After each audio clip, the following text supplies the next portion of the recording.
After years of supporting my sister, I finally realized she was using me when she humiliated me at her 30th birthday party. I heard my sister tell her friends when I arrived early to help set up her birthday party. I hate my pitiful sister thinking we're close. You just said what? My sister Lauren and her 5 best friends turned around shocked as I held the custom cake I spent 3 days making in the doorway. She had asked me to decorate her 30th birthday party, so I came in early with my key. However, she had started the party without telling me. Oh my God, you're here. Lauren's face went from laughing to worrying, but Brianna kept laughing. Tell her what you said about Christmas. Brianna continued as Lauren shook her head quickly. She said you bought her that expensive necklace thinking it meant something. The Tiffany necklace I saved 8 months for, and how you cried when she gave you a gift card. Everyone laughed again. I carefully placed the cake on the counter to protect my hand-sculpted fondant roses. You asked me to help early. Lauren rolled her eyes and poured more wine. Drop off the cake, please. Don't bother inserting yourself. Her pal Sophie nodded. She always complains about your best friend behavior. Always griping. My sister complained about me every night when she called to complain about her job. You call me daily. Angry Lauren laughed. You're free therapy.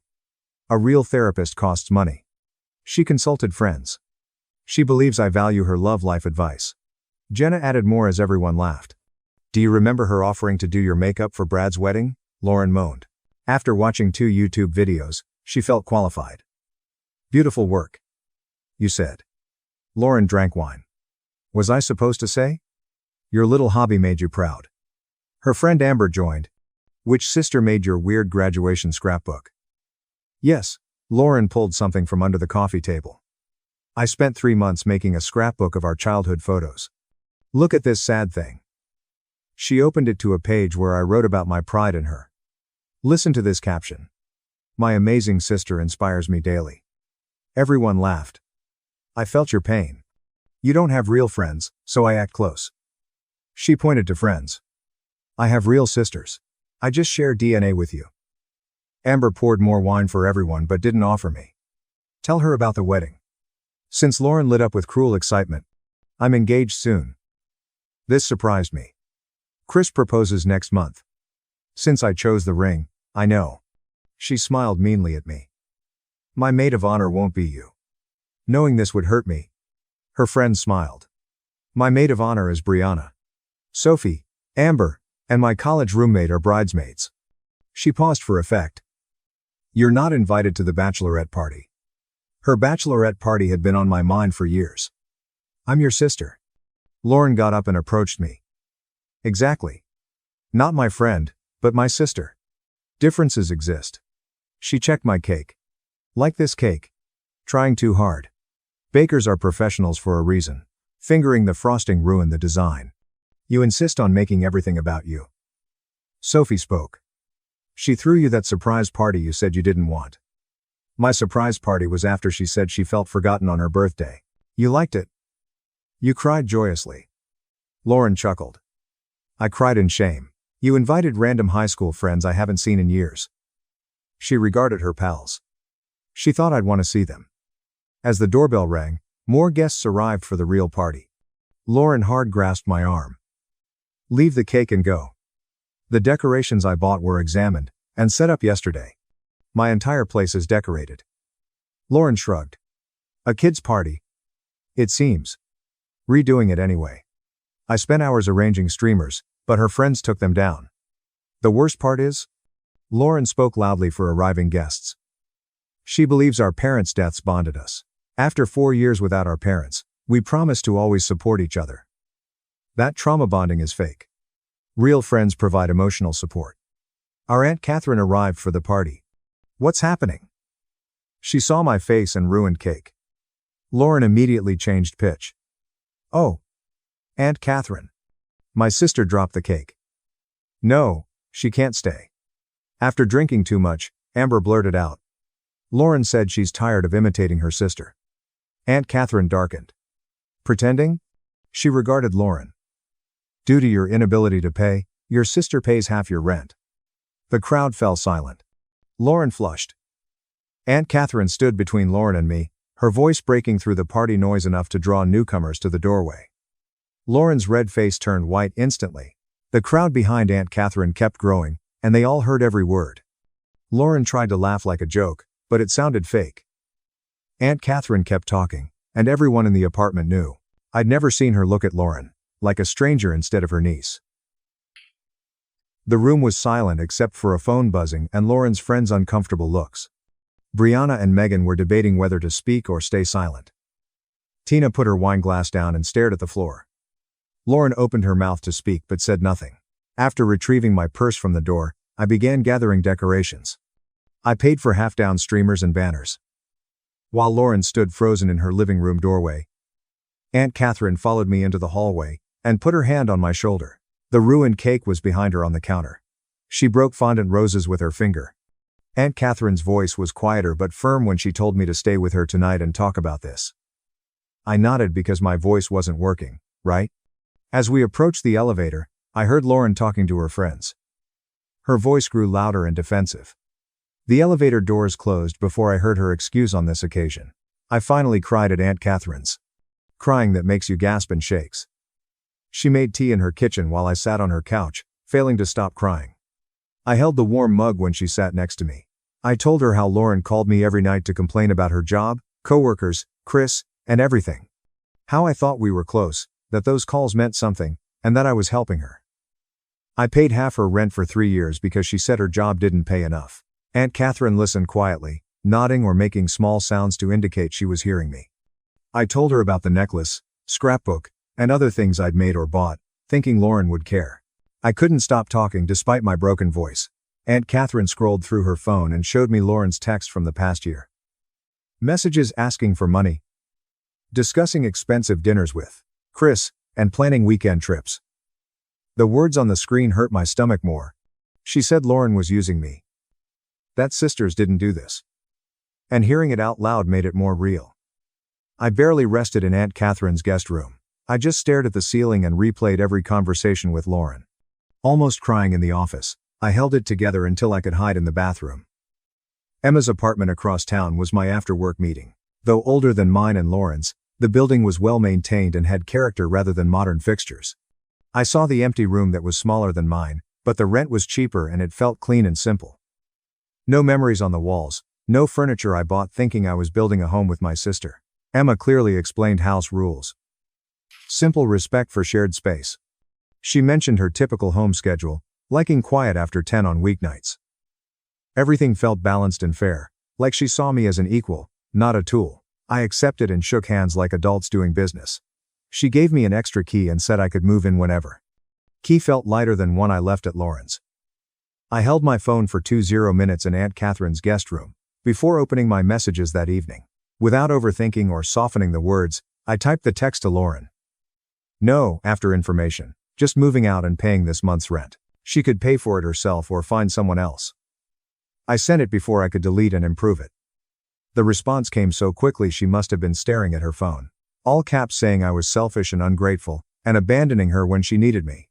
More texts. Angrier than the last. Blamed me for ruining her life and being dramatic about nothing. My hands shook as I placed my phone face down on the nightstand. Aunt Catherine's front door banged at $9. C.00. Mathram PM dollar. Audible from the guest room upstairs. Lauren's high-pitched, crying voice repeated my name through the walls. I stayed in bed as Aunt Catherine walked to the door and told Lauren she couldn't come in. Lauren said she didn't mean those things, that her friends were drunk and encouraged her, and that I abandoned her over a misunderstanding through the floor. She repeated her text's excuses with tears. Aunt Catherine's calm voice prevented Lauren from being the victim. Lauren's car started and drove away after about 12 minutes of talking. My chest was tight throughout, almost wanted to run downstairs and fix things. The other part knew instinct was the issue. Aunt Catherine returned inside and found me on the guest bed. It was obvious that I was fine, so she sat next to me. She cut through my confusion and guilt by saying Lauren wasn't taking responsibility, just upset about losing her free ride. Clarity helped, but I felt guilty for feeling guilty, like I betrayed Lauren by seeing the truth. Aunt Catherine patted my shoulder and reminded me that real apologies don't blame or excuse. I nodded and tried to believe her, even though years of habit made me want to call Lauren to settle things. Bags, boxes, and town trips dominated the weekend. Aunt Catherine drove up Saturday morning and loaded my stuff from Lauren's apartment while she was out. We planned it that way to avoid another fight, or Lauren guilting me into staying. Most of my stuff fit in Aunt Catherine's trunk and back seat. Self-purchased clothes, books, and kitchen supplies. I didn't have energy to argue about who paid what percentage or who deserved the couch, so we kept the furniture we split costs on. Emma helped us move everything to her apartment. We three worked efficiently without talking. On Sunday afternoon, I had my clothes in the closet and books on the shelf in my new room. Space felt empty but mine. It has no shared history or broken promises. Monday morning before work, I banked. The desk clerk politely requested my ID and account numbers without asking why I was removing someone from my accounts. She quickly processed forms and showed me where to sign. Lauren's name disappeared from the household account we set up 3 years ago, which I automatically transferred rent and utilities into. I deleted that account and opened one in my name. The paperwork took less than 30 minutes, and I felt lighter after leaving the automatic doors, like cutting a rope that had been pulling me underwater. Lauren texted me from a different number since I blocked her main one. A message said Chris's mother wanted to meet me to settle things before the engagement. This was just a minor conflict to resolve. I was supposed to help Lauren look good to her future in-laws and pretend everything was fine. After blocking the new number, I blocked Brianna, Megan, and Tina in my contacts. Every number from the party night. Everyone who laughed as Lauren tore me apart. After hovering over the delete button, I watched each name disappear from my phone. I was tired of being controlled and made smaller so Lauren could feel bigger. As I removed names from my life, my chest felt lighter. Emma left for her hospital shift at 6 a.m. most mornings. Her hallway footsteps were quiet as she tried not to wake me. Though I usually heard her, I stayed in bed, grateful for the consideration. I had the apartment for long periods after work because she worked 10-hour shifts 4 days a week. She took off other days. After I returned, she'd be cooking dinner or reading on the couch and ask if I wanted to join her without pressure. We settled into a rhythm of being together without interacting.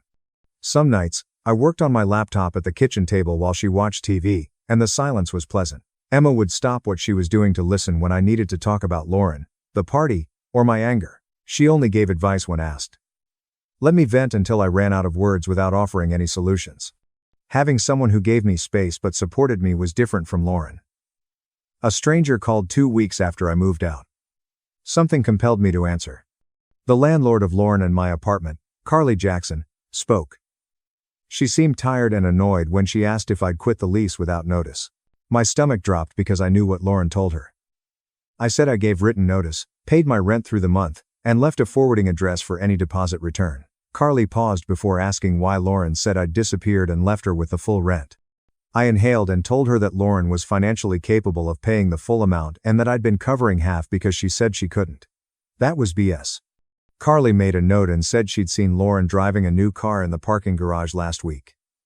A BMW, she said, wondering how someone with little money could afford a luxury car. Confirmation hit me hard. Lauren was lying about her finances and taking my money to buy herself expensive things, but I was too trusting to question it. When I thanked Carly for calling and hung up, my hands shook. My anger was sharp and hot, unlike my hurt.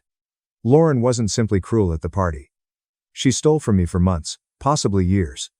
Aunt Catherine called me that night to recommend Dr. Olivia Davis, a therapist.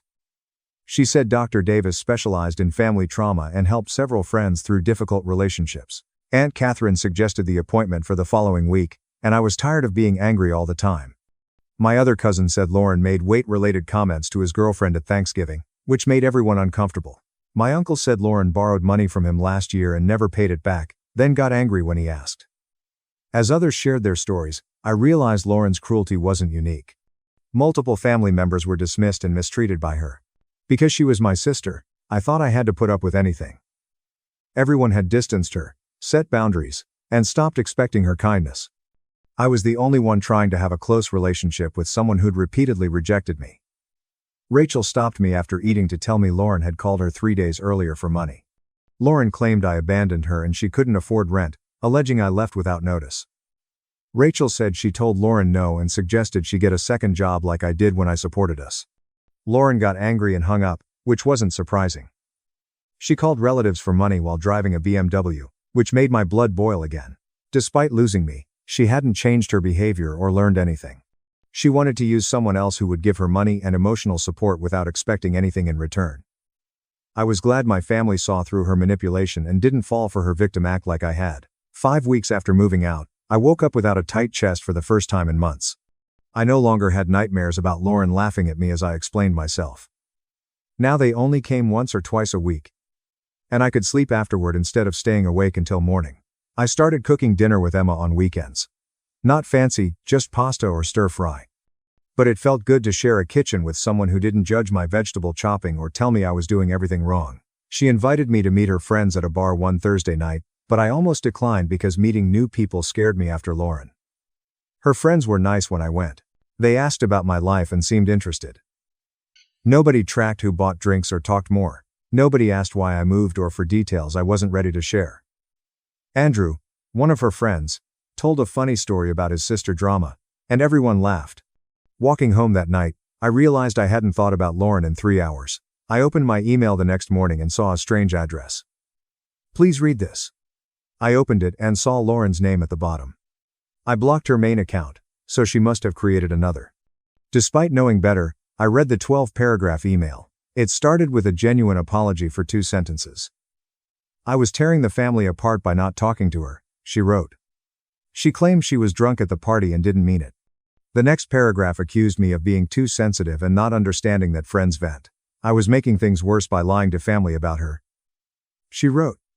I stopped reading halfway and clicked delete. Although my hand shook. I clicked. The email vanished and I closed my laptop.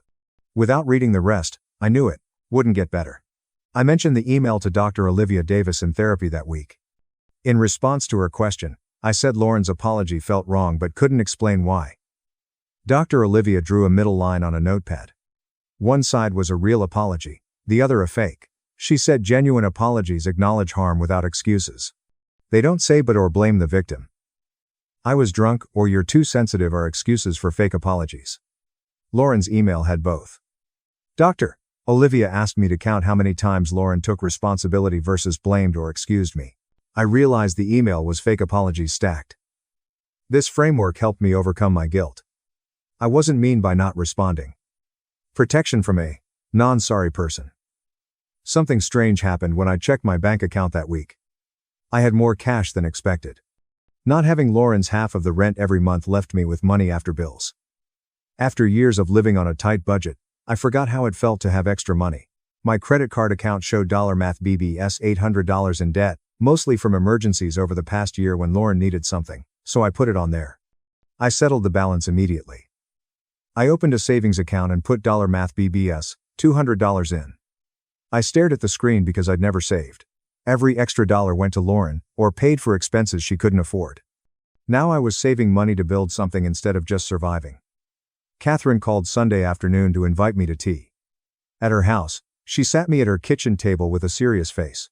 She told me Lauren temporarily moved back in with her and Chris because she couldn't afford the apartment. It upset Chris's parents because they didn't want Lauren to live with him before getting engaged. The situation caused Chris and his family to fight. Catherine said Lauren was stressed and snapping at Chris and complaining. Hearing this made me feel good. Lauren was finally paying for taking me for granted, but I was mostly sad and tired.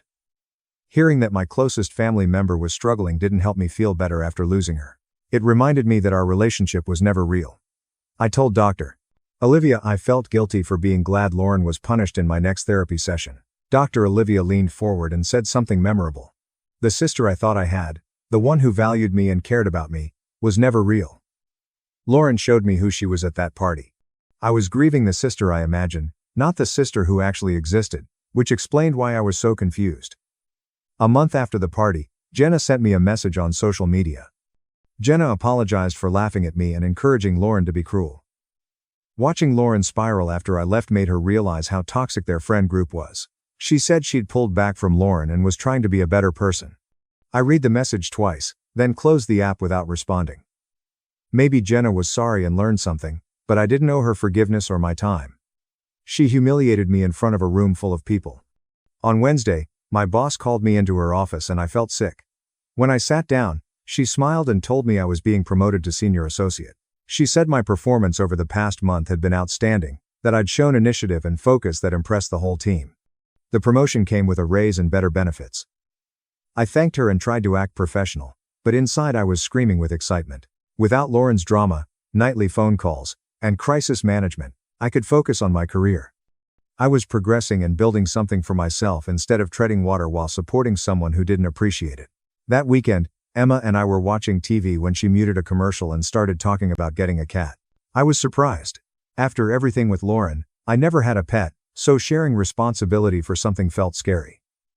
But then I realized Emma was asking me to build something positive with her to make this apartment feel like home instead of just a place I escaped to.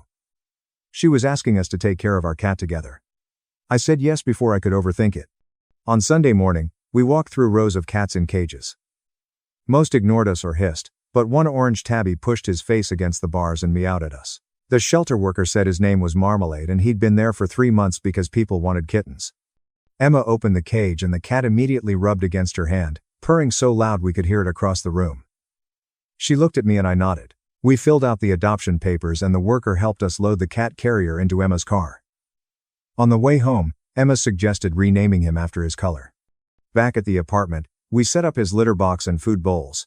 Toast sniffed everything and marked territory. Watching Emma and me work together to make him comfortable, sharing this responsibility in a healthy way where we both contributed equally, showed me what balanced relationships looked like. Nobody was keeping score. The next day at work, I was eating the salad I'd packed when the receptionist called my extension and said someone was here to see me. Before I could ask who, I heard Lauren's voice in the background getting louder. I grabbed my phone and walked to the lobby, where Lauren was crying near the front desk. I told the receptionist to call security and stepped back toward the hallway. Lauren followed me, saying I was being dramatic and we were sisters and she just needed 5 minutes. Security arrived within seconds, 2 guys I recognized from the building. I asked them to escort Lauren out because I didn't want to talk to her. Lauren started crying harder and reached for my arm, but one of the security guards gently blocked her path. She kept saying my name as they walked her out. My coworkers were staring at their desks, and I felt hot. I returned to my office and closed the door, sitting in my chair with my hands shaking so hard I had to put them flat on the desk to stop.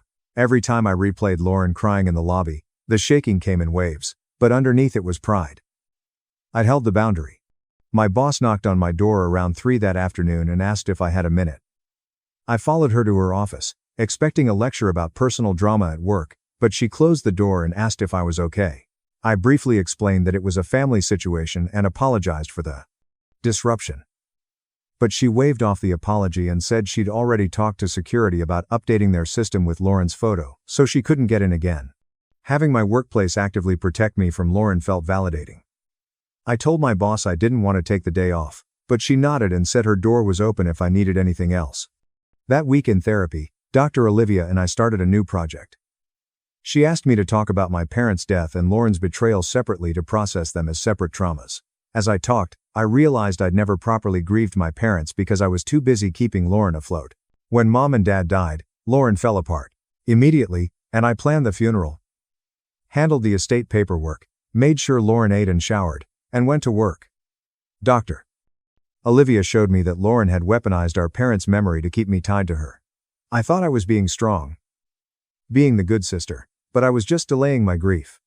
The trauma bond Lauren dismissed as fake was real for me, just not mutual.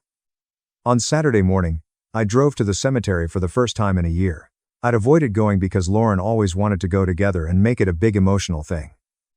I parked near the entrance and walked through rows of headstones until I found theirs side by side under an oak tree. I apologized for letting Lauren use their memory to not protect what they wanted for us. The crying felt cleaner than at home, like it was washing something out instead of just expressing pain. I stayed there for almost 3 hours, talking, crying, and sitting in silence. I left feeling lighter but sadder, grieving them properly instead of through the lens of taking care of Lauren. The next week, Aunt Catherine called and invited me to dinner. I drove to her house after work and found her making lasagna, my mom's recipe. We sat at the kitchen table and she casually mentioned that Lauren and Chris had broken up. Chris expected Lauren to split expenses like normal couples. But Lauren expected him to support her like I did. When he refused and his parents got involved, the relationship fell apart. Aunt Catherine said Lauren was devastated and returned to living with her temporarily. I felt vindicated watching Lauren face consequences for expecting everyone to carry her, but I also felt sad because she was my sister, and she was hurting, even if it was her own choice. I discussed the breakup and my mixed reactions with Dr. Olivia in my next session. She helped me understand that Lauren was facing consequences, while also acknowledging that those consequences were due to Lauren's behavior. I didn't fix Lauren's problems or manage her emotions about the natural results of treating people badly. The guilt I felt was a trained response from years of being Lauren's emotional support system, not actual wrongdoing. Dr. Olivia asked me what I wanted my relationship with Lauren to look like in the future. I said I didn't know yet, that I needed more time to figure out who I was without her constant needs. 4 months after the party, I woke up on a Wednesday and went to work as usual. I made coffee, made toast, checked my emails, and drove to work. It wasn't until lunchtime that I realized I hadn't thought about Lauren all morning. In fact, I hadn't thought about her in 5 days since briefly mentioning the breakup to Emma. Lauren apologized and understood if I never spoke to her again. I read the letter twice, looking for the catch, the hidden blame or manipulation, but it seemed genuine. I folded it back into the envelope and set it on the coffee table, unsure what to do. I read parts of the letter to Dr. Olivia in my Thursday session and discussed how I might respond, if I wanted to.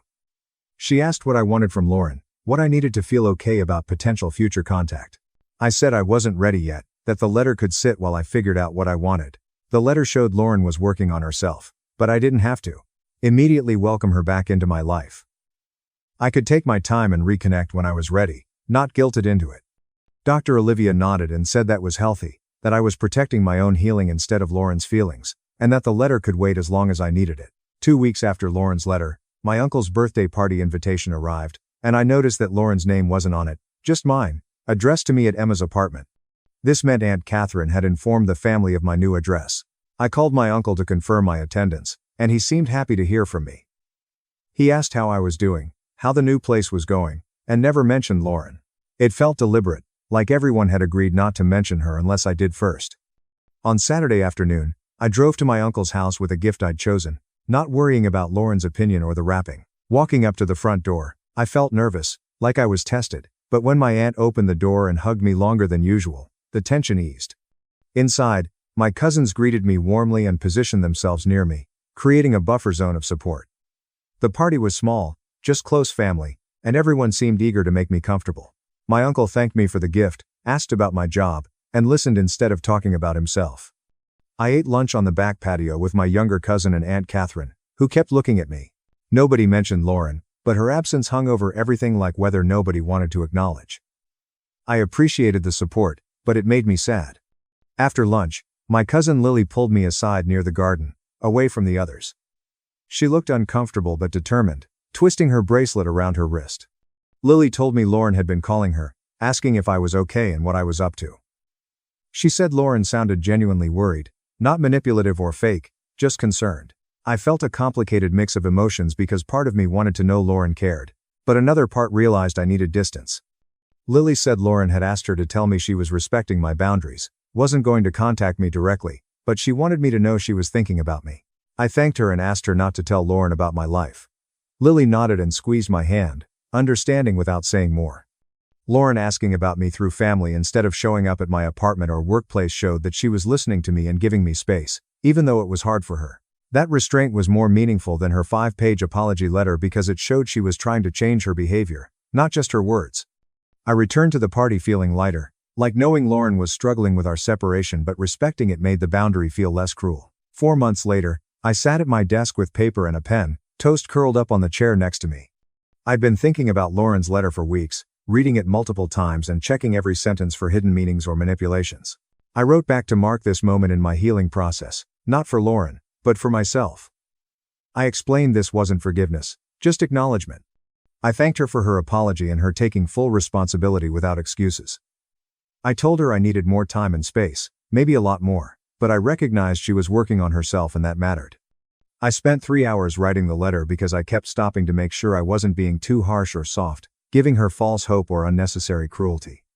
I explained my boundaries, what I needed from her if we ever had contact again, and what I wouldn't accept anymore. I didn't promise anything or suggest a timeline for reconnection. After reading it twice, I sealed it in an envelope before second-guessing myself.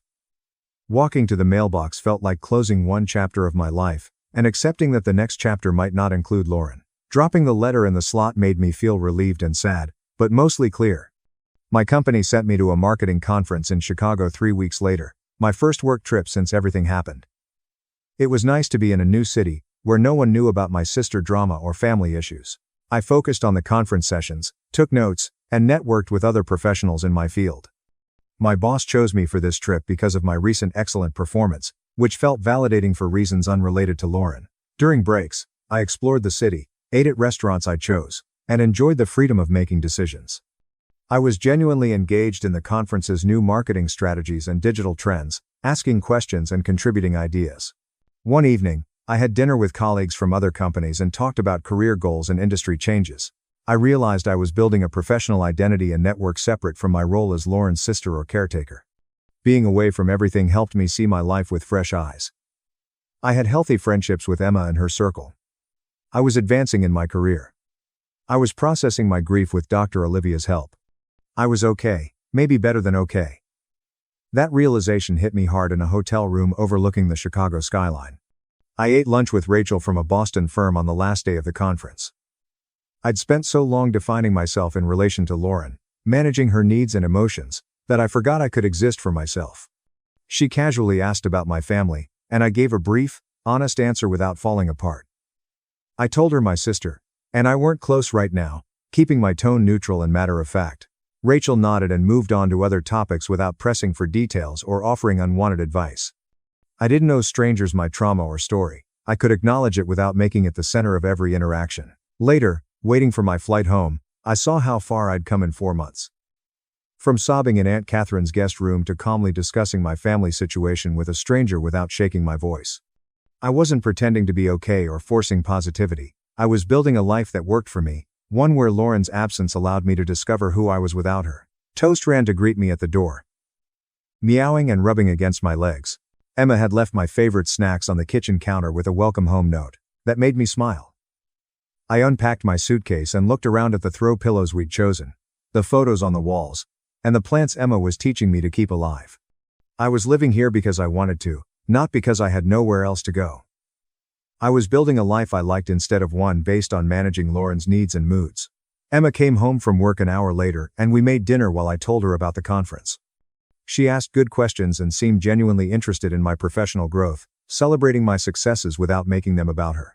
That evening, sitting on the couch with toast watching a movie, I felt content for the first time in years. This was what healthy relationships looked like: reciprocal care and support. Aunt Catherine called the next week and invited me to lunch at her favorite downtown cafe. We met on Saturday afternoon, and she hugged me tight before we went inside. Over sandwiches and coffee, she asked how I was doing, genuinely, and I told her my progress. She heard me carefully, nodding, and asking follow-up questions to show she understood my situation. Then she gently brought up Lauren, watching my face for signs I wanted her to stop. She said Lauren was doing better, working 2 jobs, seeing her therapist regularly, and taking responsibility for her life. Aunt Catherine didn't push me to reconnect or say I owed Lauren anything. She was just planting a seed, asking if I'd be willing to see Lauren eventually. I stirred my coffee and thought about what I wanted. I told Aunt Catherine maybe someday, but I wasn't ready and might never be ready, and I needed her to be okay with that. She reached across the table and squeezed my hand, saying she supported whatever I decided and wouldn't pressure me. The conversation was important because it acknowledged that reconciliation was possible without imposing its own timeline. While scrolling through my phone in bed that night, I realized I hadn't checked Lauren's social media in weeks. I used to check her posts multiple times a day, tracking her life and activities, wondering what she was doing and if she was thinking about me. I was reading books I wanted to read, taking an online photography class, and planning a weekend trip with Emma to visit her family instead of worrying about Lauren. That shift felt monumental, like I'd finally stepped out of her shadow and into my own light. In my Thursday session with Dr. Olivia, we discussed healthy boundaries with Lauren if we ever had contact again. Dr. Olivia helped me imagine limited structured interaction with clear consequences if Lauren reverted to old patterns. We discussed meeting in public, keeping conversations focused, and having an exit strategy if things went wrong. Dr. Olivia stressed that I could set the terms of any future relationship and that I didn't owe Lauren the closeness we used to have just because we were sisters. This framework made the possibility of future contact less scary and more manageable. I could imagine seeing Lauren again without absorbing all her problems and emotions. They protected me while allowing for the possibility that Lauren had changed. Dr. Olivia reminded me that I could always change my mind, that seeing Lauren once didn't mean committing to ongoing contact. I felt empowered by this control. Emma and I reviewed the lease renewal papers at the kitchen table. She asked if I wanted to stay another year, saying she hoped I would but wouldn't pressure me. I looked at the apartment, thought about the life I'd built here, and decided I wanted to stay. Signing that paperwork felt significant, like I was committing to this new life I'd created.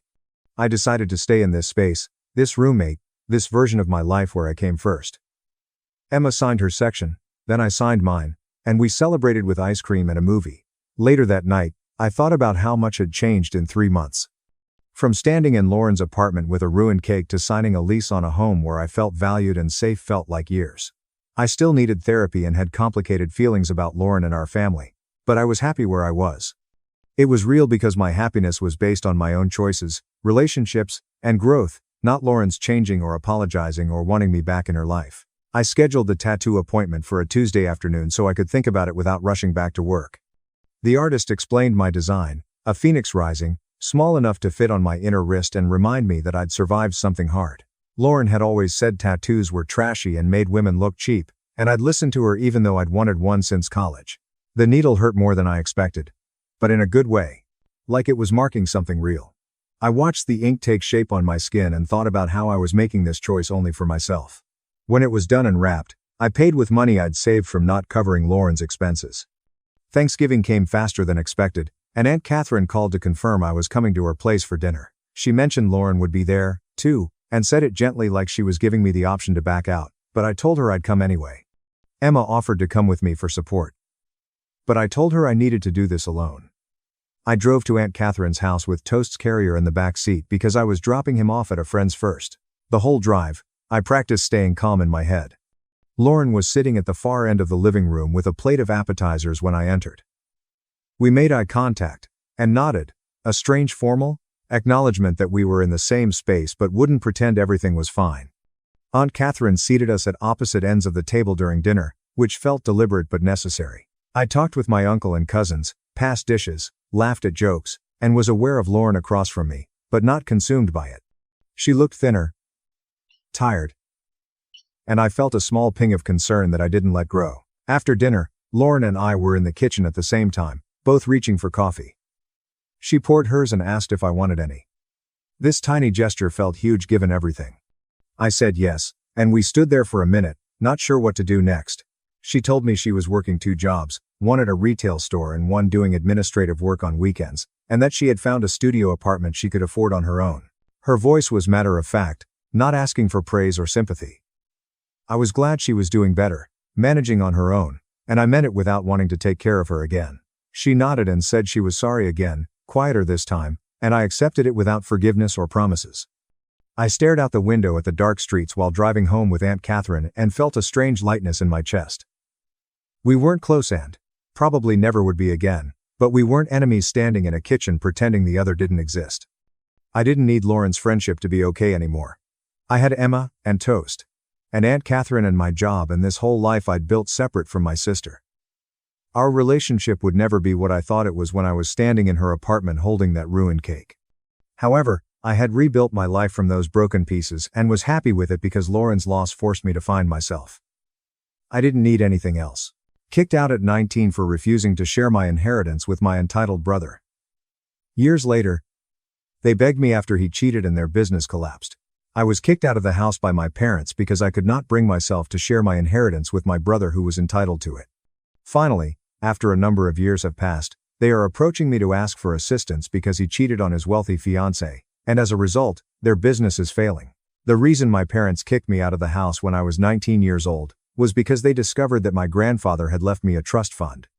They wanted me to split that trust fund with my brother, who was a golden kid, but I refused to do so.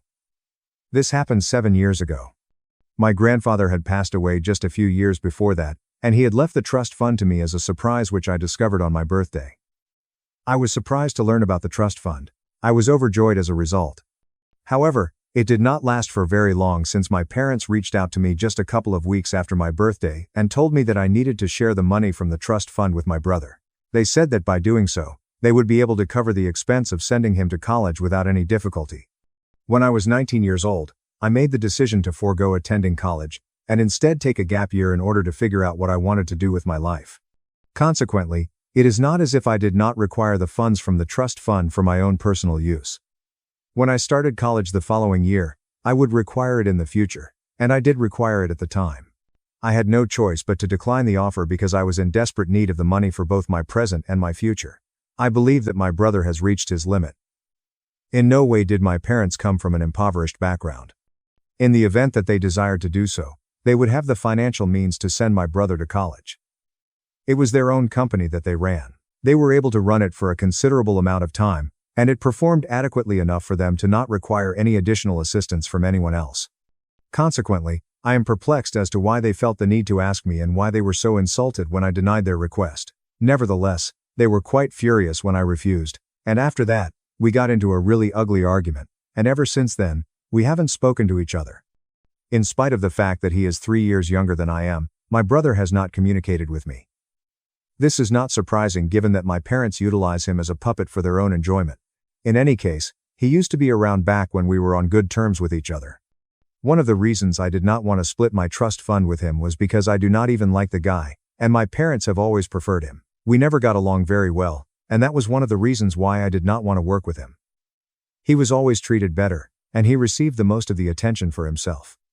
On top of that, I have always had the impression that he is more pampered and deserves more care than I do. During our most recent discussion, which was also the argument that we had, I made the accusation that my parents had a preference for him over me. They attempted to convince me that this was not the case by using a technique known as gaslighting. I am not, however, a fool. For a very long time, that had been the case.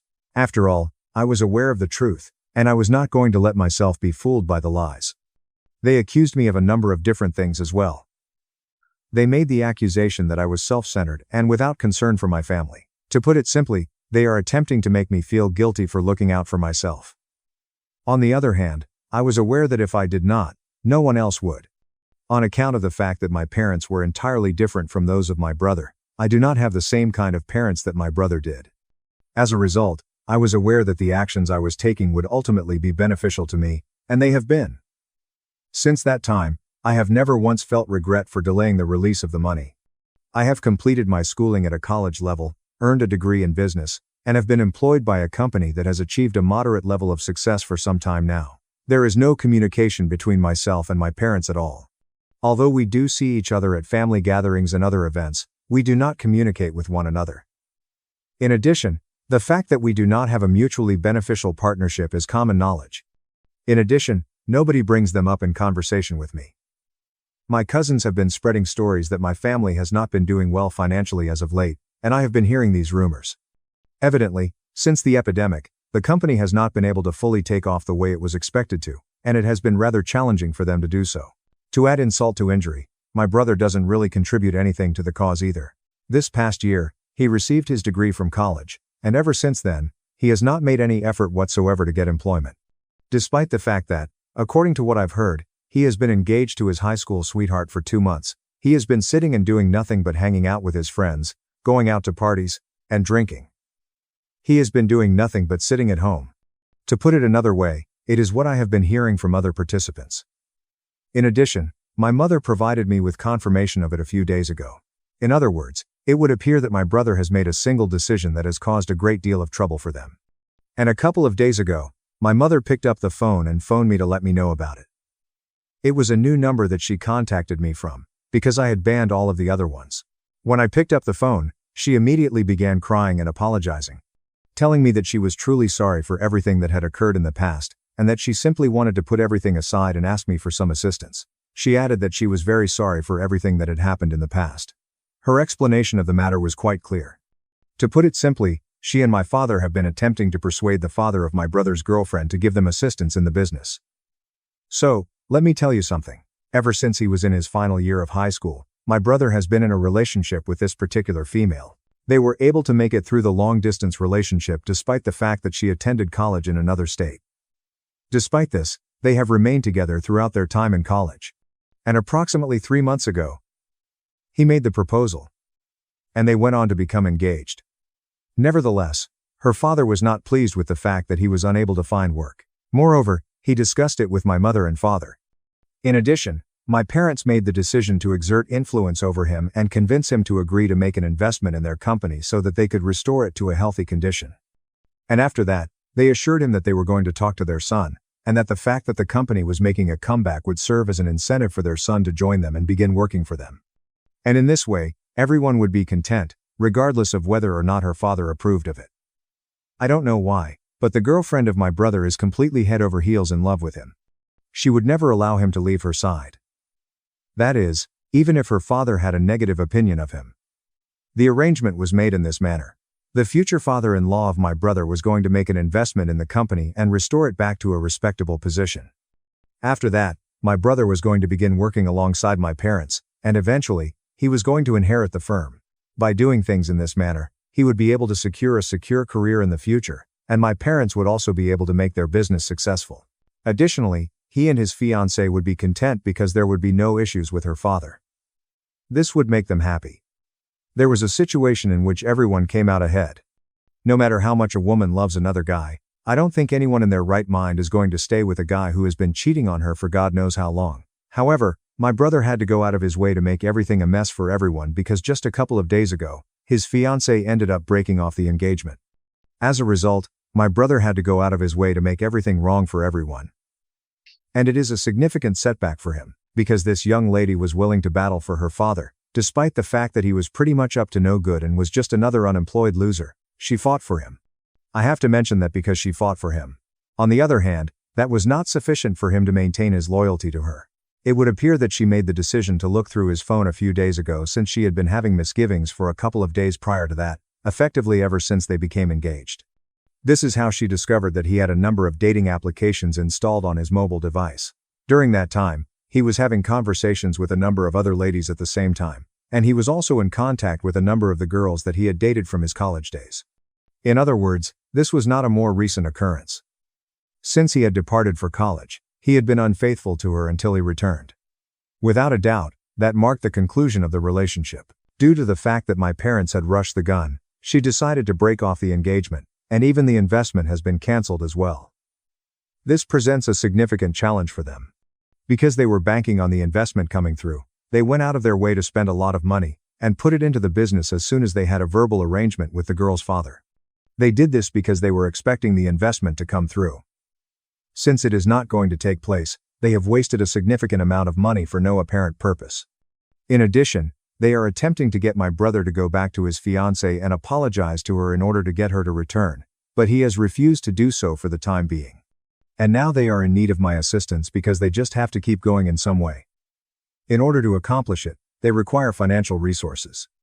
In other words, they are relying on me. In addition, this is the reason why my mother ever called me in the first place. She was at a loss for what else to undertake. At the same time, I informed her that there is nothing I can do to help her because they have made a significant mistake. Furthermore, I have nothing to do with them. This is the most crucial point. For a very long time, I have not been involved with them in any sort of way. In light of this, there is no use in calling me. She made an attempt to communicate with me, but I ended the call and immediately blocked her. And ever since that time, a great number of members of the family have come out to me in an effort to convey to me that they are sincere in their desire to work things out with me and that they are in desperate need of my assistance. However, I do not feel obligated to communicate to them or even in any way assist them because during my entire life, they have never made me a priority in their lives. In addition, I do not have to fulfill the same obligation for them at this moment. As a result, I did not offer to assist my family with their financial matters. Bring it up to date. It has been a few days since I last posted on this site, and I would want to take this opportunity to express my gratitude to everyone who took the time to leave a comment.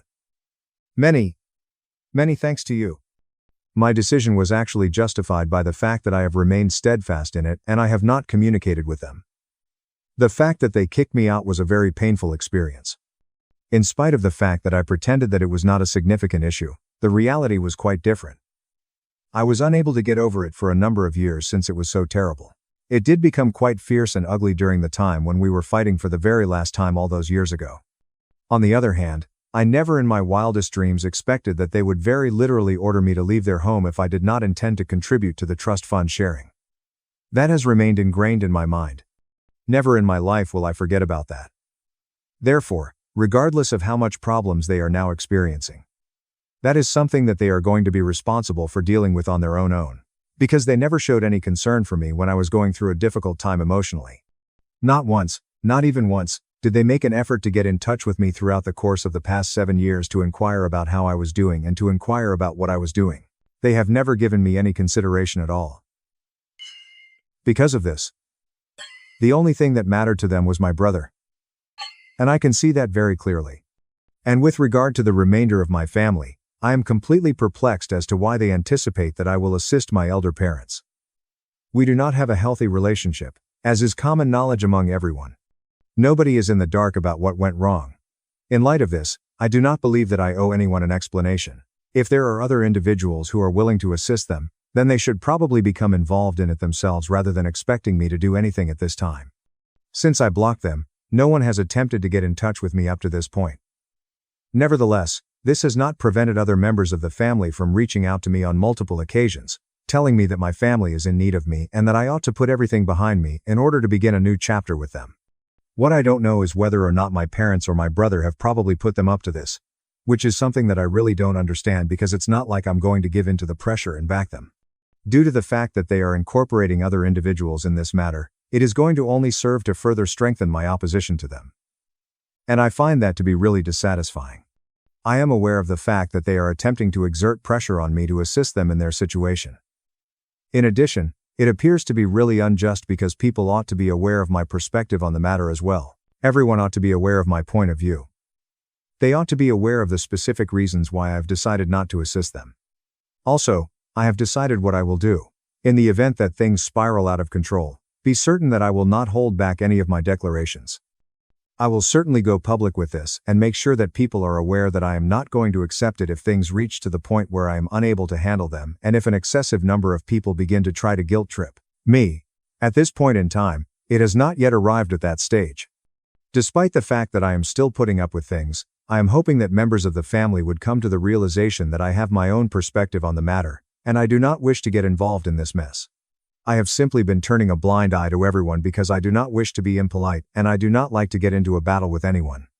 The only thing I can do is hope that they get the message and stop being a nuisance to me. It is fortunate for me that nobody from the family that I genuinely like has bothered to get involved in this situation up to this point. I believe that they are aware of the fact that I do not wish to be a part of this trouble. People that are really close to my parents make up the majority of this group. As a matter of course, it was anticipated that they would inflict harm on themselves rather than being directed at me. And it's not like folks simply have a hazy sense about what happened to me and my family, they have clear knowledge of what happened. As I had stated at the outset of the conversation, people are aware of the specifics of what had occurred since my parents had gone around talking about it, attempting to portray themselves as the victims. That being said, it is not as if this circumstance is occurring for the very first time. At the time of our initial conflict, 7 years ago, the exact same event had occurred both times. They had informed everyone about whatever had occurred, and they had designated me as the person responsible for it. Furthermore, even back then, I had been informed by others that I needed to make things right with my family. At this very moment, the identical thing is taking place. So it's almost as if I'm experiencing déjà vu. However, the point is that I am not going to back down from this position. When I was under pressure the last time, I did not give in to it, and I am not going to give in to it this time either. This is the second update. Having said that, it has been 4 days since the last time I updated you, and my mother arrived to meet me last evening. The only person who has been attempting to get in touch with me up to this point has been my mother, and I believe there is a reason for his actions. Despite the fact that I did not have a healthy relationship with my family, I did have a soft spot for my mother back when we were on talking terms. I am not quite certain of this, but I do know that I had a sweet spot for her. In addition, I am able to declare that in comparison to my father and my brother, the only relationship I had that was satisfactory was with my mother, despite the fact that she was just as biased as my father was toward my brother. While it was a problem, it was not nearly as problematic as the connection I had with my father. On the other hand, I believe that she is the only person who has been getting in touch with me because of this particular reason. In any case, I opened the door for her when she arrived. But I told her that if she came here to seek for my assistance, and to demand that I get back in touch with everyone from the family, then there was no sense, and she may as well go back now since I was not going to do it either. I told her that there was no point in her coming here. I was not going to give in to the desires of any other person, especially considering that none of them had ever shown any concern for me up until this point. I then requested her to proceed, and she responded with a number of things, all of which I will later discuss. In the beginning, she expressed her deepest regret to me for the fact that she and my father had always put my brother ahead of me. She said that she was truly sorry for this. After hearing her recognize it for the very first time, it was a pleasant experience. Mostly due to the fact that I had been told during the entire process that I was just making things up, that there was nothing of the such, and that they loved both of us equally and treated us similarly. However, all of a sudden, the truth was revealed. Since the beginning, they had shown favoritism toward my brother. It was very reassuring to hear her say it out loud because they had always treated him better than I had been treated compared to everyone else. Additionally, she informed me that my father wanted me to know that he had not come because he was too embarrassed to show himself, which is the reason why he had not done so. In addition, he was the one who held the belief that this was their karma for the fact that they had treated me so poorly over the course of all these years, and had never even bothered to check on me in the intervening 7 years. He wanted me to know that he was also very sorry, and that he would like nothing more than to get back in touch with me and mend our connection. He recognized that he had really messed things up, but he wanted to make things right again. He wanted me to know that he was truly sorry. In addition, they reaffirmed that they did not require any kind of financial assistance from me, which was a second time that they stated this. They did not anticipate that I would do it either, and the only reason they wanted to make up with me was because they felt awful about everything that had occurred up to this point. She also informed me that my brother had moved out to reside with a couple of friends after a significant argument with the family, which explained a lot of things to me. She explained that my brother had stopped communicating with the family because of the argument. As a result, I spoke with her as to whether or if they were merely attempting to get in touch with me because they were aware that things had gone down quite terribly with my brother, and because they were not on speaking terms with each other, they required the presence of at least one son to be there for them. As a result, I was their alternate child. It was pretty offensive, and she attempted to reassure me that this was not the case, yet, I was certain that this was precisely what was taking place. In addition, I conveyed to her that I did not appreciate the fact that my father had dispatched her to apologize on behalf of both of them because it presented a very strange and impersonal feeling to me. One thing that he was too embarrassed to exhibit himself or whatever else it was the other item. Nevertheless, even in that case, he ought to have made an effort. It would have been more appropriate for him to come to my aid if he had truly apologized and if he had meant what he said. The only time they were able to show me that they were sorry and genuinely be there for me was during this particular instance. And even at this moment, they were making things difficult for themselves. My response to her was that I did not believe that he was overly embarrassed. It seemed to me that he was too proud to extend an apology in person. In addition, I was not going to accept an apology that was only half-hearted like this one. I expressed to her how truly appreciative I was that she had made an effort to communicate with me and had at least shown up. After that, however, I was unsure as to whether or not I wanted to get back to them at this very moment. As a result of the many things that had occurred over the course of the previous 7 years, I explained to her that I had acquired the ability to function without them. I don't even know if this is all genuine or not, and I don't want to get back in touch with them, start trying to fix our relationship, and then find out that they were only trying to use me as a placeholder for the son that they actually preferred. I don't want to come to that conclusion. For the simple reason that, let's face it, they only got in touch with me because they were having a disagreement with my brother. In addition, I was not going to be dealt with in such a manner. Even until this very moment, when they were attempting to make amends with me and express their regret, they continued to treat me as if I were a citizen of a lower social class. My perception was that it was not fair. In addition, if I'm being completely honest, I've gotten very acclimated to living my life without them by this point. Over the course of these 7 years, I have experienced a significant amount of personal development. I already have my own life. I am surrounded by them. There are things going on in my own life. It does not seem necessary for me to accept their apologies, and I have no problem with the fact that I will not be able to repair my relationship with them. At this time, I informed my mother that I did not want anything to do with them, and that I was not interested in coming over for dinner or anything else. I also declined to come over for anything else. My mother started crying, and she began accusing me of not caring about them at all, despite the fact that I was extremely polite about it and I tried my best to be pleasant about it. It was very difficult for her to come to me and apologize in person, but she did it nonetheless. The least I could do was at least explore the thought of attempting to make things right with them. She explained that she had found it very difficult to come to me and try to apologize in person. But even if I were to commit to that, I couldn't. Not to my liking was that. Consequently, I informed her that I had already made up my mind and that I did not wish to fritter away any more of our time together.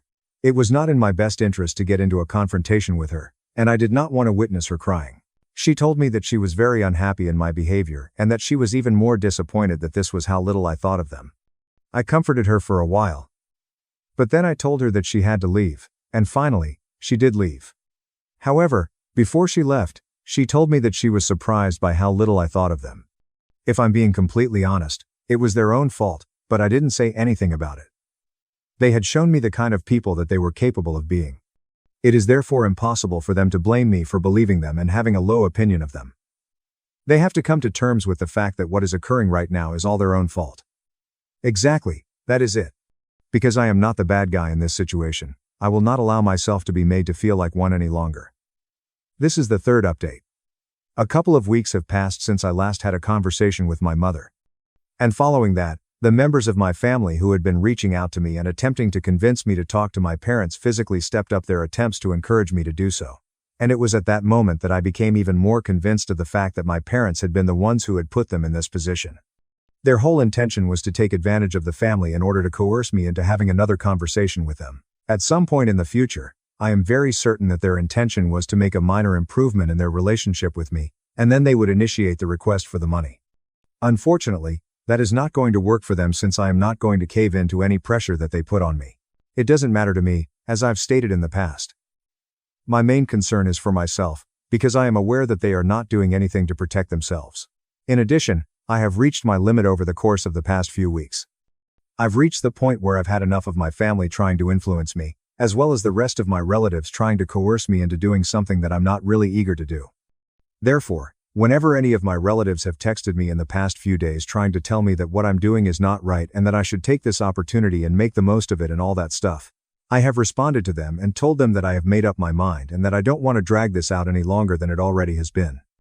As a result, I would be really grateful if they refrained from becoming involved in this matter because I do not wish to engage into a heated argument with the rest of the family on this matter. In regard to it, the majority of people have shown understanding. They had no additional attempts made. On the other hand, there are a few of them who are quite stubborn and who are close to my parents. They have argued with me and picked fights with me, but I have not given it any consideration. I have eliminated them from my contact list since I do not require this kind of nonsense in my life. If I'm being completely honest, the individuals that I'm removing from my life at the moment aren't even people that I care about that much. Due to the fact that they are members of the family's older generation and since they are close to my family, I do not wish to have any interaction with them. They are all on my side, including the younger ones, who are my cousins. Furthermore, they have even provided me with some fascinating information about the situation.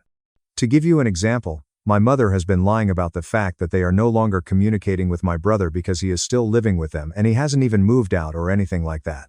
I don't see why they would lie to me because it's quite possible that I would have discovered the truth at some point in the future. Taking into consideration the circumstances, it is evident that I would have learned the truth if I had consented to come over for supper. Furthermore, it would appear that I do not have an issue with my brother more than I do with them. This is the most apparent of the two. They really needed to come to terms with the truth that it was they who were the more significant issue, and not my brother. It goes without saying that I did not have a strong affection for my brother. Nonetheless, this was a consequence of the manner in which my parents dealt with me. It did not fall squarely on his shoulders. I don't comprehend why it is such a challenging piece of information to acquire. The fact that they lied to me was the most critical thing, because it completely destroyed any credibility that they had until that point. The realization that I had done the correct thing by not forgiving them and not getting back in touch with them was brought to my attention by the fact that they were going to utilize me for their own benefit in the long run. I am also very certain that they did not mean their apology or whatever else they were trying to say. As a result, I am quite relieved that I did not forgive them. Although I am unsure whether or not my mother actually meant anything that she said, I am quite certain that my father did not intend for him to show up. Which is probably the reason why he did not even bother to show up. To tell you the truth, I believe that this is beneficial for all of us. They are not someone I want in my life, and I am certain that they do not want me either. It was merely my assistance that they required, but that is not what they are receiving. The fact that we are all familiar with each other's genuine appearances is, therefore, beneficial. Moreover, I am fairly certain that after this, they will not make any attempt to get in touch with me again, regardless of the circumstances. You get $1,500 a month? Grandma asked. But I never got a cent. My parents stole $54,000 from my brother, then lied about it in front of everyone. I am Noah. I am 21 years old, and during my grandmother's 75th birthday party, in front of my entire family, she asked me a question that set off a firestorm and destroyed our lives. Before I tell you how I discovered a web of falsehoods so black that it nearly ruined me, tell me where you're viewing from in the comments section. The air in my grandmother Eleanor's dining room was heavy with the rich, savory aroma of roast beef and the sweet scent of cinnamon from the apple pie cooling on the counter. It was a beautiful fall evening. Outside, the leaves were turning vibrant tones of crimson and gold. The inside of the house was filled with warmth and laughter. It was her 75th birthday, a significant occasion, and the entire family had gathered.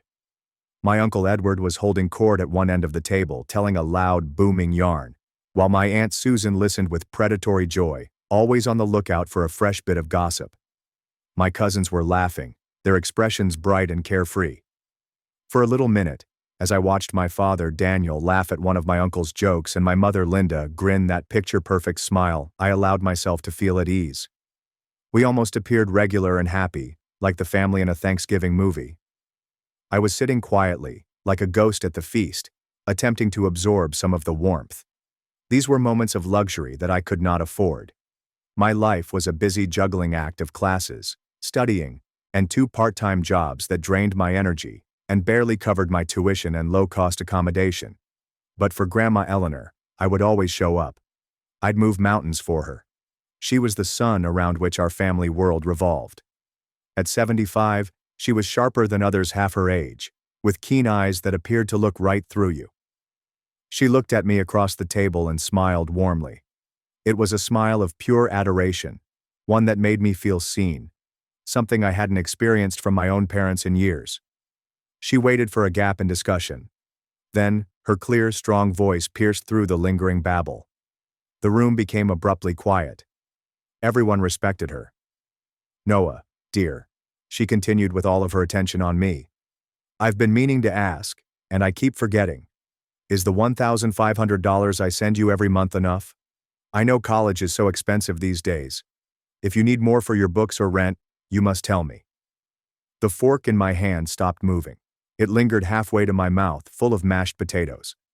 The world seemed to come to a halt. A dozen pairs of eyes swiveled my way. My brain tried to comprehend her words. $1,500. Every single month. That was more money than I made in 2 months of backbreaking work. I could pay my rent, buy all of my textbooks, and possibly even repair the shattered screen on my phone. With that much money, I let out a brief, puzzled laugh before I could stop it. It sounded loud in the suddenly quiet room. What money, Grandma? Silence. This was more than just a lull in discourse. This was a heavy, smothering blank. The air became dense and difficult to breathe. The laughing, warmth, and happiness had all vanished in an instant. I looked around the table. Nobody was looking at me anymore. Everyone, including my uncle, aunt, and cousins, was staring at my parents. My mother's face was a terrifying mask of frozen happiness. Her smile was still present, but it was brittle and hideous, like a porcelain doll about to break. My father's jaw had relaxed and his face had turned pale. He peered at his plate as if it contained the mysteries of the cosmos. My older brother Jason, the golden child and the focus of their existence, had a muscle jerking wildly in his cheek. The ideal family portrait had just been ripped to pieces. Grandma Eleanor's loving smile was replaced by one of cold, steely clarity. She did not need to raise her voice. The quiet venom in her tone was scarier than any shout. Linda, Daniel, explain. To comprehend the significance of that single word, you must first grasp the environment my parents had created. It wasn't only a financial lie, it was an outright lie about everything. The silence in that room was not new. It was the same silence that had accompanied each of my minor successes, the same quiet that had answered each of my whispered pleas for assistance. Over the course of 21 years, stillness was built up brick by brick. Let me give you a better picture of my life. A normal Tuesday for me began at 6 a.m. I'd drag myself out of bed in my small, frigid apartment to start my first job at the campus library. For 2 hours, I'd shelve books in the peaceful hum of the library, a dramatic contrast to my hectic lifestyle. Then classes run till 3 p.m. After class, I would not go to a coffee shop with my friends. I'd go to my second job, a greasy cafe downtown, and wait tables until 11 p.m. Shift ends. I recall one night vividly. A bunch of unruly customers had splattered ketchup across the table and poured Coke on the floor. My manager, a chronically agitated man named S., simply pointed to it and grumbled. My phone buzzed while I was on my hands and knees mopping up the sticky mess. It was an image from my brother Jason's Instagram page. He and his fiancée, Rachel, were clinking cocktail glasses on a beautiful rooftop bar, with the city lights glittering behind them. The caption said, "Living the good life." I noticed a harsh taste in my throat. I finished washing my hands raw, my back throbbing, and left with $23 in tips. That was a good existence. My brother's life was a separate novel, written by another author. In my parents' opinion, he was the hero of our family's tale. I was a footnote. They financed his downtown apartment with a view, paid for his car, and gave him cash when he needed it. They described it as investing in his future. My struggle, tiredness, and constant fear about earning rent were referred to as character building, as if suffering were a virtue. The injustice was a constant companion, a dull throb of indignation that I carried everywhere. But the true poison in our family's well sprung from a promise. A promise had been my sole source of hope. I was 18 and stood in the same dining room, clutching my university acceptance letter. I was extremely delighted to have graduated as valedictorian and received a minor academic scholarship. I assumed they would be too. My parents gave a short, "Good job, son," before giving their whole attention to Jason, who was enthusiastically outlining his new idea to launch a podcast on craft beer. I felt myself shrink, becoming invisible once more. But Grandma Eleanor noticed me. She always noticed me. She drew me into the kitchen, away from the others, and removed the letter from my grasp. She read it, her eyes full of genuine pride. "Noah, this is wonderful," she replied, her voice warm. She placed her hands on my shoulders and looked me directly in the eyes. "You have a fire in you, a brilliant mind. Don't ever let them or anyone else diminish that. Do you hear me?" I nodded as a lump formed in my throat. "Good," she replied, hugging me tightly. "Now you listen to me. Your only job is to go to that university and learn. You focus on your studies. Don't you dare worry about money. I am going to take care of you. I'll send you an allowance every single month, more than enough for whatever you need. This is my investment, and you are the best investment I could ever make." I cried right in her kitchen. I cried with relief and thanks. Her pledge was not solely about money. It was validation. It confirmed that someone in my family believed in me. That vow became my lifeline, so when I started college and weeks and months passed with no money, the confusion was excruciating. Did she forget? Did I mishear? Was I not worth the investment at all?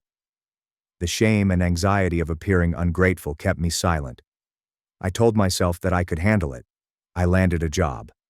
When that wasn't enough, I ordered a second one. My entire life has been around character building. Around 6 months into my first year, I struck a wall. I was failing a course. I was always unwell, and I was about to drop out. I was desperate. I finally got up the courage to approach my mother about the money. I discovered her in the kitchen, assembling an expensive-looking bouquet of lilies. She was humming. I cleared my throat. "Hey, Mom, can I ask you a quick question?" Her humming ended. She turned, her grin courteous yet distant. "Of course, dear. It's just, did Grandma ever happen to mention anything about, helping out with my college expenses?" I attempted to seem nonchalant, as if it were no great issue. Her nice grin tightened. "What do you mean?" "Well, a while ago she said she might send some money to help out, and I was just wondering if maybe the checks got sent here by mistake or something." Her chuckle had a shrill, unpleasant sound. "Noah, you're 21 years old. Are you seriously asking me about an allowance? Your brother is out there making a life for himself, being independent, and you're here asking for handouts? I thought we raised you to be more self-reliant than that." Every phrase was a skillfully targeted dagger, meant to make me feel small and embarrassed. "But, Mom," I stammered, the injustice making my face flush. "Jason lives in an apartment you pay for. He drives a car you bought him. I'm working 2 jobs. Grandma promised me. Her face turned stone. Don't you dare use that tone with me, she exclaimed, her voice frigid. And don't be so selfish. We have a lot of expenses. Your brother needs our support right now. He's under a lot of pressure. Family helps family, Noah. Why is that so hard for you to understand? You should be grateful you have the opportunity to go to college at all. Learn to stand on your own 2 feet. It builds character. There it was again. Character. That was their reason for everything. I just stood there, my throat shutting and the falsehoods draining all the air from the room. She had not only stolen the money, she had taken the promise, the affirmation, the only thing that had kept me going, and turned it into a lesson about my own selfishness. I never asked again. I simply retreated deeper into myself, worked harder, and allowed the betrayal to solidify into a constant knot in my stomach. My cousin Owen was the only one who appeared to comprehend. During our late-night video talks, he saw the black circles beneath my eyes. Dude, you look like a zombie, he would remark. Let me guess. The royal parents are showering Prince Jason with gold while you're eating ramen again. His bluntness was strangely comforting. It proved that I wasn't crazy. Now, back in that peaceful dining room, the knot in my stomach was slowly loosening. The poison was spilling forth. My father, Daniel, was the first to speak. His voice was faint yet ready. Now, Eleanor, it's not what you think. It was a misunderstanding. A misunderstanding. Grandma's voice sounded dangerously low. Yes, my mother responded, her voice unusually bright. We were just holding the money for him for safekeeping. We were going to give it to him in a lump sum when he graduated. As a surprise. The untruth was so outrageous and disrespectful that I almost laughed. Grandma did not laugh. A surprise? She replied coldly. You were safekeeping $54,000 from your son, who has been working himself to the bone for 3 years, as a surprise? Well, when you put it like that, my father sputtered. The truth is, Jason needed our help. He had a difficult situation. A rough patch, my mother said hastily. A momentary rough patch. It's all sorted now. Sorted. They had seized my future and called it resolved. I looked over to my brother. He did not look at me with remorse. He was gazing at me with irritation, as if my very existence had caused this uncomfortable situation. And I understood, with a clarity that pierced through the falsehoods and uncertainty, that this wasn't going to end. This was only the beginning. My parents' reasoning was offensive. Safekeeping? A surprise? They were flinging words at a house fire in the hopes of putting it out. Grandma Eleanor, who could recognize a bluff from a mile away, was having none of it. Her eyes were like laser beams, locked on my father. Daniel, you were a loan officer for 30 years. You understand the distinction between safeguarding and stealing, therefore let's end the games. What kind of a hard patch needs you to methodically drain more than $50,000 from your other son? My father flinched, as though he had been struck. It was an investment opportunity, Eleanor, he said, avoiding her gaze. Sure thing. It just went south. An investment, Grandma said, her voice full of disdain. And you, Linda. You went along with this investment. My mother, ever the staunch supporter of her golden boy, swelled up with rage. We were helping our son. This is what parents do. We were extremely concerned about him. He was under enormous pressure. We could not let him fail. Her voice trembled with fake righteousness. So you allowed Noah to fail instead? Grandma's question was gentle, yet it landed like a physical blow. My mother had no response to that. I couldn't be silent any longer. My raspy, rough voice cut in. What type of investment, Jason?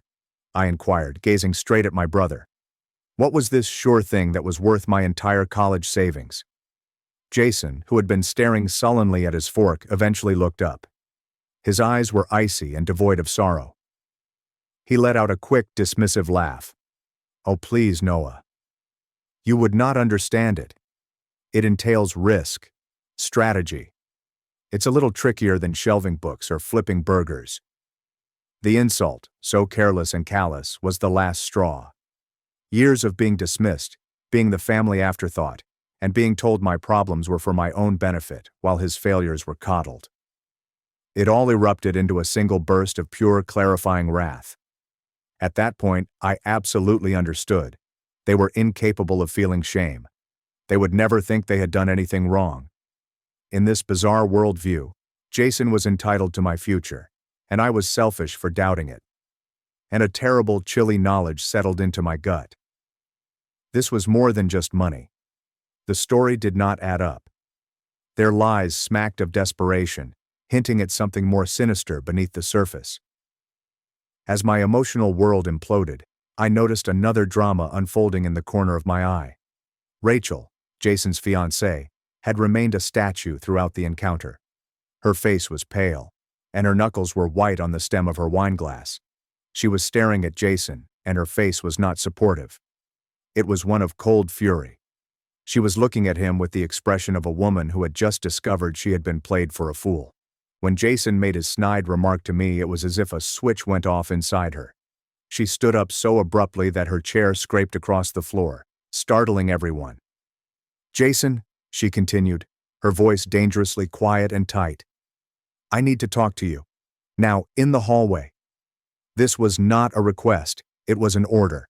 My Aunt Susan leaned in, her eyes gleaming with gossipy delight. Jason was furious, but he stood up and followed Rachel out of the dining room. An uneasy, strained hush descended once more. We sat there, pretending not to hear the angry, muttered whispers coming from the entryway. The old house has punishing acoustics. "Jason, you lied to me from the start. Where is my money? It was my mother's ring. How could you?" The disagreement ended with a strong, definite slapping sound that rang across the hallway. Everyone in the dining room flinched.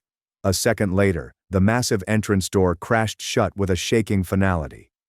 Jason reappeared at the doorway, alone. A large red handprint was starting to appear on his cheek, a dramatic contrast to his light complexion. He appeared absolutely defeated. However, his default setting was blame, not remorse.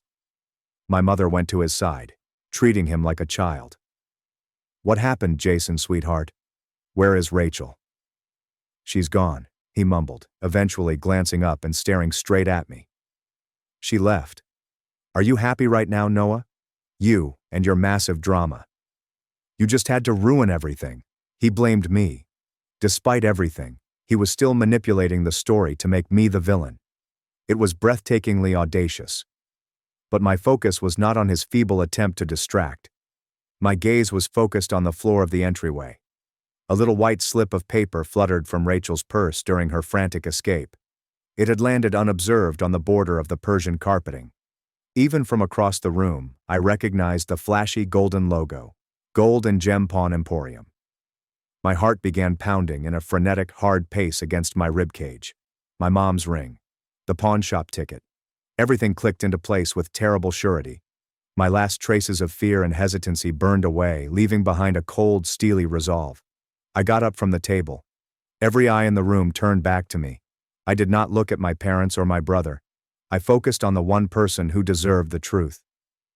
"Grandma," I murmured, my voice wavering almost imperceptibly but full of a new and strange strength. "Please do not let anyone leave.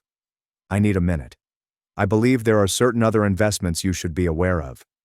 I wasn't the fearful youngster anymore. I was not the victim. I was the one with the key for the next locked door, and I was about to kick it completely open. I turned away from their horrified expressions, moved calmly into the hall and leaned down to pick up the pawn ticket. My hand was now steady. The truth was my weapon, and I was finally prepared to use it. I strolled down the hall and entered the small powder blue guest bathroom, shutting the door behind me. I needed a safe haven, a period of calm to let the screaming in my ears decrease. I leaned my forehead against the cool wood of the door and took a deep, ragged breath. The muted voices from the dining room sounded like a hornet's nest which I had just kicked. My hands, which had been so solid just moments previously, were trembling as I unfolded the pawn. Ticket. The clinical, typed phrases felt like a punch in the stomach. Item. 1.5 carat diamond solitaire engagement ring, GIA certified. Payout. $2,000. $2,000. He'd sold his future with Rachel for $2,000. The sheer desperation was astonishing. This was not a hard patch. This was a 5-alarm fire, and my parents were the ones with the gas cans. My first reaction was outright wrath. I wanted to rush back in there, push this piece of paper into Jason's face and watch him squirm. But I knew exactly what was going to happen. More lies. More denials. My mother would make up an elaborate narrative about the ring needing repairs. My father would stare at his shoes. They were adept in deflection, forming a reality distortion field around Jason. I needed more than just a pawn ticket. I needed something unbreakable, something they couldn't get away with. And I knew where to find it. Jason's previous bedroom is upstairs. He was staying there for the weekend, and the room was a fitting tribute to his stalled progress. It was a location where secrets could fester. I took another big breath, unlocked the door, and slipped outside. The family was still in disarray. No one noticed me as I walked past the dining room and up the huge, curving staircase.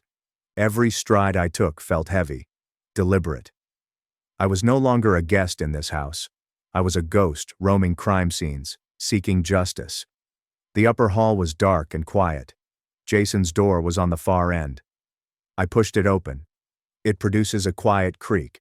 I slipped inside, my heart hammering, and softly closed the door behind me. The air in the room was a mix of dirty laundry and cheap body spray. Clothes were scattered on the floor. A half-eaten bag of chips was on the desk. This was not a man's room with investing potential. It was a teenager's den. My eyes searched the room for anything out of place. Where does someone keep their darkest secrets? I began with the desk, sorting through trash mail and old college textbooks. Nothing. I knelt and searched under the bed, my fingertips sweeping through a cosmos of dust bunnies before discovering merely a long-lost TV remote. Frustration started to set in. Was I wrong? Was this a crazy goose chase? I was going to leave when I heard footsteps down the hall. My blood became chilly. I fell back and wedged myself between the bed and the wall, my heart pounding against my ribs. I held my breath. The footsteps stopped outside the door. I could see the silhouette of feet beneath the crack. A moment has gone. An eternity. The footsteps moved on. It was probably one of my cousins going to the restroom. I exhaled a breath I hadn't realized I'd been holding, my body shaking from adrenaline. This was my only shot. I needed to find it. My attention rested on the closet. It was an old walk-in, crammed with items Jason hadn't touched in years. An old Nike shoebox sat on the top shelf, pushed well into the back corner. It was covered in dust and appeared to be a lost artifact in a chaotic room. Its neglected status made it the most suspicious object there. I dragged Jason's desk chair over, its legs grinding against the hardwood floor. I clambered atop it, my balance shaky, and groped for the container. When I pulled it down, a cloud of dust exploded around me, causing me to sneeze. I returned the box to the bed and sat down, my pulse racing in my ears. I lifted the lid. No shoes. It was stuffed with papers, a jumbled mess held together by a thick, brittle rubber band. With shaky fingers, I slipped the rubber band off. It shattered and disintegrated in my hands. The first several pages contained what I expected. Delinquent credit card bills with alarming numbers and final reminders from cell phone companies, all under Jason's name. It was horrible. But that was not the smoking gun. I dug deeper. Then I found it. What caused things to alter? It was a thick stack of letters, all from the same company, West Shore Capital Solutions. The name sounded somewhat menacing. The letters themselves were written in an aggressive, forceful font. Final notice prior to legal action. Immediate payment is essential to avoid wage garnishment. These were not nice reminders. The threats came from a debt collector, a loan shark with letterhead. But that wasn't the part that made my vision blur. The name and address appeared at the top of the page. The address was for my shabby first-year dorm room. I hadn't resided at this address in over 2 years. And the loan was in the name of the person who threatened to sue and ruin them. It was not Jason. It was Noah. This is my name. I could not breathe. It felt like the air had been punched out of my lungs.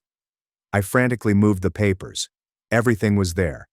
He could have simply accessed our parents' old tax files to obtain a $25,000 loan agreement using my name, date of birth, and social security number. There were default notices and letters charging exorbitant interest and fees. The total amount owing now exceeded $40,000. This wasn't simply stealing my grandmother's present. This was a profound and tragic violation. He'd taken my identity. He had taken my good reputation, the only thing I actually possessed, and dragged it through the mud, saddled me with terrible debt that may damage my credit, future, and ability to obtain a car loan or a house.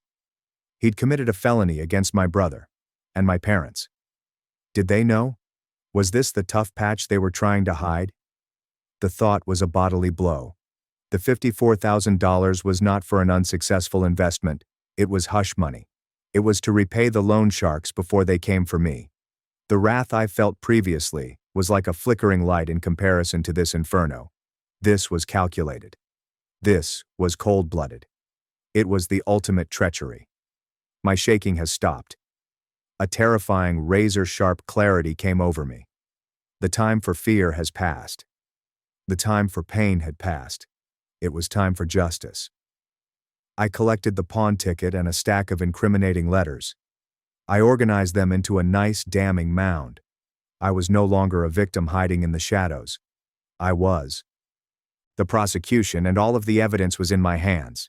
I stepped out of the room, my footfall solid on the old wooden floor. I didn't return to the dining room. I went straight to the closed door of my grandmother's study. I knew she would be inside. It was her refuge.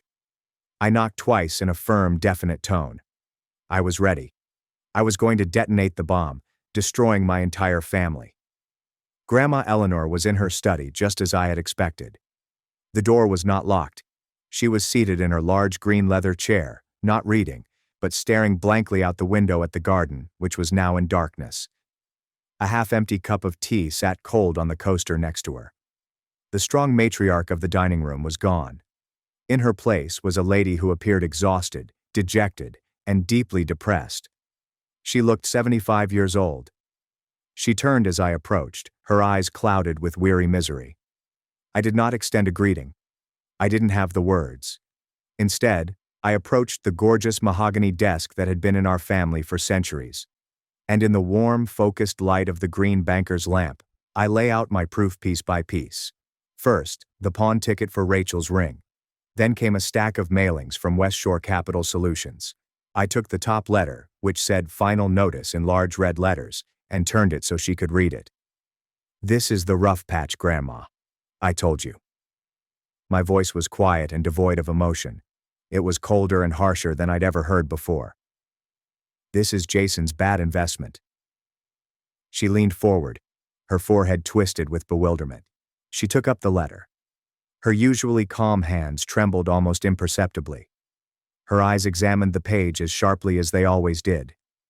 I observed her expression as she assimilated the information. I witnessed confusion turn into incredulity, which then curdled into a dawning, terrible fear. She read the loan amount. She read the threats of legal action. And then her gaze fell on the name at the top of the page.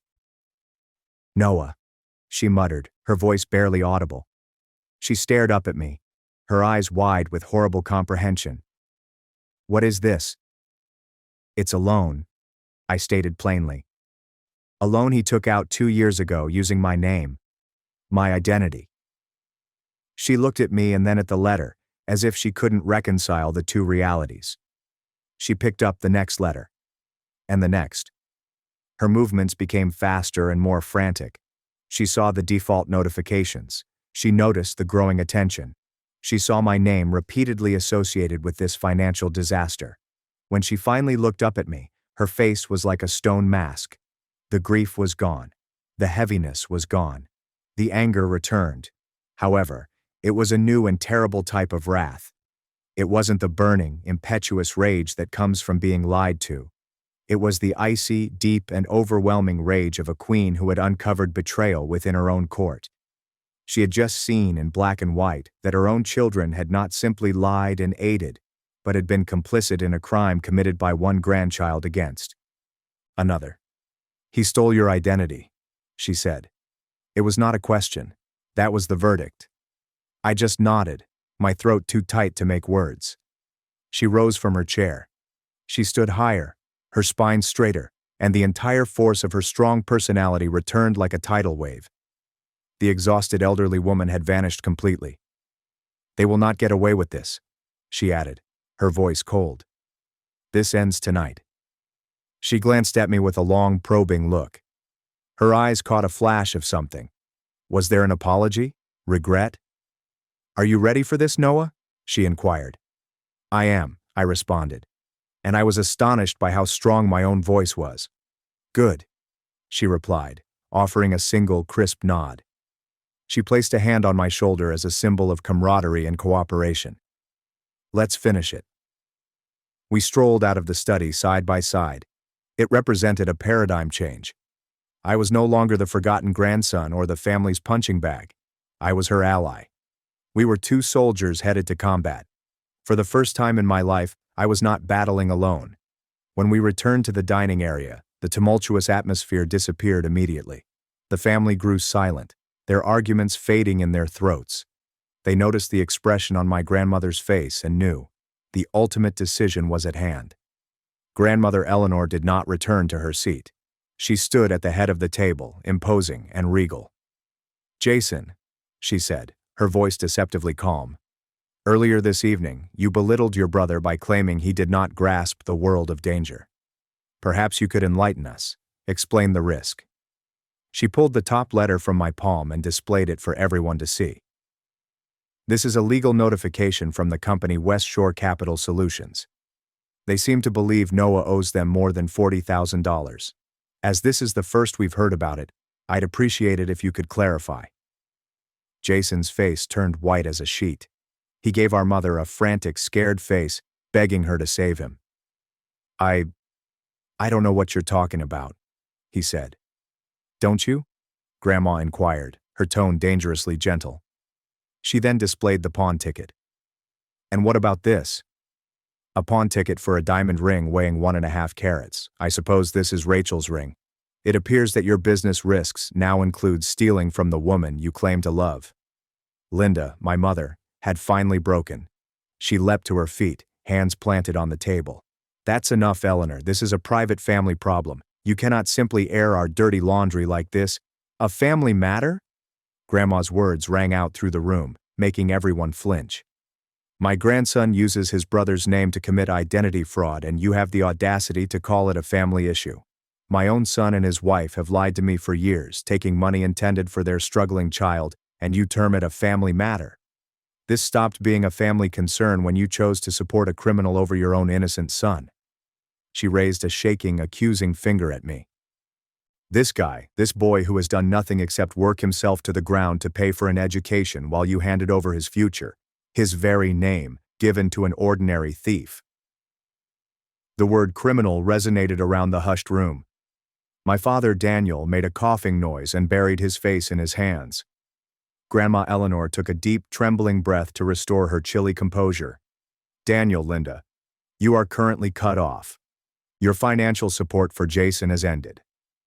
Every cent you took from Noah will be returned to him with interest from your savings and retirement accounts. I'll personally oversee the move tomorrow."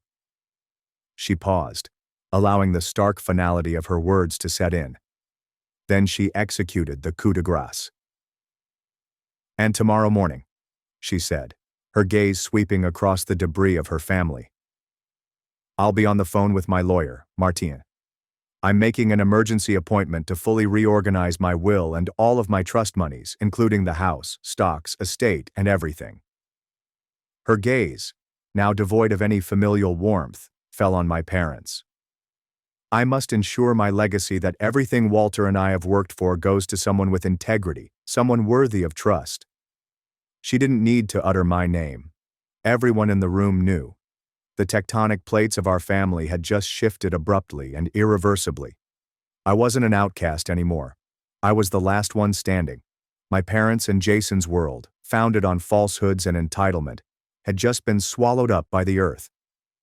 My mother began, her lips opening and shutting like a fish, with no sound coming out. My dad sobbed silently into his hands. Jason finally looked at me. There was no more arrogance or condescension, only a look of pure, venomous loathing. The expression of a dethroned king staring at the peasant who had seized his crown. I saw a promise in his eyes. This was not over. The silence that followed my grandmother's directive was the deepest of the night. It was a hush of complete despair. The eerie silence following a lightning strike has cut an elderly tree in half.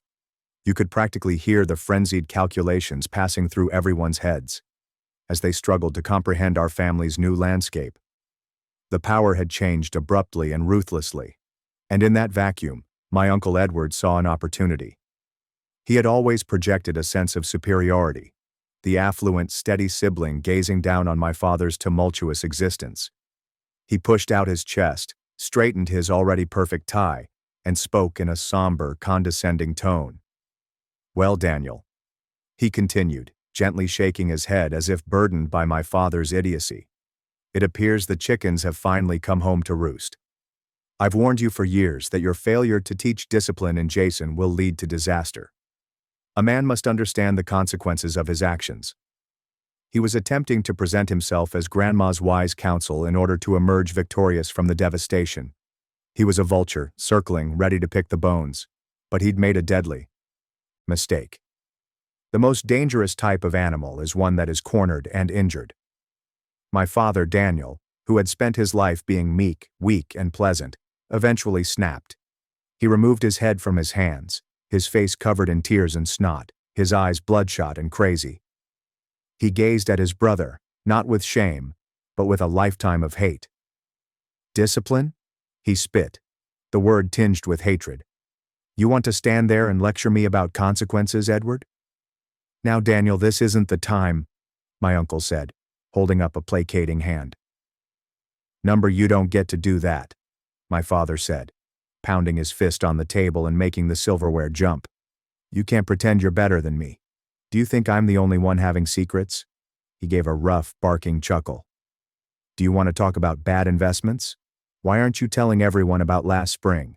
Why don't you tell them how you crawled to Mom on your hands and knees pleading for $100,000 to preserve your oh-so-successful firm from bankruptcy after your smart day trading hobby failed miserably?" Uncle Edward froze. The color drained from his face, leaving it a pasty, sickly gray. His smug facade broke, exposing the scared impostor beneath. My Aunt Diane and his wife let out a terrified scream. "100,000? She yelled, turning against her spouse. "You told me you had a bank line of credit. You said business was booming." "It was a private loan, a family matter," Edward mumbled, his gaze darting about the room, searching for an escape that did not exist. "A loan," Grandmother Eleanor murmured, her voice cutting through the fresh layer of pandemonium like a surgeon's blade. "That I have yet to receive a single dollar of repayment for." Edward, I assume the word was short-term. The hypocrisy was sickening. The family's self-appointed moral compass was just as corrupt as the rest of them, but better at concealing it. The room erupted. Aunt Susan began sobbing and screaming at her husband. My cousin Owen looked at his father with utter hatred. He then stood up and went out of the room without saying anything. Another voice, quiet but powerful, enforced order in the midst of my family's devastation caused by greed and deception. "That is enough." Everyone froze. It was my granddad, Walter. He had been silent all night like a stoic statue at the far end of the table.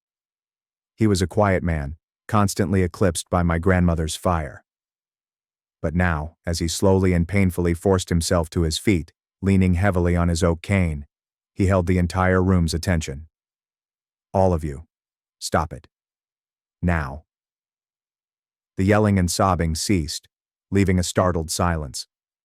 He took a slow, methodical look around the table, his elderly, tired eyes taking in the full extent of the devastation. He saw my parents' abject shame, my uncle's humiliation, my brother's seething rage, and my own dismal, false victory. His gaze eventually rested on mine, and in his eyes, I saw a level of regret that shocked me to the core. This is my fault," he continued, his voice rasping from age and passion. Grandma Eleanor rushed to his side, resting a hand on his arm. "Walter, no. Don't be ridiculous. This is their greed, Their weakness, not yours. No, he insisted, slowly shaking his head and tightening his grasp on the cane. It starts with me. He kept looking at me as he spoke to the audience. It was my idea years ago, Noah, when your grandmother first informed me about her desire to send you money for college. I was the one who advised, Eleanor, simply send it to Daniel and Linda's account. It's easier and eliminates any complicated gift tax paperwork. They're his parents, I explained. They'll do the right thing and ensure he receives it. I thought I was being practical. I thought I was helping. He drew a ragged, quivering breath. I never expected this. I saw you, Noah. I noticed you returning home late from your employment. I noticed the lights on in your place at all hours of the night and said nothing. I assumed you were just driven, like your grandmother. I did not understand you were drowning. He fixed his saddened stare on my parents. My plain, foolish, realistic advice handed you the key to a door you should not have opened. It enabled you to betray your own son day after day for years. And for my part in that, Noah, I really apologize for my silence. I failed you as a grandfather. His admission was a stomach strike. It was not an excuse for my parents. It was a tragic origin story. It was the final, sad piece of the puzzle, illustrating how a minor, well-intentioned error might, in the wrong hands, grow into a world-shattering treachery. The fight drained out of the room, swallowed up by the gravity of his words. In the resounding silence that followed, I finally had the courage to stop it. I got up, my legs feeling more stable than they had all night. I confronted my parents and brother with quiet, profound finality rather than fury. I don't want an apology, I stated clearly and calmly. Apology means you're sorry. You're not apologizing for what you did. You're just sorry you got caught. I looked at my mother, who was crying tears of self-pity. I looked at my father, who was unable to meet my gaze. I looked at my brother, whose hostility was evident in the room. So this is what's going to happen, I explained. I am leaving this house tonight, and I need time. I need some room. Lots of stuff. Do not call me. Do not text me. Do not try to find me. When I am ready, if I ever am, I will be the first to make contact. I turned my back to them. I walked up to my grandfather and grandmother. I wrapped my arms around my grandfather's thin shoulders, hugging him tightly. Then I hugged my granny. Thank you, I muttered. And with that, I walked out of the dining room, through the front door, and into the fresh, pure night air, leaving the blazing remains of my family behind me. I did not glance back. Walking away from my family that night was like exiting a burning building. The air outside was cold and biting, but I could breathe again. The year that followed was a gradual, hard process of repair, similar to rebuilding a city after an earthquake. It was painful. It was a mess. There were days when the aftermath of sadness and wrath nearly knocked me off my feet. However, it was also the first year of my real life. Grandma Eleanor kept her promises and was twice as cruel. The next Monday, my new bank account, which she had established with a single phone call, received a deposit of $54,000. Her lawyer, Martin, added an additional $10,000 for punitive damages and mental suffering. The financial conduit to my parents' house was completely broken. Within a few months, I learned from Owen that they needed to take out a second mortgage on their home to keep solvent. They sold my brother's showy sports automobile. The comfortable, consequence-free environment they had created for Jason had vanished overnight. The freedom that money provided was astounding, but not in the way you might expect. I did not go on a spending binge. The first thing I did was leave my nighttime job at the cafe. I came in, thanked S for the opportunity, and gave him my apron. The relief was so intense that it felt as if a thick, oily coat I had been compelled to wear for years had finally been removed. I retained my modest part-time job at the campus library not for the money, but because I enjoyed the serene atmosphere. It was my refuge. For the first time in my academic career, I was not just surviving, but thriving. I focused all of my newfound time and energy into my studies. I met with academics during their office hours. I've joined a study group. My grades, which had previously been satisfactory considering my circumstances, skyrocketed. I was on the dean's list the first semester and every semester after. I was no longer the tired ghost in the back of the lecture hall. I took an active role in shaping my own future. I also learned what it was like to be part of a true family. My cousin Owen became my brother. He was my rock.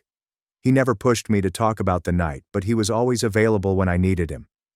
He'd phone me up and say, "Hey man, I'm ordering pizza and turning on the game. Get over here." Those nights, lying on his lumpy couch and swearing at the TV, seemed more like home than my actual home did. He told me that his parents, Edward and Diane, were undergoing extensive marriage counseling. The implosion at the party had damaged their carefully cultivated image, and they were looking to discover whether there was anything genuine left beneath. "Dad's a mess," Owen told me one night. "He's finally realizing that respect is something you earn, not something you inherit." My other pillar was my roommate Leo, who was quiet and unassuming yet had a deep pool of empathy.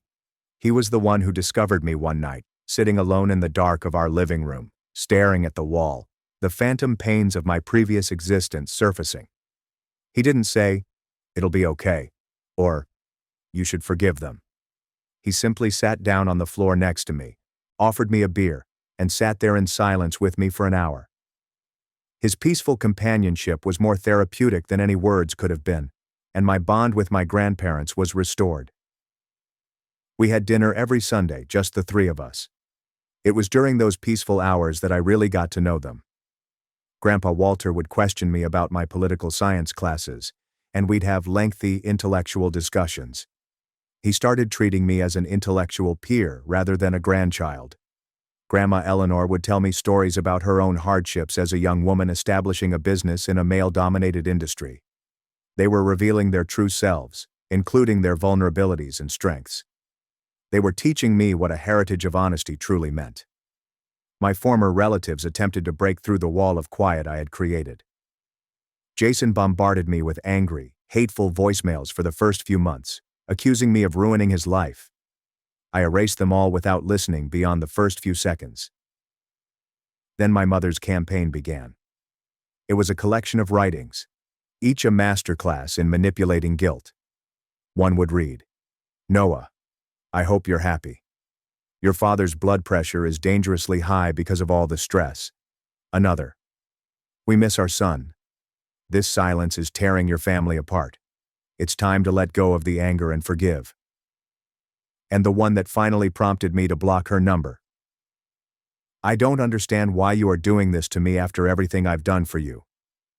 Not once did any of them include the basic words, "I am sorry for what we did."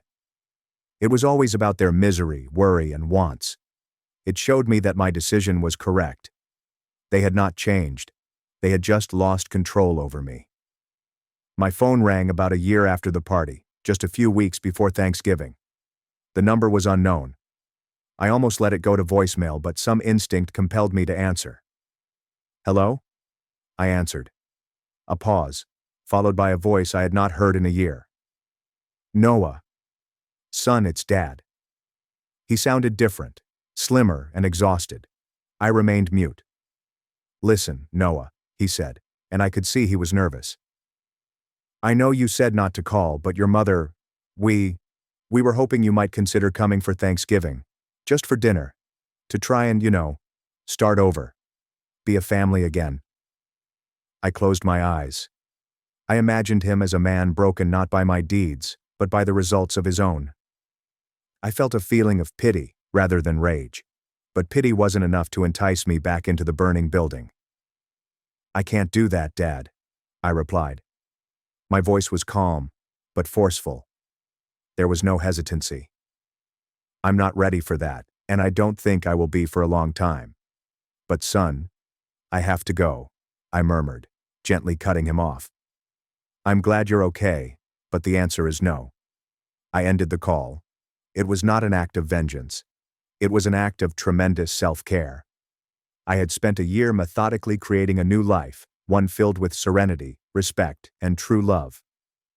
I was the architect of this new existence. Another year has gone since that phone call. I'm in my final semester of college. A few weeks ago, I received an acceptance letter to a top East Coast graduate program in public policy. It's a dream I would never have allowed myself to have when I was sleeping 3 hours a night and eating instant ramen. Life is no longer only stable, it is full of potential. Sunday dinners with my grandparents are still the center of my week. Grandma Eleanor is already organizing a trip to see me after I relocate. Grandpa Walter handed me his old, lovely fountain pen as a congrats present. For signing important things, he added with a wink. The gesture was tiny, but its significance was huge. My life is complete. My bond with Owen and Leo is the kind that will endure a lifetime. I'm even dating a clever, humorous woman from my international relations class who recognizes me for who I am, not for my past. Every now and again, while walking across campus as the sun sets or late at night in the library, I think about them. My parents. My brother. The searing, blazing rage has long since subsided. Hate is a great load, and I have worked too hard to be able to bear it any longer. What remains is a terrible, hollow regret and grief over the family I should have had. I feel bad for the mother who was so blinded by favoritism that she couldn't recognize her other child's suffering. I feel sorry for the father, whose weakness resulted in so much harm, and I feel sorry for the brother who was so preoccupied with entitlement that he saw me as an obstacle rather than a human being. The money I now see was never the main issue. The $54,000 was simply a sign of the sickness. The true crime was the gradual, methodical stealing of my self-esteem. The true betrayal was making me believe that I was worth less. Ironically, losing that money and learning the truth was the most liberating experience of my life. It made me stop waiting for their approval, to give up hope that they'd see me someday. It forced me to face myself. It compelled me to battle for my own value. They say that what doesn't kill you makes you stronger. I'm not convinced that is true. I believe that some things only kill you briefly, they leave scars. But I've discovered that scars do not have to be a cause of shame. They are proof that you have recovered. They are proof that you survived the struggle. My scars are a map of where I've been, and they serve as a continual, forceful reminder that I will never allow myself to return there again. They remind me that my family does not decide my worth. It's not influenced by my bank account or anyone else's opinions. It is defined by my own acts, my honesty, and my willingness to defend my own soul. It is the one thing that no one can ever take from you until you allow it. Thank you for hearing my story. I hope it touched you in some way. Have you ever had to fight for your own worth against those who were supposed to help you grow?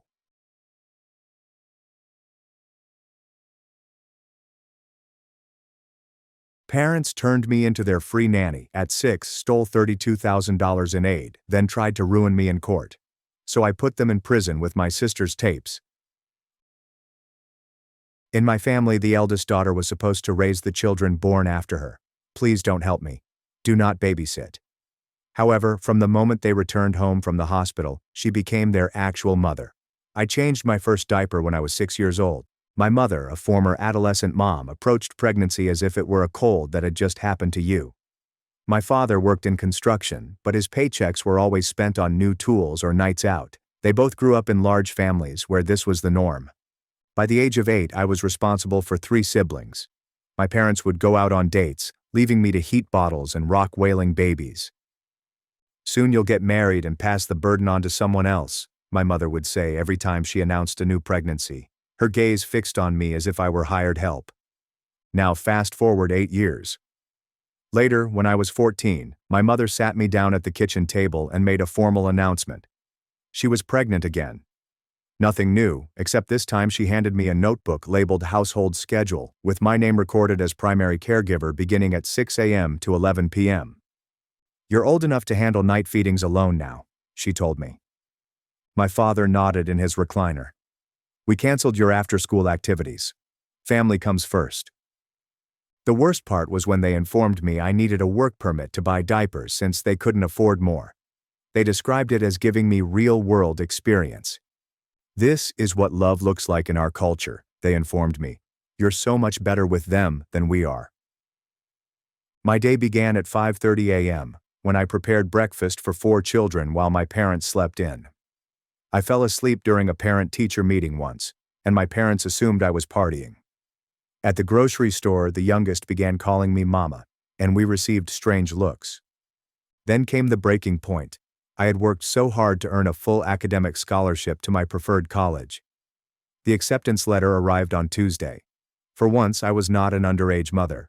I was just Naomi, a normal girl attending a normal college. I was in the midst of happy tears when my mother entered. "I'm pregnant," she yelled. My face sank. It was twins. That was the same week when my father chose to be even more inattentive than normal. I had to be the one to hold my mother's hair when she vomited, massage her feet, and satisfy her pregnant cravings, all while caring for the kids. The counselor contacted me the following week, informing me that I needed to complete final papers by 3 p.m. The infant became ill and wouldn't stop wailing. I missed the deadline by 10 minutes. The scholarship was rescinded due to lack of commitment.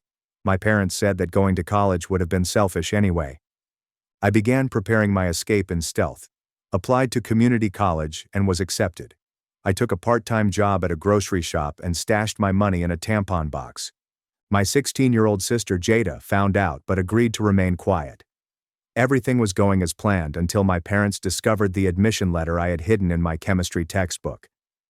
My mother shed tears as she remembered all of their sacrifices. My father threatened to kick me out if I left the family. I didn't say anything.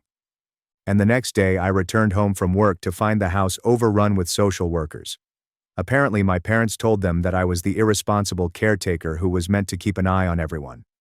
The social worker saw through it, but she gave me an impossible choice.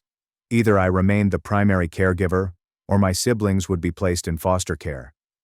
My parents stood there, smirking, as if they had won. I had a secret weapon, however. Jada had been taping them on her phone for several weeks. Miss Susan, the social worker, took out her paperwork and began questioning my parents, who stood with their arms crossed. Jada slid her phone into my hand, behind her back. I felt its weight as a lifeline. "These recordings," I remarked, my voice more composed than I felt. "They show everything." My mother's face turned white. My father moved forward, reaching for the phone, but Miss Susan raised her hand. "Let's all stay calm. Naomi, can you show me what you have?" I played the first recording. My mother's words could be heard clearly throughout the room. "Naomi needs to understand her place. She's the oldest girl. This is her job until she gets married and has her own eldest daughter to take over." My father's voice followed. "If she thinks she's going to college instead of raising these kids, she's got another thing coming. We'll make sure of that." The room became silent. My parents exchanged worried expressions. My mother then began crying, as she always did when confronted. "That's taken out of context," she cried. "Naomi must have edited it with one of those apps. Kids these days can fake anything with technology." My father jumped on it right away. "She's been unstable lately, talking about abandoning the family. She probably made this up to get attention." Ms. Susan glanced between us, her expression unclear. "These are serious allegations. We'll need to verify the authenticity of these recordings." "Call Calvin," my mother stated abruptly. "My nephew Calvin works in IT. He can prove these are fake." Within an hour, cousin Calvin arrived with his laptop. He was 25 and had always been the family's go-to person for computer issues. He listened to the audio, wrote on his computer, and looked up at Ms. Susan. "Audio manipulation is incredibly easy these days," he told me. "There are dozens of apps that can splice conversations together. Without the original files and metadata, there's no way to prove these are real." Jada's face fell. I felt my heart fall. Of course, the family would protect one another. That is what they always did. Ms. Susan wrote notes on her clipboard. "I'll need to investigate further. In the meantime, the children will remain in the home under the current arrangement." After she left, my parents' masks came off entirely. My mother gripped my arm firmly enough to leave marks. "You think you're so smart. We're calling a family meeting. Let's see what Grandma Emma thinks about you trying to destroy this family." The next morning, our house was packed with relatives. Grandma Emma sat in the main room like a queen, holding court. She was my mother's mother, the matriarch who had reared 12 children and thought that adversity develops character. "I hear you've been making trouble," she began when she first spotted me. "Recording your parents like some kind of spy. In my day, children who disrespect their elders got the belt. My aunts nodded in accord. Uncle Vincent, the lawyer, sat alongside her and took notes. My mother had previously contacted him about representing them if things escalated. Naomi's always been difficult, my mother explained, drying her eyes. We've tried everything. We even found a counselor friend who's been documenting her behavior issues. She produced a folder filled with papers. I recognized the letterhead from Mrs. Patterson's counseling firm. She and my mother had attended high school together. The document said I exhibited significant attachment dysfunction, oppositional defiance, and pathological lying. These are fake, I protested, but Grandma Emma cut me off with a glance. Children who won't fulfill their family duties are sick in the head, she told me. Your mother did her duty, I did mine. Every woman in this family has done theirs. You think you're special? The family divided into camps over the next few days. Several cousins informed me personally that they understood, but none spoke up publicly. Most people sided with my parents. Family traditions were sacred. Breaking it entailed betraying everything they stood for. My parents filed documentation in court, claiming I was mentally unwell and had turned the younger children against them. They wanted emergency custody formally transferred to them, with me banned from any caregiving responsibilities. The irony was not lost on me. You're going to regret this, my father said that night. We've given you everything, a roof over your head, food, a purpose, and this is how you repay us? The locks were changed the following morning. When I returned home from my job at the grocery store, I discovered that my key did not work. My clothing was in rubbish bags in the yard. The restraining order was taped to the front door. They said I had threatened them at the family gathering. Jada gazed from her bedroom window, tears running down her cheeks. She put up her phone and said, I'm recording. But what good would that do when the entire family was against us? That night I slept in my car, which was parked behind the grocery shop. My manager caught me the next morning when he arrived to open up. I begged him to not say anything. I need this job more than ever. But word spreads quickly in our small community. By the end of the week, 3 of my father's construction crew buddies had visited the business. They didn't say anything directly, just stood in my checkout line, purchasing single items and making remarks about ungrateful children who didn't respect their parents' sacrifices. My manager summoned me to his office the next day. I'm sorry, Naomi, but we've been getting complaints. Customers say you seem distracted, that you're making mistakes. With everything going on, maybe it's best if you take some time off. Please, I begged. I need this job. I don't have anywhere else to go. He appeared uneasy. It's just temporary until things settle down with your family situation. However, we were both aware that it would not be temporary. In a small town where my father's group conducted half of the construction work, crossing him had serious implications. I stayed in my car for the next 2 nights until the women's shelter had a bed available. The intake worker grimaced when she saw my restraining order. Your parents filed this against their own daughter? I simply nodded, too fatigued to explain. The shelter was loud and packed, but it was preferable to my car. I had a bed, a locker for my belongings, and access to the shower. I could work out the rest later. The family court hearing was scheduled for next week. My parents had Uncle Vincent represent them pro gratis. I had no one. Legal aid claimed I didn't qualify because I wasn't the one seeking custody. The morning before the hearing, I put on my best clothes, which were wrinkled from being stored in my car. Jada texted me that they've been coaching the youngsters all week. I apologize.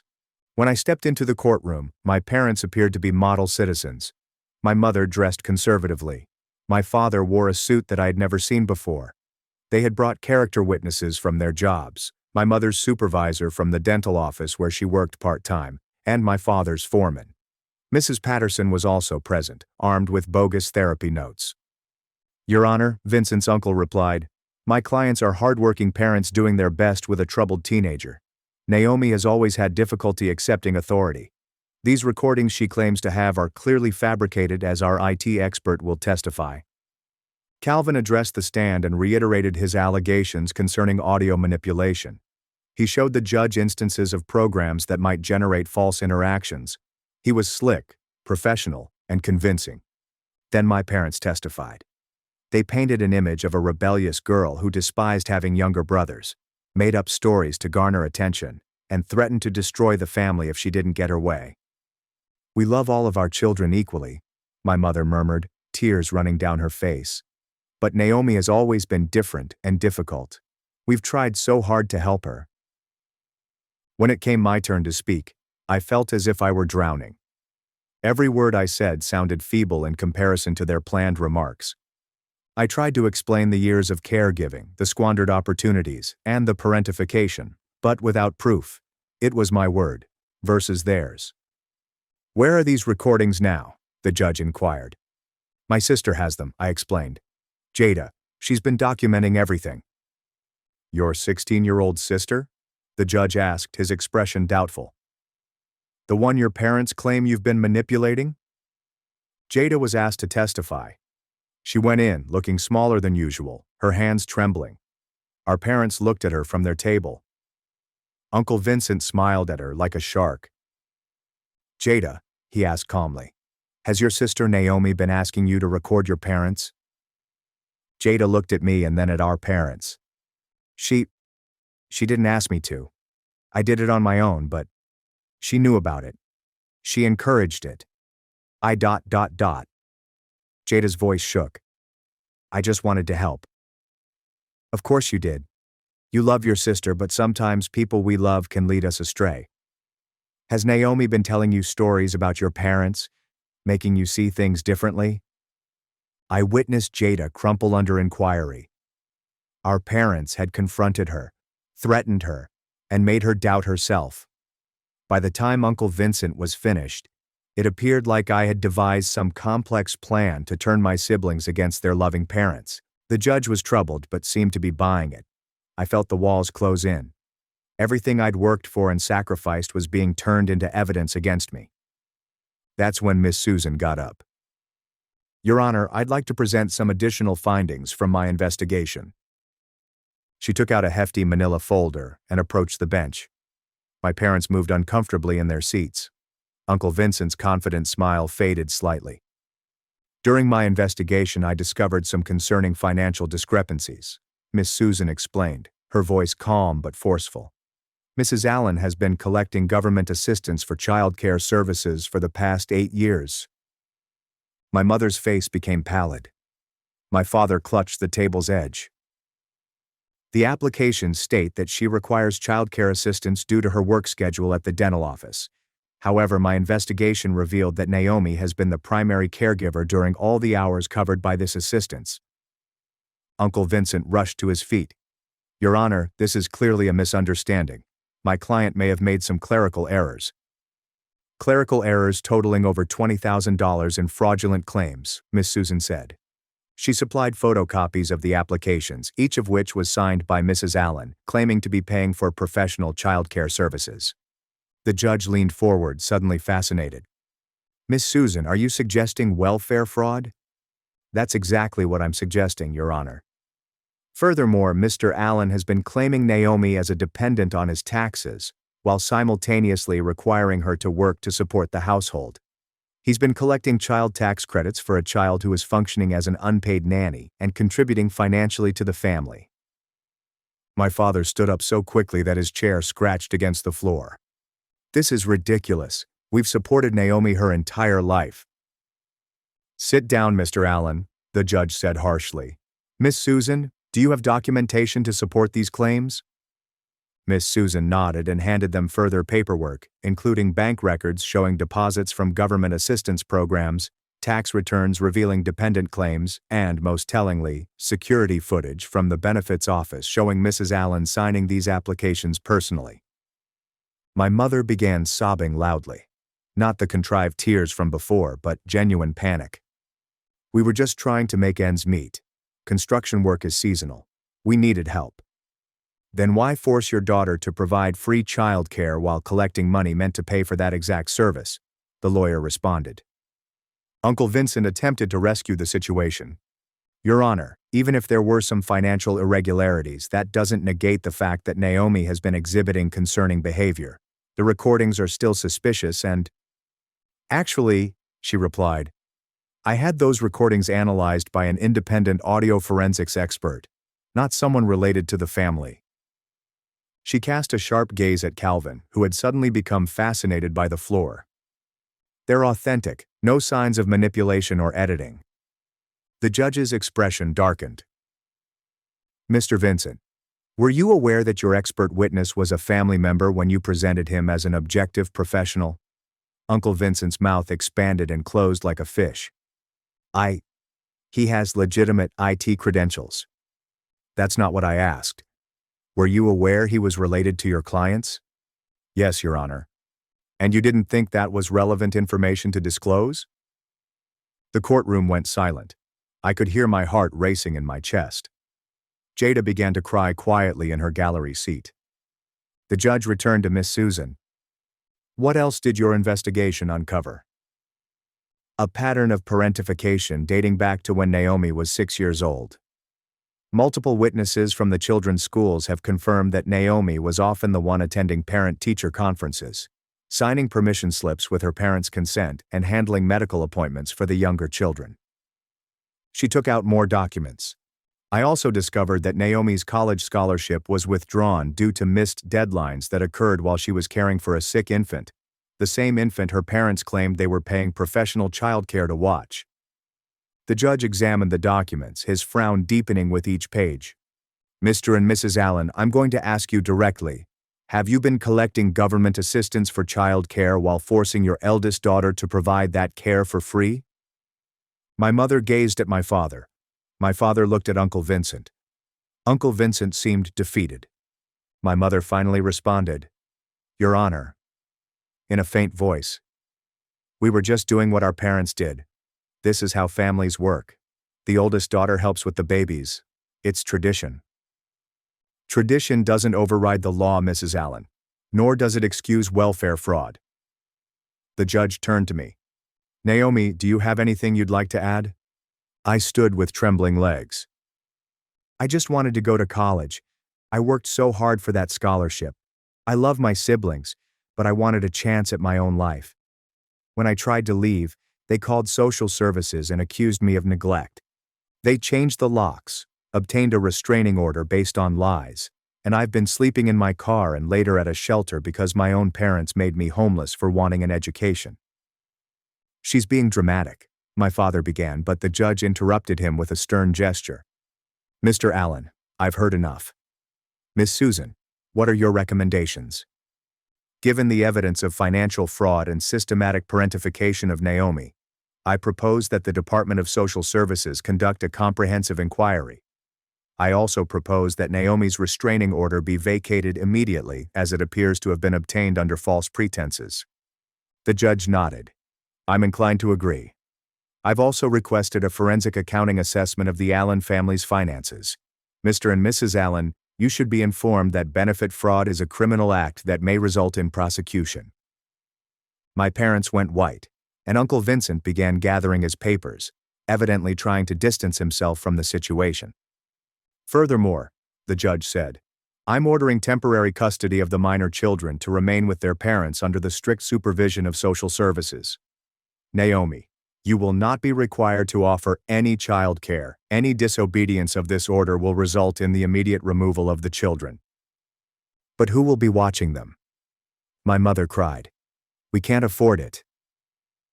Perhaps you should have thought of that before committing fraud with the money meant to pay for child care, the judge observed coldly. The court has adjourned. Mr. and Mrs. Allen should not leave the state. You will be notified of the criminal investigation proceedings. The gavel fell with a finality that rang through the courtroom, and my parents sat stunned, the reality of their situation finally hitting in. They tried to capture me, but instead trapped themselves. Outside the courts, Miss Susan approached me.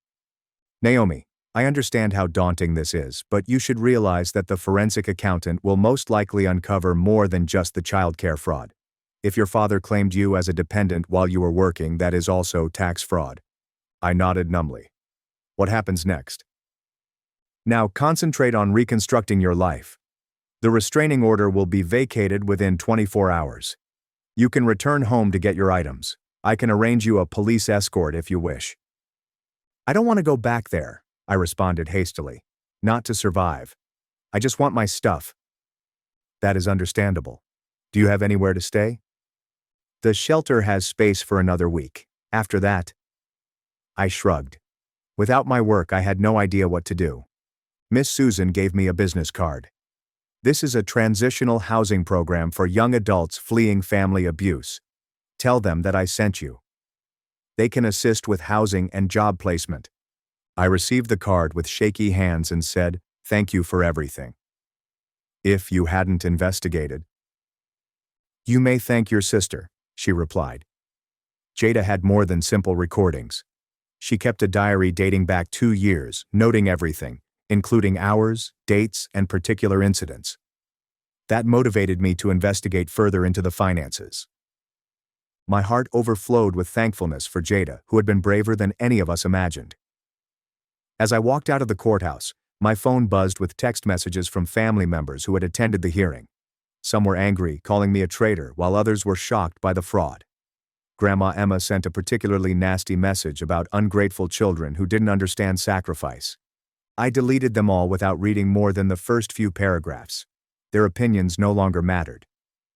After the restraining order was dissolved, as Miss Susan had promised, I returned to the house with a police escort to get my possessions. My parents were not present, but Jada was. She flew into my arms as soon as she spotted me. I'm so sorry they had me say those things. They threatened to send the little ones away if I didn't cooperate. It's okay, I murmured, hugging her tightly. You were so brave. Miss Susan informed me about your diary. I started it when you got your scholarship, she admits, and I knew they'd try to stop you. I wanted to be sure there was proof of what they had put you through. We rapidly packed my belongings. My admission letter to community college was still in my chemistry book, and my hidden money was still in the tampon box. What will happen to us? Jada inquired as we placed boxes into the police officer's vehicle. I don't know, I admitted. But whatever happens, I'll make sure you and the kids are safe. I promise. She nodded bravely. Maybe now Mom and Dad will actually have to take care of their own children. The concept was almost ridiculous. They'd never had to do it before, but with social services on their tail and criminal charges looming, they'd have no option. The following week, I went into the transitional housing program, where I shared a small apartment with 2 other young women fleeing familial problems. Each of us had our own bedroom and shared the common rooms, and it was clean, safe, and, most importantly, mine. The program also assisted me in finding a new job at a different grocery shop across town, far from my father's construction connections. The manager there was aware of my situation and accommodating with scheduling around my community college courses. Yes, I chose to still go. The acceptance was still valid, and with financial aid and my new employment, I could make it work. It wasn't the university scholarship I had hoped for, but it was a step ahead. 2 weeks after the hearing, my parents were formally charged with benefit fraud and tax evasion. The forensic accountant discovered exactly what Miss Susan predicted: years of bogus claims totaling more than $30,000. Uncle Vincent declined to represent them, citing a conflict of interest. They had to utilize a public defender. The irony was not lost on me. They had said I didn't qualify for legal assistance, yet now they needed it too. My father's construction boss had cut his hours after hearing about the charges, and my mother had been suspended from her dental practice pending the outcome of the criminal case. Jada kept me informed through carefully worded texts, and our parents were in a state of panic. They had been ordered to pay back all the fraudulent claims, plus penalties, and the house might have to be sold. For the first time in their lives, they had to parent. There was no eldest daughter to delegate tasks to, and no government money to collect while someone else performed the labor. According to Jada, the house was in disarray. The smaller kids didn't understand why I wasn't there to make breakfast or help with homework, and my parents were exhausted. Within days, Mom actually had to change a diaper yesterday, Jada texted me one evening. She acted like it was the end of the world. I should have felt vindicated, but instead I felt sorry. Sorry for my siblings who were confused and terrified, sad that it had come to this. and even sad for my parents who were so caught up in their own upbringing that they couldn't see how wrong it was. Grandma Emma called an emergency family meeting to which I was clearly not invited.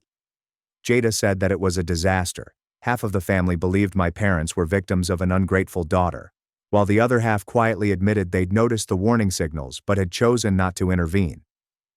During one of our phone calls, Jada told me that cousin Amanda rose up and said she went through the same thing, and that Grandma Emma forced her to raise her 5 younger siblings as well. Then Aunt Nadine said it happened to her, and everyone began arguing over whether it was tradition or abuse.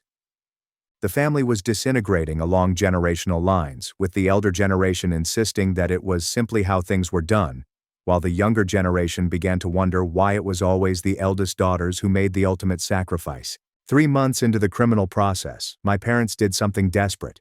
They disappeared. I was in my evening statistics class when my phone started vibrating. I ignored it until I realized it was Miss Susan calling, and I stepped out into the corridor to answer. "Naomi, your parents missed their court appearance this morning. They have also taken the younger children out of school. We believe they are attempting to leave the state." My blood ran cold. "What about Jada?" "She alerted us. She is safe at school right now," she added. "Your parents packed the van last night and told the kids they were going on a surprise vacation." I collapsed onto a bench in the corridor. They were going to flee, take the children, and disappear rather than face the repercussions of their conduct. "What can I do?" I asked. "Stay where you are. Do not try to intervene. We have notified the state police and issued an Amber Alert for the youngsters." Jada said she overheard them discussing staying with family in Texas. Of course, my father had cousins there who were presumably unaware of the allegations, and they could escape into another large family where eldest girls raising siblings was just part of the usual. I went back to class but couldn't concentrate. My professor sensed my anguish and softly told me I may leave if I wanted to. I packed my belongings and drove back to my apartment, my hands trembling the entire time. The following few hours were the longest in my life. I stayed by my phone, waiting for developments. My roommates gave me tea and sat with me, sharing their own stories of family turmoil. It helped to know I wasn't alone. Finally, after midnight, Miss Susan called. "We found them. State police apprehended them at a gas station about 2 hours from the Texas border. Everybody is safe." I sobbed with relief. "What happens next?" "Your parents have been jailed for custodial interference and breaking their bond conditions. The children are being placed in emergency foster care until we can find the appropriate placement." "How about Jada?" "She turns 18 in 2 months. We're considering emergency emancipation so she can keep some independence." "Naomi, would you consider taking temporary guardianship of your siblings?" The question I had been dreading and anticipating in equal measure. I'm not sure if I can. I am barely able to maintain myself." "I understand. You don't have to make a decision tonight, but you should consider it. Foster care is not ideal, and you are the only family member who has expressed genuine concern for their well-being." After we hung up, I sat in the quiet living room, thinking. I had battled so hard to avoid the role of surrogate mother, and the thought of deliberately taking it on again made me sick. But the thought of my siblings spread among foster homes made me feel even worse. I called Jada, and she answered on the first ring, sounding fatigued. Hey, are you okay?" "Yeah, I'm at a police station. They're being quite kind. They gave me some hot chocolate. Miss Susan said they're looking into emancipating you early." "Yeah, she mentioned that." Jada blinked. "She also asked if I thought you'd take the kids. What do you think I should do?" Jada remained silent for a long time. "I believe you should do whatever makes you safe and healthy. You have made enough sacrifices for this family." But she faded off. But maybe we could do things differently. Together. Not like previously when you did everything, but as real sisters assisting one another. I could acquire a part-time job. We could seek legal aid. Make sure the children receive therapy to deal with everything. Break the cycle. For real. I closed my eyes, feeling the weight of the decision. leaving the dorms, moving to a bigger place, and putting certain goals on hold again. Or maybe I'm just dreaming differently, Jada replied gently. College during the day. Homework helps at night. Soccer practices and PTA meetings. Normal family things. But here, everyone pitches in. Where the kids can see what a real family is like. She was presenting a picture of a family in which responsibility was shared. Love did not require sacrifice, and we could recover together. Can I think about it? I asked. Of course. But, Naomi, whatever you decide, I am proud of you. You stood up to them. You broke free. That required more courage than any of us had. The next morning I met with Ms. Susan and a family court representative who explained what temporary guardianship entailed. The children would receive counseling, Jada would be emancipated and could be a co-guardian, and social services would assist us. Your parents will most certainly face prison time, the advocate continued. 2 to 3 years depending on the charges. The children require stability throughout that time. Foster care can help, but family placement is always preferable if the child is healthy. I thought of my siblings, the 8-year-old who had stopped talking to me due to our parents' deception, the twins who were most likely perplexed, and the newborn who called me Mama until I taught him my real name. How about Grandma Emma? I inquired. Won't she try for custody? Miss Susan shook her head. She's been deemed unfit due to her age, and the fact that she was aware of and encouraged the parentification. Several family members have come out with their own stories after your case became public. She is currently conducting her own investigation. The dominoes were falling throughout the family, revealing a secret that had been kept for centuries. If I say yes, I explained carefully, I need guarantees. The kids receive therapy. Jada and I seek family counseling to understand how to do this correctly. Financial assistance for housing and childcare. Real childcare, not me skipping school. And assist them navigate college with this responsibility. All of that can be arranged, the advocate assured me. We want this to succeed if you decide to do it. The goal is to end the pattern, not to continue it. I requested one more day to decide. That evening I sat down with my roommates and discussed it. They'd both come from abusive households and understood the gravity of the situation. The question is, one of them asked, can you live with either decision? If you accept them, can you carry the responsibility without losing yourself? If you don't, how will you deal with the guilt? It was a valid question.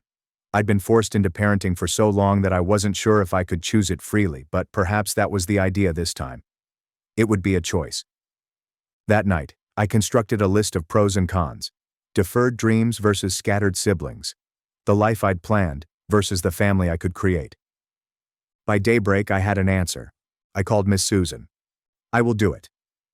But only with Jada as co-guardian and the assistance we discussed. I will start the paperwork. Naomi, I want you to know that I am really proud of you. Not only for taking on this challenge, but also for establishing boundaries and seeking assistance. That is what breaking the cycle looks like. The following few weeks were filled with guardianship court hearings, apartment hunting with a social worker, meetings with the kids' teachers and counselors, treatment schedules, and trauma-informed parenting training.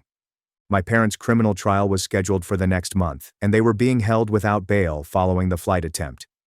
I hadn't spoken with them since the initial hearing, and I didn't intend to. Some bridges were intended to be burned. The day I was granted guardianship was bizarre. The judge made it plain that this was just temporary, pending my parents' criminal trial and sentencing.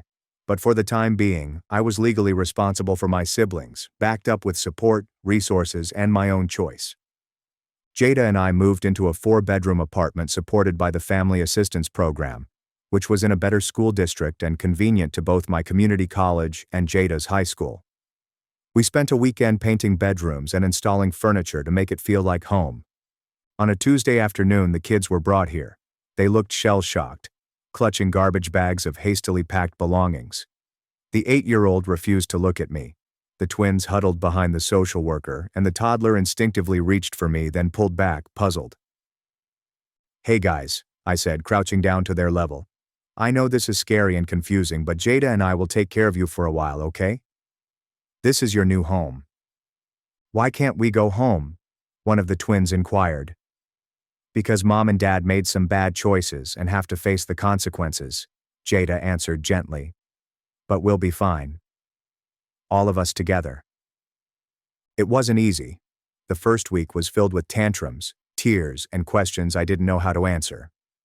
The 8-year-old finally broke down and acknowledged that his parents had told him that I was attempting to steal them away. It needed a patient explanation from his therapist to help him comprehend the truth. We eventually settled into a rhythm, though. Jada and I split the morning routine. I handled breakfast while she dressed the kids, and we hired a real babysitter for the hours between school and when one of us could be home. The kids did homework at the kitchen table while I cooked dinner, and Jada assisted with baths and bedtime while I studied. It wasn't the college experience I had hoped for, with no dorm parties or late-night library study sessions, but it was real. It was mine and ours. Despite the chaos at home, my grades remained excellent, thanks to the understanding of my community college teachers who had gone through similar situations and gave extensions when family court dates interfered with exams. 3 months into our new arrangement, something lovely occurred. I was preparing dinner when the child tugged on my shirt. Naomi, he continued, using my real name. Can I help? I offered him a wooden spoon to stir the pot while holding my hand over his to assist him. Good job, buddy. I love you, Naomi, he remarked matter-of-factly, before toddling away to play with his blocks.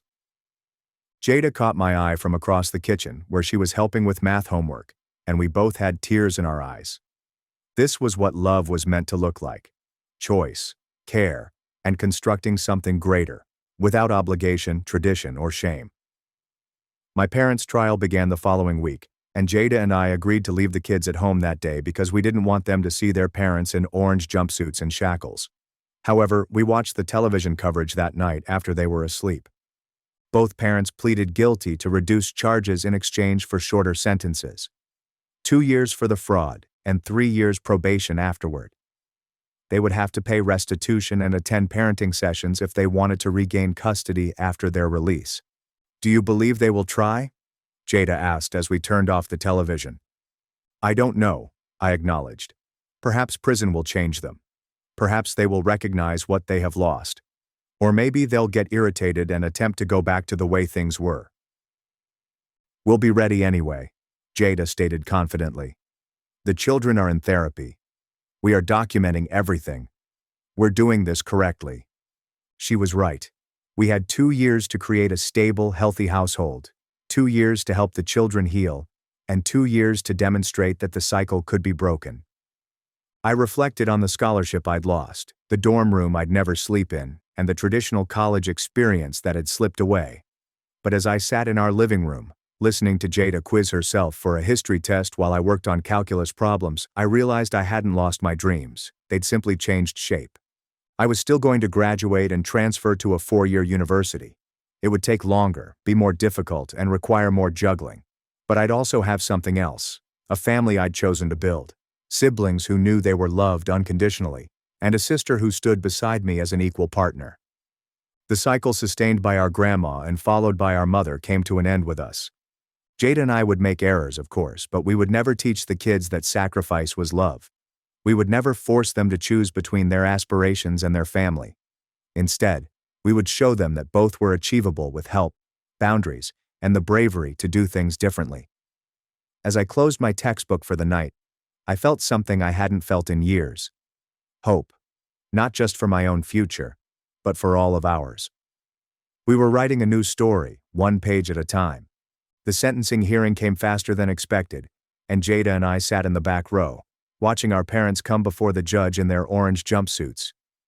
They appeared smaller, weakened by months of legal proceedings and the weight of their decisions. The prosecutor lay out the case methodically: $32,000 in bogus welfare claims, 8 years of tax fraud, child endangerment through parentification, custodial interference, and flight to evade prosecution, each with its own penalty. My mother's public counsel argued for compassion, given their terrible upbringing and financial struggle, but the judge wasn't having it. She'd gone over all of the evidence, including Jada's diary and the tapes Calvin had attempted to discredit. "Mr. and Mrs. Allen," the judge said, her voice stern, "you systematically exploited your eldest daughter for nearly a decade. You took government cash intended for her care while forcing her to furnish it herself. You destroyed her educational possibilities. When she sought independence, you utilized the judicial system to punish her." My father clenched his jaw while my mother glanced at the floor. "I am sentencing you to 24 months in state prison, followed by 3 years of supervised probation. You shall pay the full restitution of $32,000, plus penalties. After being released, you must complete a court-approved parenting program before being considered for custody restoration." The gavel came down. My parents were brought away without looking at us, and I felt Jada's hand slide into mine, gripping tightly.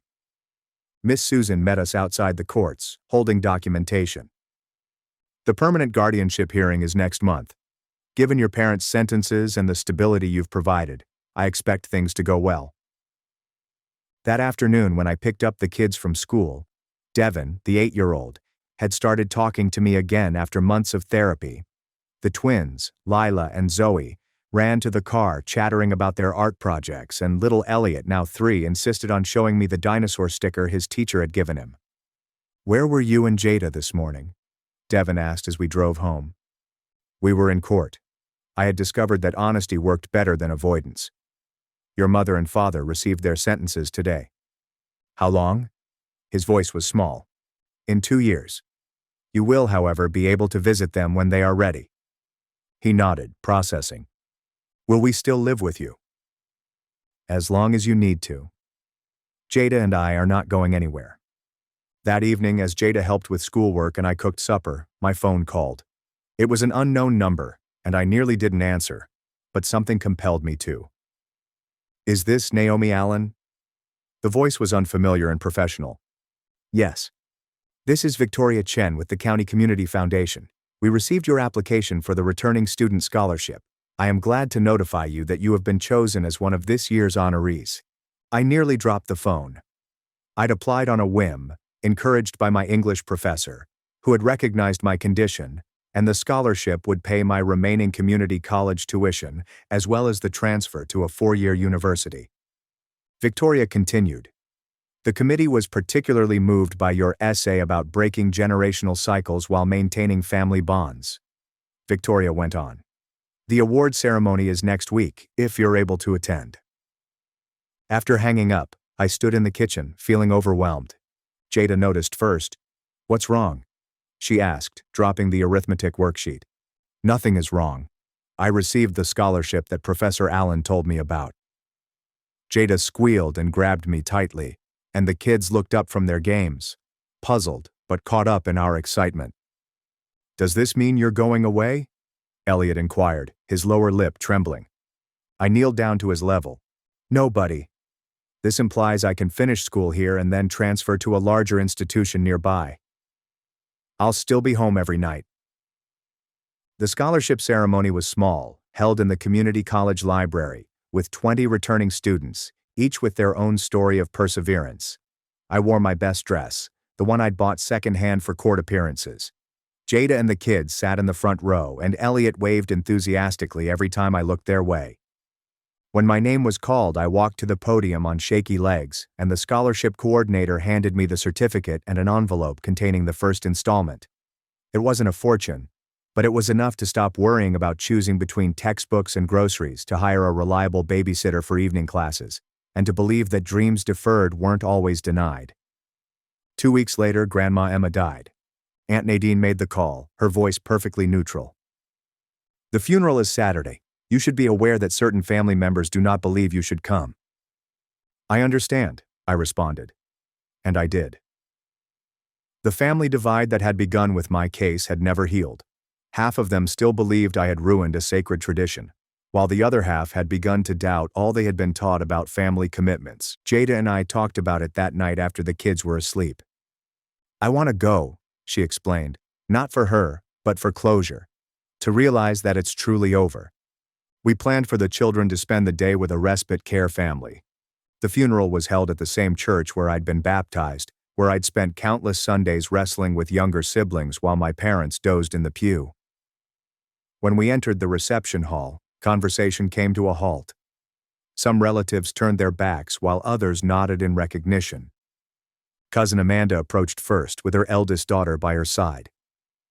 "I've been thinking about what you did," she remarked gently. "My Camilla is now 15. I've been supporting her siblings in the same way." She trailed off, staring at her daughter. "We're going to do it differently."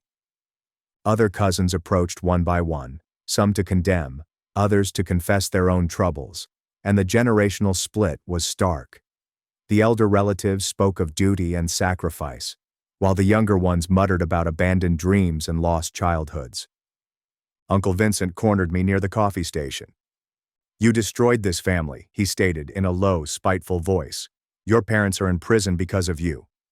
"They're in prison because they committed fraud," I responded quietly. "I just told the truth." He rushed out, but not before I noticed the skepticism in his eyes. Even he was beginning to doubt the story he had helped create. As we departed, I observed Calvin waiting by his car, looking uneasy, and he approached slowly. "Naomi, I should apologize. What I did in court, lying about the tapes, was under pressure from my mother. Said family comes first." He shrugged helplessly. "I now have a daughter. Made me consider what kinds of family traditions I want to pass forward." I nodded, acknowledging his comments rather than giving forgiveness. Some bridges could be repaired, but others were better left as debris. The judge praised the stable home Jada and I had created, noting the children's improved school performance and emotional well-being.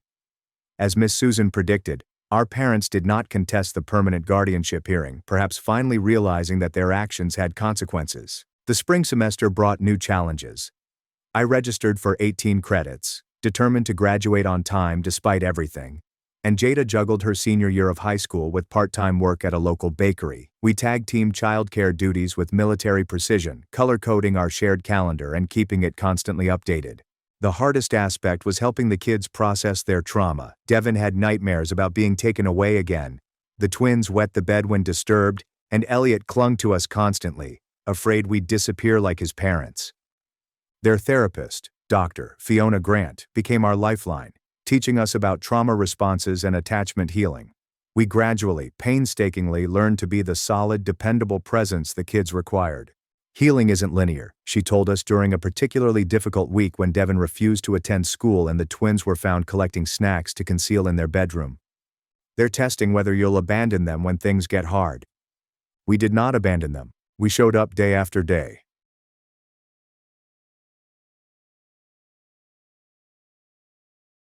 My family took a $3,000 vacation without me, then assumed I'd watch their kids for free.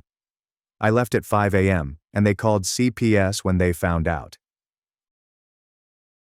I'm Riley, 22 years old, and I recently graduated from college with a finance degree. For as long as I can remember, I've wanted to graduate from high school, attend a decent college, find a nice job, and move out. It seems simple enough, right? However, life had other plans. I graduated, obtained my degree, and then returned to my parents' home in a little Ohio town. Do not get me wrong, I adore my parents, Denise and Russell. They are wonderful people who have worked hard to establish a stable environment for me and my sister Morgan. But going home wasn't exactly the dream I'd been chasing for 4 years. The plan was to stay with them for a few months while I sought work and saved up enough money to buy my own home. It seemed reasonable. No rent, free food, and a chance to regroup while I plotted my next steps. I told myself that it was a sensible option even though it stung my pride a little. Initially, everything went well. Within a week, I was employed as an analyst at Western Group, a mid-sized corporation that specializes in financial planning for small businesses. The pay was not high, but it was consistent and the benefits were decent. That evening, I came home feeling as if I had taken my first important step toward independence. Mom was in the kitchen preparing dinner, and Dad was watching television in the living room. I grabbed a plate of food, sat down at the table, and presented the news. "I got the job," I said, delighted. "I start Monday." For a moment, I thought they'd be excited. I was anticipating some congratulations, maybe even a, "we're proud of you." Instead, they exchanged that look that parents give when they're about to say something terrible. Mom lowered her fork and smiled tightly. "That's great, Riley, really. We knew you'd find something quickly." But Dad chimed in. "We've been meaning to talk to you about something." My stomach dropped. This wasn't going to be good. Mom sighed and folded her hands on the table. "With my arthritis getting worse, I've had to cut back my hours at the library. And your dad's hours at the auto shop have been reduced. They're talking about more layoffs too." I inquired, knowing exactly where this was going. "And we could use some help with the bills," Mom said, apologizing. "Just until things stabilize. You wouldn't have to pay rent or anything, it's just the utilities and groceries have been harder to manage." I sat there staring at my plate. When I returned, I decided to contribute here and there to support my own expenses. But that was more than I expected. Nonetheless, they were my parents. They had always been supportive and they were not asking for much. "Yeah, of course," I said, pretending to smile. "It's the least I can do." Looking back, that was the moment when I should have set boundaries. But guilt is a strong emotion. Over the next 6 months, things settled into a pattern. I'd wake up, go to work, come home, and crash. Every month, I sent my parents a sizable amount of my wages to pay bills, groceries, and other costs.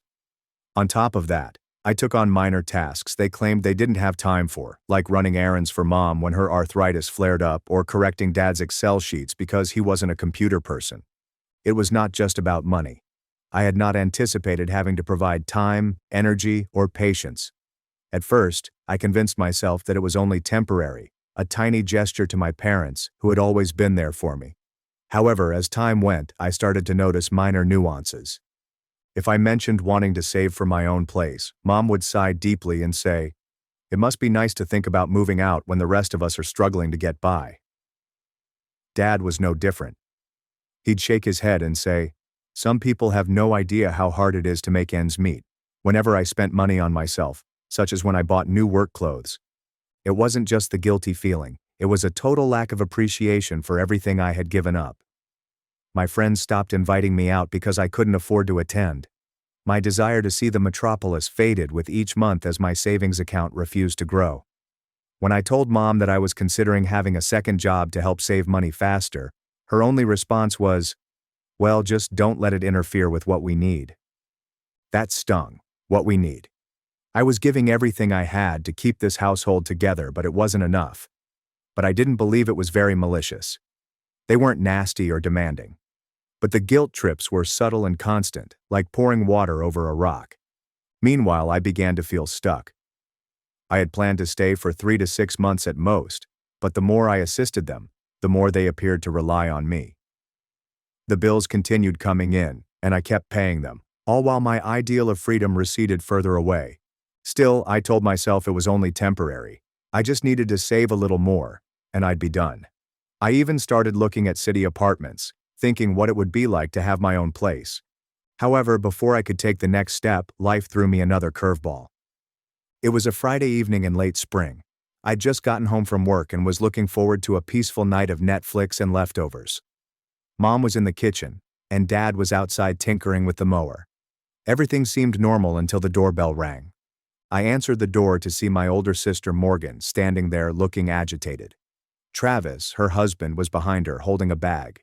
Their 2 children, Ava, 5, and Milo, 3, ran around the yard like sugar-fueled tornadoes. "Surprise," Morgan said, flashing a large fake smile.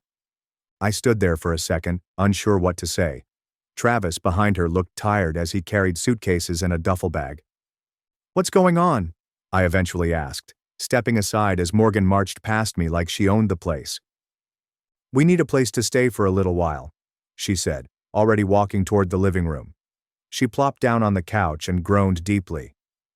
"Travis's consultant role has ended, and my boutique's sales have decreased, making it tough to pay the rent. You understand how things are, except that I didn't. I had no idea you allowed things to become so bad that you packed up your entire family and showed up unannounced in someone else's home." Travis ultimately passed through the door with his arms full. "Hey, Riley," he said softly, barely making eye contact before moving the stuff upstairs. I was still standing there, unmoving, when Mom entered from the kitchen, wiping her hands on her apron. "Oh, my babies are here!" she exclaimed, clutching Morgan in a hug. "You poor things. You've been through so much. Don't you worry. We'll take care of everything." Dad entered a minute later, holding Milo in one arm like a football. "This one nearly gave me a heart attack," he explained as he sat down, running straight for the mower like it's a ride at an amusement park. Morgan chuckled faintly, but I noticed she didn't apologize or even look at Milo to tell him to stop. I stood there, watching the scene develop as if I were in a different universe. Within minutes, my parents were praising Morgan like she was a military hero who had survived a major fight. Mom was already talking about supper and where they could place the kids' beds, and Dad offered to move his tools out of the spare room to create more space. Meanwhile, I stayed invisible. That night I sat in my room, trying to focus on a budget spreadsheet for work, but all I could hear was chaos downstairs.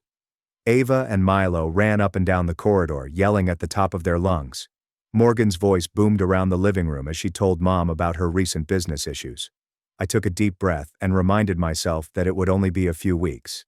That should be manageable for me. The next morning it was clear Morgan and Travis were not leaving anytime soon. They unloaded all of the bags, filled the spare room closet, and even took over a cabinet shelf for the children's food. And without saying anything overtly, I was picked as the babysitter. It started little. Morgan would casually ask me to keep an eye on Ava and Milo while she and Travis ran to the store. "It'll just be an hour," she'd say, grabbing for her purse. However, that hour generally lasted 2 or 3. Weekends were the worst. On Saturday mornings, I'd wake up hoping to rest and catch up on some reading or Netflix, only to find Morgan and Travis dressed to go out. Morgan would announce, "We're meeting friends for brunch," and hand me a list of kid-friendly activities she'd printed from the internet. We shouldn't be too long. By not too long, she meant the most of the day. Morgan acted as if I had just suggested dumping the kids in a ditch when I tried to push back the first time. "Riley, it's just brunch. You don't even have plans. What's the big deal?" "I was planning to spend the day catching up on work," I said, pointing to my laptop. Morgan rolled her eyes. "You're just sitting there on your computer anyway. Can't you do that with Ava and Milo in the room? You're being so dramatic." The worst moment was when Mom jumped in. "Riley, honey," she said, lowering her voice as if to convey some old wisdom. "Morgan works so hard, and she deserves a little break now and then." "I work hard too," I said, but Mom just waved me off. "Of course you do. But you're single, sweetie. You don't understand how much pressure comes with having a family to take care of." It was as if my own problems were irrelevant because I didn't have a husband or children to worry about. No matter what I said, it was always about how much tougher everyone else had it. Setting boundaries would be selfish of me. If I begged for some space, I was making it all about myself. And when Morgan and Travis returned from their never-ending brunches or errands, they'd behave like they'd just run a marathon. "You don't know what it's like out there," Travis once said, sagging into the couch as if he'd spent the day digging trenches instead of sipping mimosas. I wanted to shout, "I don't know what it's like." I had just spent 6 hours stopping Milo from eating Play-Doh while Ava asked for a snack every 5 minutes. Of course, bringing it up would be overly whining. I spent my Saturdays watching Bluey and trying to keep Milo from throwing blocks at me, while Ava demanded snacks every 5 minutes. Mom and Dad conveniently left during these extended babysitting sessions, claiming they needed to do errands or complete garage tasks. When I told Morgan later, she rolled her eyes. "Riley, they're just kids. It's not that hard. Not too difficult." It was simple for her to say when she wasn't scrubbing crayon smears off the walls or explaining why eating Play-Doh is a bad idea. The worst part was that few people seemed to appreciate what I was doing. Morgan acted as if I was being dramatic anytime I mentioned it. Travis rarely spoke to me unless he needed something. And Mom and Dad seemed to think everything was just normal. "You're such a big help," Mom said one evening after I mentioned how fatigued I was. "It's good practice for when you have kids someday." The constant guilt trips were starting to wear me down. Every time I pondered saying no or setting stronger limits, I remembered Mom's words. Family helps family. So, what about me? Didn't I deserve to live my own life? It wasn't just babysitting either. My salary, which had previously been enough to support the costs of 3 people, was now stretched thin with 5 more mouths to feed. The cost of groceries and utilities doubled overnight. I attempted to bring it up one evening after dinner. "Hey Morgan, would you and Travis be able to chip in for groceries this week?" She looked at me as if I had asked her to donate her kidney. "We're barely scraping by as it is, Riley, you know that." Travis nodded attentively. "It's tough out there right now." I bit my tongue and let it go, but inside I was enraged. As the weeks turned into months, I started to feel like a prisoner in my own home. My bedroom became the only place I could hide, but even that wasn't safe. Ava and Milo had fun breaking in unexpectedly and dumping toys and crumbs everywhere. Everyone but me realized this was not a temporary scenario. Morgan and Travis were becoming overly comfortable, and I was paying the price both financially and emotionally. I should have spoken up earlier, but every time I did, I felt like the bad guy. I was repeatedly told that I was overreacting or being selfish, so I remained silent. Then one evening, I overheard a conversation that changed everything. I wasn't trying to eavesdrop, but living in a house with individuals who don't grasp the notion of an indoor voice makes it impossible not to overhear conversations. I was sitting in my room one evening, scrolling through job postings to distract myself from the chaos downstairs, when I heard the end of Mom's phone call. "Yes, we're all going to Florida next weekend for Celesta's retirement celebration. It'll be so nice to have the whole family together for a proper send-off," she said with a grin. I froze. Florida, retirement celebrations, whole family. I stood up and moved into the hallway, craning my neck to see whether I had misheard. Mom was still on the phone and pacing in the kitchen, her back to me. "Of course Riley will be here to watch the kids, it just makes sense. No point in dragging them along to something they wouldn't enjoy." Ah, there it was. Except for myself, the whole family would go to Florida. Apparently I had already offered to stay behind and babysit. I went back to my room thinking, how could they just forget me? The more I thought about it, the angrier I grew. Not only was I not informed about the trip, but they did not even contemplate including me. I was not invited, was not asked if I could babysit, and was not given any previous notice. They just assumed. Because it is what my family did.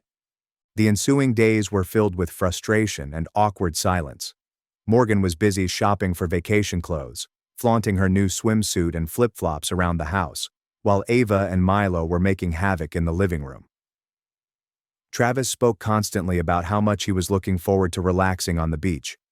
Mom, meantime, was in full planning mode, making vacation arrangements and double-checking her packing list. Dad, of course, agreed with everything she said, nodding when necessary but adding little more than an occasional grunt of agreement. Nobody addressed the fact that I was not going. I tried to bring it up gently during dinner one night. "So when were you all planning to tell me about Florida?" I asked, stabbing at my salad. Mom glanced at me with amazement. "Oh, I thought Morgan told you." Morgan didn't even look up from her plate. "I assumed you knew. Mom's been talking about it for weeks." For weeks.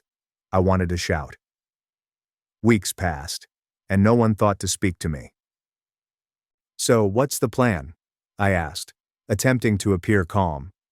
"You all head to Florida and I just stay here with the kids?" "Well, yes," Mom responded matter-of-factly. "It just makes the most sense. The kids wouldn't enjoy a retirement party, and someone needs to stay behind to look after them.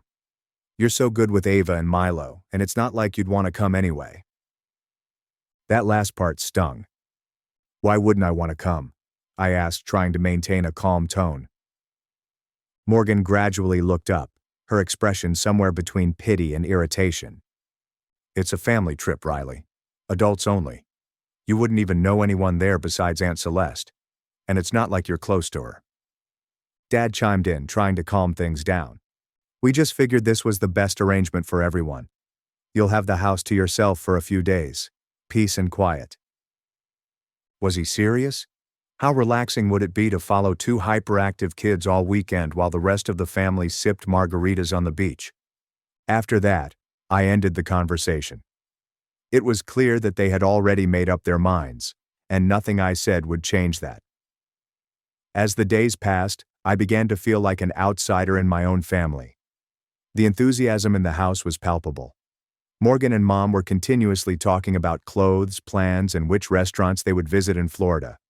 Travis, who rarely displayed emotion beyond mild rage, appears to be really excited about the trip. Meanwhile, I stayed invisible. However, the pattern was not exclusive to the Florida vacation. Morgan was always the center of attention when we were kids. She was the cheerleading captain, and her accomplishments were recognized with balloons and banners. I was the nerdy one. But it didn't matter because Morgan's trophies adorned the shelves and her face was prominently displayed in every family photo. Years later, nothing has changed. Morgan was still the golden child, and I was still the afterthought, the person they called when they needed something, the one they relied on but never fully appreciated. I tried to distract myself by focusing on work, but it was hard to concentrate with Ava and Milo constantly barging into my room or shrieking at each other about toys. Morgan's parenting method appears to involve handing the kids an iPad and letting them run wild. Travis wasn't doing much better. He'd sit on the couch and check his phone as chaos erupted around him. But things started to shift one afternoon when I overheard Morgan talking to Mom in the kitchen. "It's just so nice to have Riley around," she shared with me. "I don't know what we'd do without her taking care of the kids. She's like the glue holding everything together." This is exactly what I did to them. Not a person with my own life and goals, but rather the glue that holds theirs together. That's when I understood I couldn't keep doing this. I couldn't continue to sacrifice my happiness and freedom for a family that took me for granted. I spent the rest of the week preparing my escape. It wasn't about revenge. It was about reclaiming my life. If they could arrange a trip without informing me, I could plan my own. I attempted to think of where I'd go. Then I remembered that one of my undergrad friends, Brooke, had mentioned going camping that weekend. She and a few others were heading to Blue Ridge Falls, and she had invited me to accompany them. I denied her request since I figured I'd be stuck at home babysitting. But suddenly it felt like a terrific opportunity. I texted Brooke that night. "Is there still room on the trip this weekend?" Her reply arrived almost instantly. "Of course. We're leaving early Saturday morning. You in?" I looked at my phone for a moment before responding. "I'm in." The decision seemed liberating. I was finally putting myself first, and this was no ordinary camping trip. It was a lifeline, a chance to get out of the house and away from the chaos that has consumed my life.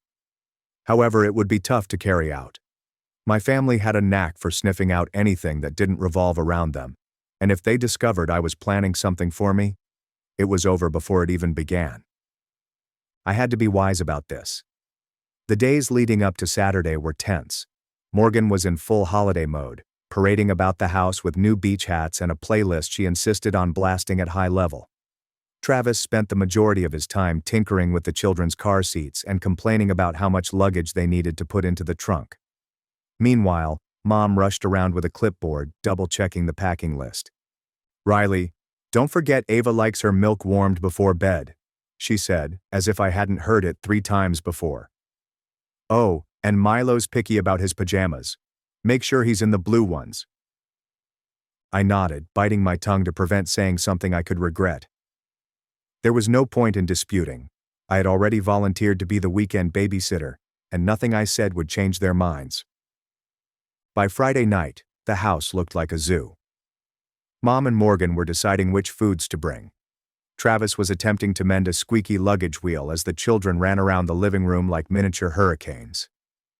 Dad, as usual, had gone to the garage to check on the tools, which I assumed was code for fleeing the commotion. I watched it all from the kitchen, silently drinking my tea and counting down the hours till morning. Around 10 p.m., everything started to calm down. Mom put the kids to bed, Morgan went upstairs to pack her last few needs, and Travis laid down on the couch, scrolling through his phone. I waited until the house was completely silent before entering my room and grabbed my duffel bag. I'd been packing slowly all week to avoid suspicion, putting my hiking boots and clothes at the back of my wardrobe. I carefully packed my toothbrush, flashlight, and a few snacks before sealing it. My heart was racing with anticipation rather than dread. This was not just about camping. It was about restoring control of my life. My alarm rang at 5 a.m., sharp. I got out of bed, grabbed my duffel bag and tiptoed to the door. The house was extraordinarily quiet, the type of quietness that only occurs in the early hours of the morning. I held my breath as I opened the front door, cringing as it creaked more than expected. I froze for a second, waiting for someone to call after me, but nothing occurred. The air outside was cool and refreshing. I took one last look at the darkened house before getting into my car and started it. As I backed out of the driveway, I felt a sense of relaxation. I was free. The journey to Blue Ridge Falls was both peaceful and pleasant. The farther I traveled from home, the lighter I felt. I turned on the radio and relaxed for the first time in what seemed like months. Although I kept thinking how my family would react when they got up, I tried to distract myself and focus exclusively on myself. Brooke had texted me the camping location, and when I arrived, the sun had fully risen. She was already there, unloading her car and setting up her tent. "Hey, you made it!" she exclaimed, waving as I parked beside her. "Of course," I responded. "Wouldn't miss it for the world." The campsite was just secluded enough to feel like a real escape, but not so far away that we couldn't find a good route or two. Brooke introduced me to the remainder of the group, which included her college classmates and co-workers. Everyone seemed comfortable and nice, with few questions. We spent the morning erecting tents, gathering firewood, and determining which paths to explore. By midday, we were deep in the woods. It was unusual to be surrounded by nature instead of screaming children and constant requests. Brooke and I settled into a relaxed rhythm, discussing work, life, and everything in between. She didn't inquire about my family, and I didn't respond. This excursion wasn't about them. It was about me. That evening, we gathered around the campfire to eat marshmallows and tell stories. "This is exactly what I needed," I said, relaxing on my camp chair and enjoying the warmth of the fire. "Same," Brooke replied, adding another log to the fire. "We should do this more often. Just get away from everything, you know." I nodded and stared at the flames. For the first time in a long time, I felt completely calm. Nobody begged me for favors. Nobody was guilt-tripping me. No one asked me to sacrifice my time and energy for their benefit. As the night went, I found myself laughing harder than I had in ages. It wasn't just the jokes or anecdotes. It was the feeling of being surrounded by people who didn't demand anything from me. During this time, I did not check my phone once. When we returned to the campsite that evening from our journey, I was fatigued in the greatest way possible. My legs hurt, my face was sunburned, and my heart felt lighter than it has in months. I was no longer concerned about my family's expectations or regular demands. I was contemplating what I wanted, where I was going, and how I would get there. That is, until I opened the front door. The house was a mess. Toy dinosaurs, crayons, and what looked to be an empty cereal bag were all sprawled out across the couch. The faint smell of something burning lingered in the air, and I could hear voices coming from the living room. "Riley's here," Mom replied, her voice not as warm as usual. It seemed sharp, like if she were about to unleash something on me. I left my duffel bag at the door and entered the living room.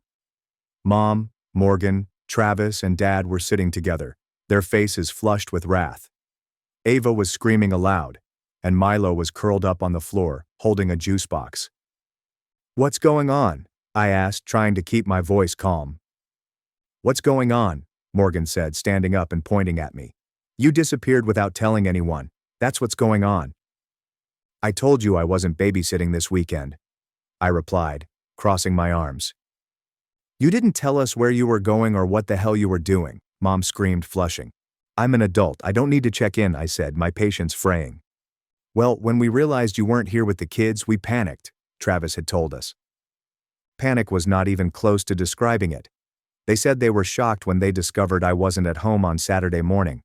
My car was gone, my room was empty, and I had left no notes.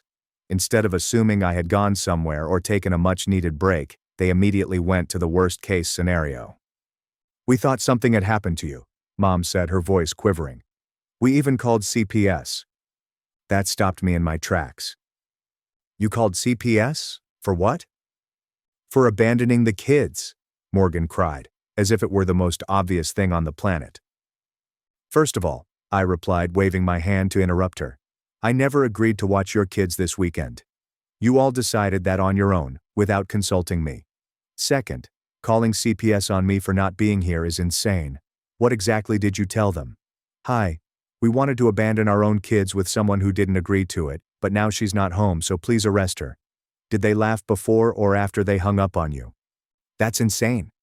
It wasn't insane when we didn't know where you were, Mom exclaimed. I couldn't take their foolishness anymore. So what happened when CPS showed up? They left after we explained everything, Morgan said softly. But do you have any idea how embarrassing that was? Embarrassing? I questioned, my voice rising. You called CPS because I didn't stick around to babysit your kids and you're worried about embarrassment? The argument escalated from there. Morgan accused me of being selfish and irresponsible. Travis mentioned something about how I had let everyone down. Mom continued mentioning how I had abandoned my family. Dad, of course, sat there shaking his head in disappointment, as he frequently did when things did not go as planned. By the time the yelling ended, I was too tired to fight. I took my duffel bag and went upstairs to my room, closing the door behind me. The chaos remained until Monday. I left for work early, not wanting to deal with any more guilt trips or accusations. However, my phone was already inundated with texts. Mom, we need to talk about your behavior this weekend. Morgan. Riley, you totally screwed us over. Travis. You owe the family an apology. I disregarded them all. At work, I tried to focus, but the stress of the weekend hovered over me. My coworkers could tell something was wrong, but I wasn't about to unload my family drama in the midst of the break room. By the time I got home that evening, I was ready for round 2. Mom was waiting for me in the kitchen from the time I entered. We need to talk, she said, folding her arms. I'm tired, I told her, attempting to walk by.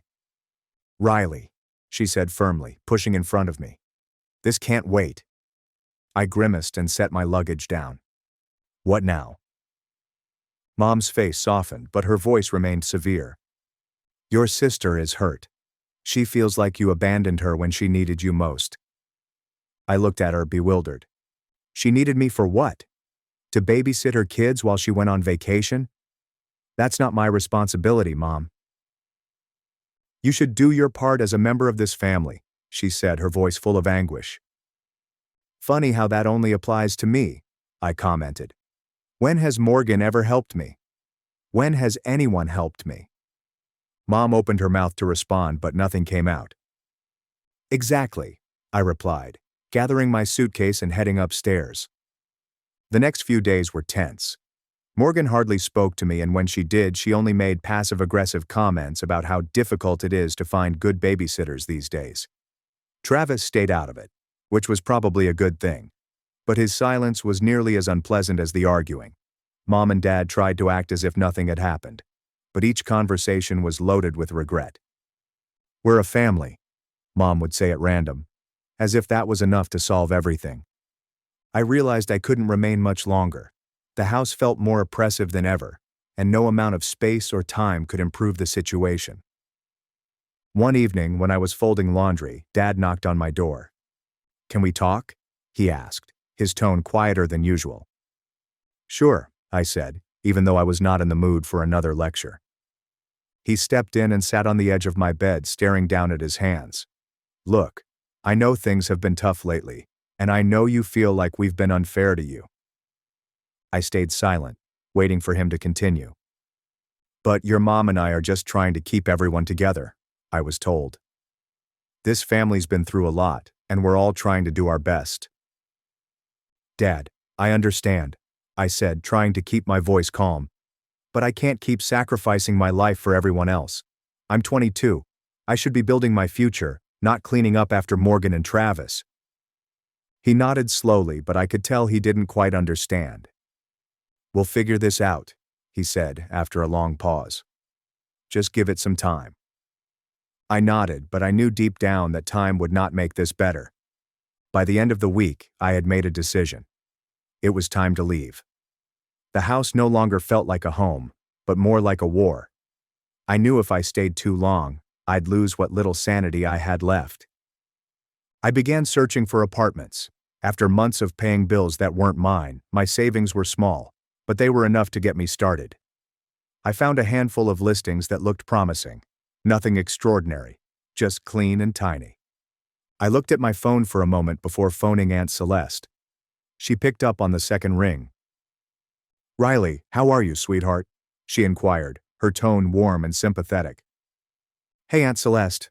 I'm okay, I guess," I responded, unsure how to start this conversation.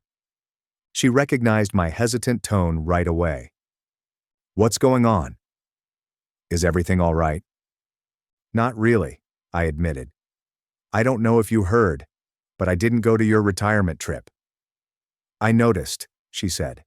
"Your mom said you were staying behind to help with the kids. I thought that sounded odd. Why didn't you come?" I couldn't help but laugh bitterly. "Because no one told me about it. They just assumed I'd babysit like always." Aunt Celeste remained silent for a moment before drawing a rapid breath. "That doesn't surprise me, unfortunately. Your mom mentioned how much you've been helping out, but it sounds like they've been taking advantage of you." "Yeah, you could say that," I answered. "I'm actually thinking about moving out, but I'm not sure how to handle the fallout." "Well, sweetheart, you've done more than enough. You're young. You shouldn't be tied down like this. Move out, set boundaries, and let them figure out their own mess. It's not your responsibility to fix everything for them." Hearing those words felt like a weight was lifted off my chest. She added forcefully, "And if you need help, let me know. You deserve better than this." That conversation gave me the motivation I needed. The following morning, I informed the landlord that I would no longer be paying rent starting next month and that my parents would have to take over. I hesitated to take this step, but I knew it was necessary. After that, I spent the day packing. I didn't bother alerting anyone, and there was no use in starting another dispute until I was ready to depart. I packed all I could put into my car, and the rest could wait. That evening, I arrived downstairs for dinner, ready to drop the bomb. The tension was already high. Morgan had rarely spoken to me this week, and Mom had loomed like a dark cloud. "Can we talk?" I asked, putting down my fork. Mom looked up, wary. "What is it, Riley?" I stated plainly, "I am moving out." The silence was horrible. Morgan's fork clattered on her plate, and Mom's jaw dropped. Even Dad was surprised, but he quickly hid it with his usual grin. "You're what?" Mom asked, her voice shaking. "I'm moving out," I repeated again.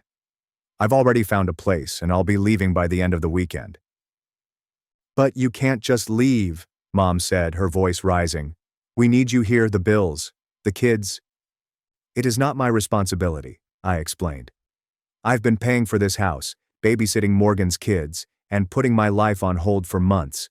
It's time for me to live my own life." Morgan scoffed. "Wow. So you're just going to abandon us? How selfish can you be?" I turned to her, my patience worn out. "Selfish? Morgan, you've been living here rent-free, dumping your kids on me every chance you get, and contributing absolutely nothing. If anyone's selfish, it's you." "That's enough, Riley," Dad said sternly. "No, it's not enough," I replied. "I've done everything you've asked and more, and all I've gotten in return is guilt trips and disrespect. I'm done." Mom's face crumpled, but I did not let it bother me. "I've already told the landlord I won't be contributing to the rent anymore," I said. "So you'll need to figure that out too." Morgan appeared to be about to erupt. "Are you kidding me? You're just going to leave us with all the bills? How are we supposed to manage without you?" "Not my problem," I said, echoing her own words from months before. The next morning, I packed the rest of my belongings into my car. Mom stood on the porch looking sad but saying nothing. Dad stayed inside, avoiding the entire scene. Morgan did not even bother to come downstairs. As I pulled out of the driveway, I had a variety of emotions, but overall, I felt liberated. The first few days in my new flat felt surreal. Mom called several times, but I did not respond. I wasn't prepared to deal with her yet. Morgan wrote me several angry SMS accusing me of abandoning the family, so I disabled her phone number. Aunt Celeste called to check in. "I'm proud of you, sweetheart," she said. It's not easy to stand up for yourself, especially with family, but you did the right thing. Thanks, Aunt Celeste, I said, smiling. I think so too. It's been a few months, and things are starting to feel normal. I've reunited with old friends, started new interests, and even begun saving for a trip to Europe next year. I have kept a distance from my relatives. Mom still sends me the occasional guilt-inducing text, but I've stopped letting it bother me. Morgan and I have not communicated since I left, and I am fine with that. I understand they need to change, but it is no longer my responsibility. And I've spent enough of my life putting them first. It is time to prioritize myself for a change. And you know what? I don't regret it.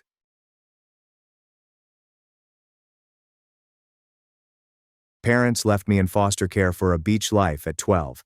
At 23, they were begging me for help. So I kicked them out of my graduation party. My name is Noah and I'm 24. But this story begins years ago, when I was just 12. Back then I felt my family was quite average, or what I considered to be typical. We weren't rich, but we had a decent house and clothes, and everything looked to be going well. Diane and Russell, my parents, acted as if nothing was wrong. Well, until it was. Then there was my sister Lily. Lily was the golden child, you know the type. Teachers adored her. Her parents could not stop gushing about her. If she sneezed that much, it was regarded as a masterpiece. Me? I was only Noah.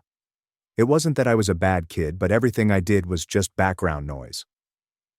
Lily received the fridge space for her drawings, while I got a slap on the back and a "That's nice, Noah." And the truth is, I didn't resent Lily for it. It wasn't her fault they treated her like a trophy and me as if I didn't exist, but it made me feel unimportant. Anyway, the day everything came apart began very routinely. I was in my room, playing with some old action figures that I hadn't completely outgrown yet. Diane then summoned me downstairs in that strange voice parents use when they're trying to appear calm, but you can tell something's up. I figured I had left the milk out or forgotten to do a task. When I walked into the living room, Russell and Diane were both sitting on the couch, looking far too serious to be discussing milk. "Sit down, Noah," Russell instructed, motioning to the chair across from them. His tone was tight, as if this were a meeting rather than a family talk. Diane, on the other hand, was doing her best to be empathetic, but something felt odd. I sat down, confused. Diane took a big breath and stated, "Noah, we need to talk about something important." My immediate reaction was that somebody had died. Perhaps it was a grandfather I scarcely knew. But then Russell stated, "We've had some financial difficulties and can't afford to take care of you anymore." At first, I assumed I had misheard him. "What do you mean, can't afford to take care of me? Am I some kind of subscription you're canceling?" I just gazed at them, trying to absorb what he'd said. But Diane kept going. "It's not your fault, sweetie. This is something we've been struggling with for a while, and we had to make a really hard decision." A difficult decision, right? They made it sound as if they were considering which cable package to keep, not whether or not to abandon their child. I inquired what they meant, hoping it wasn't what it sounded like. Diane stated that they had found me a foster home, but it was just temporary. She continued uttering that word as if it was meant to make me feel better. "Why can't Lily go to the foster home?" I said. I was desperate to comprehend. Diane's face grew chilly for a short second before she said, "Lily's in school, Noah. She needs stability." Stability? As if I didn't? Russell interjected before I could say anything else. "This isn't about choosing one of you over the other, it's about what makes the most sense right now." I started crying, and it wasn't the silent type. It was ugly. Full-fledged crying. Because how else would a 12-year-old react when told his parents are giving up on him? Diane attempted to hug me, but I pulled her away. "Why are you doing this?" I asked again, but all they did was regurgitate the same rehearsed phrases about difficult decisions and financial troubles. The following day, they prepared a tiny bag for me and drove me to the foster home. The ride there was quiet. Not the kind of quiet where people are deep in concentration, but the kind where the tension is palpable in every breath. I continued staring at them, expecting that one of them would crack, glance back at me and say, "This is a mistake. You're returning home." But they didn't. When we arrived at the house, I waited in the car for a bit, thinking they'd change their minds. Russell turned around and said, "Come on, Noah. Let's get this over with." As if it were a duty he merely wanted to mark off his list. I got out of the car, clutching the duffel bag they had packed for me. The foster parents, Mr. and Mrs. Bennett, were standing at the entrance. They appeared pleasant, but I scarcely noticed them. All I could think of was that my parents were ready to leave me there. Diane knelt in front of me and said, "We love you, Noah. This isn't goodbye forever. Just give it some time, okay?" She kissed my forehead, but it didn't seem reassuring. It felt as if someone had stamped a returned label on me. Russell shook my hand. Neither a hug nor a handshake. Like I was a distant cousin he hardly knew. Then they were gone. I stood on the porch, watching their car disappear down the street, my chest feeling heavier by the second. I kept thinking, they'll be back. They need to come back. However, they didn't. That night I kept repeating the day in my mind. What did I do wrong? Was I not good enough? Why Lily, not me? Those questions stayed with me for weeks. The worst part was that I had no answers. All I had was their word that this would be transitory. Even though I wanted to believe it, I had a nagging feeling that I'd never see them again. Looking back, I understood that was when everything changed. It wasn't simply about their departure. It was about how they left as if I were a burden they were relieved to get rid of. But at 12, I didn't have the words to process it. All I knew was that my parents had driven away and I was alone. Over the next 3 days, the Bennetts attempted to make me feel at ease. Mrs. Bennett prepared pancakes for breakfast every morning. Mr. Bennett would occasionally enter my room and ask me random trivia questions. Despite their attempts, I was not ready to trust them or anybody else. My parents had promised me that this was just temporary, so I clung to it like a lifeline. I kept telling myself that they would call, explain everything, and I'd be home before I knew it. But days slipped into weeks, weeks into years, and they said nothing. It wasn't until I returned to school that I realized how serious my position was. Kids at school noticed I was new and asked me a variety of questions. Where are you from? Why did you relocate here? I didn't have enough energy to explain the reality, so I made up vague replies like, "Oh, my parents are working in another state for a while." Just saying those words made my lips bitter. One afternoon after school, I sat in the Bennett's living room scrolling through my phone while avoiding schoolwork. That's when I made the mistake of searching for my parents online. I wasn't sure what I was looking for, maybe just an indication that they were still thinking about me. What I discovered instead knocked the wind out of me. They were smiling on a beach with the ocean behind them, appearing happier than I had ever seen them. The caption accompanying the photo said, "Finally living our dream life." As I looked through their photos, my stomach turned. Pictures of exotic holidays, expensive dinners, and, of course, Lily. She appeared in almost every shot, usually front and center, with comments like, "Our amazing daughter." It was as if I did not exist. The longer I scrolled, the angrier I became. They said they couldn't afford to keep me, but here they were, living like influencers. And Lily was not in foster care like me. She was still among them, smiling at the camera as if everything was fine. I felt as if my head was spinning. They hadn't simply abandoned me. They had obliterated me. What struck me the most was not simply the images. It was a travel blog. Yep. They had a blog where they documented their path to freedom. They wrote about how letting go of worldly stuff, or myself, had given them insight. I went down to the comments, but this time something stuck out. There was a comment from an account without a profile photo. It was written, "Must be nice running away and leaving everything behind. Hope it doesn't catch up to you." I frowned. The comments felt cutting, as if they were meant to cut through whatever shiny picture Russell and Diane were attempting to present. My thoughts raced. What did the commenter mean by leaving everything behind? Were they discussing me or something else entirely?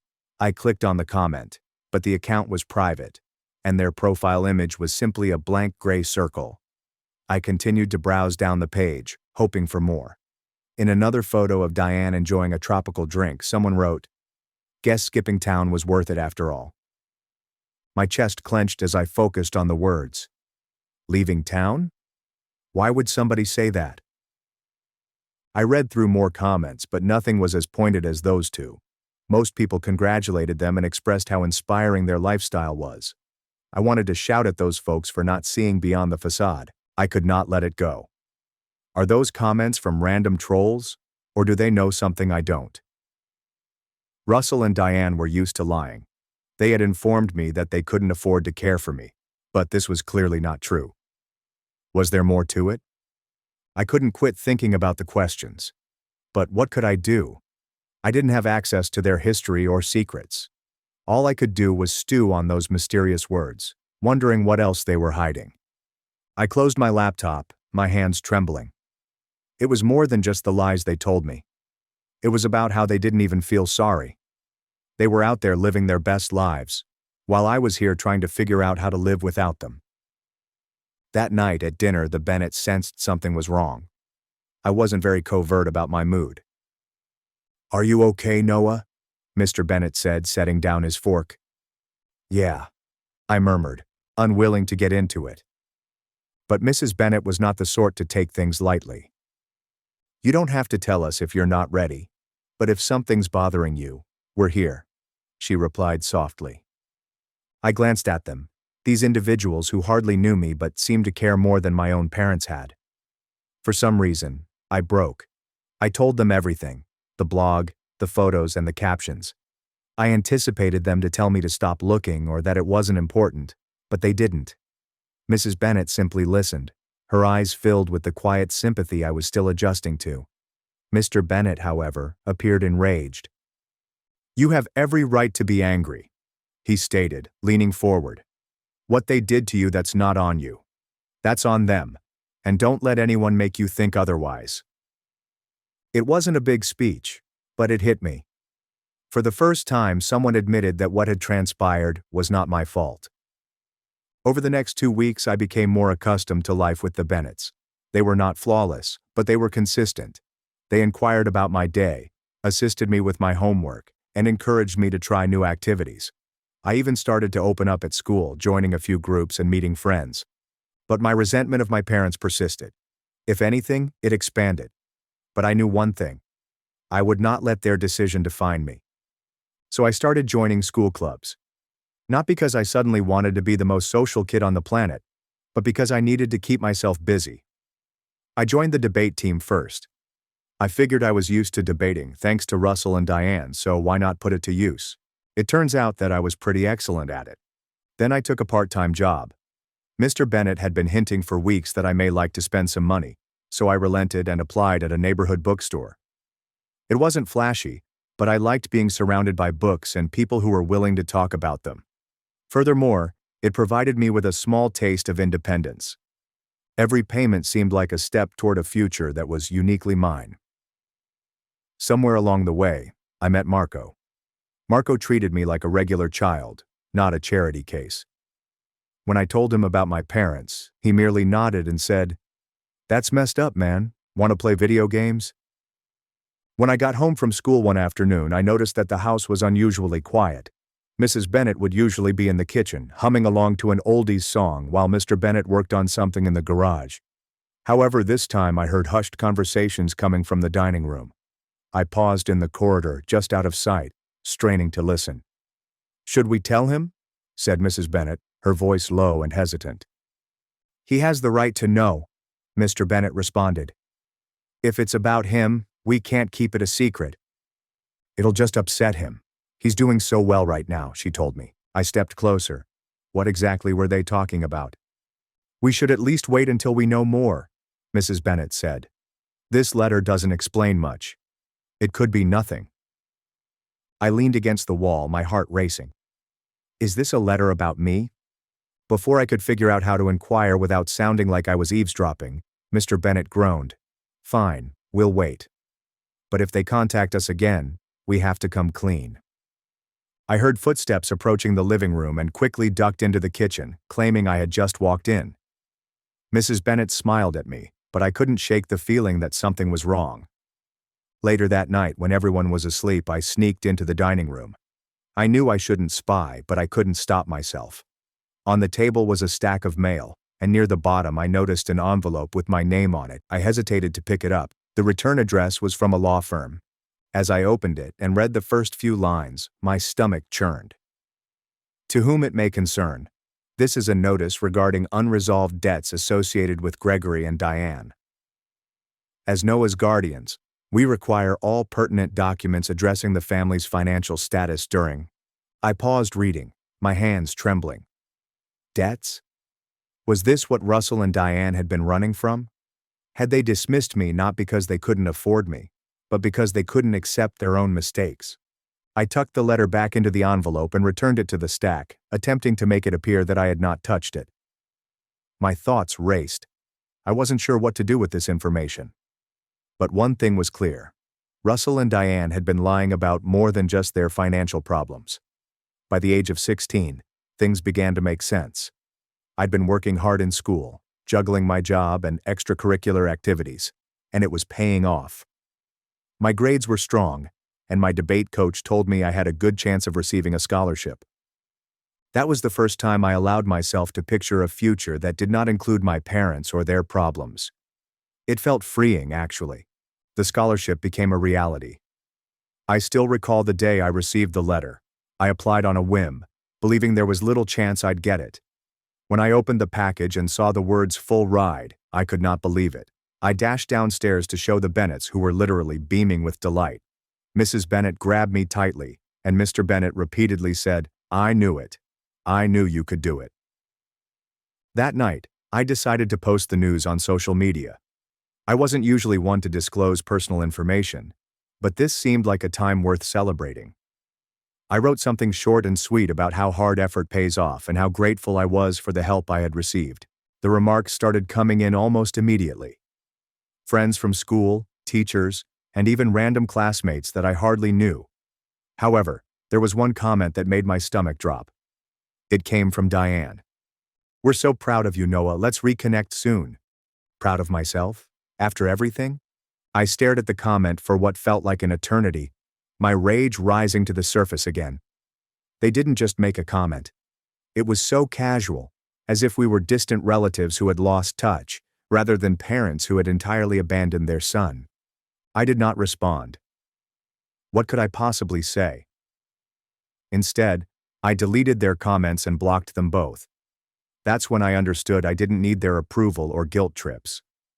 The scholarship gave me a renewed feeling of purpose. I poured myself even deeper into my studies, determined to prove to myself, and perhaps to them, that I could succeed without their assistance. Mr. Bennett began teaching me little financial literacy lessons, which I found interesting. He showed me how to save, budget, and set long-term goals. It wasn't flashy, but it was practical and offered me a sense of power that I hadn't experienced before. With their support, I began instructing younger pupils after school. It was not something I had ever imagined myself doing, but it turned out I had a talent for describing things in a way that made sense. Plus, it felt wonderful to aid suffering kids, especially since I knew what it was like to be left behind. One day, during one of our tutoring sessions, Marco inquired about my ultimate aim. "Like, where do you see yourself in 5 years?" he asked, reclining back in his chair as if it were the most simple question in the world. I paused for a second before responding. "I just want to be stable, you know? Like, have my own place, my own life, and not feel like I'm relying on anyone else." "That's solid," he remarked, grinning.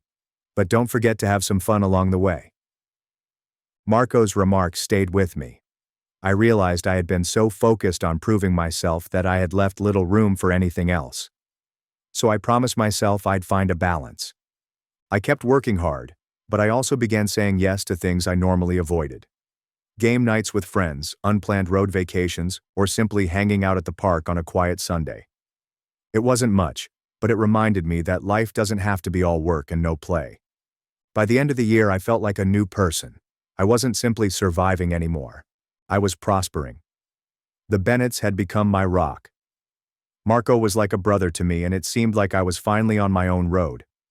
My parents' absence still hurts, but it didn't define me. If anything, it motivated me to continue moving forward. Then everything changed when my graduation day arrived. It was meant to be the pinnacle of everything I had worked for. It was the day I would finally step up, surrounded by everyone who had supported me, and proclaim I made it.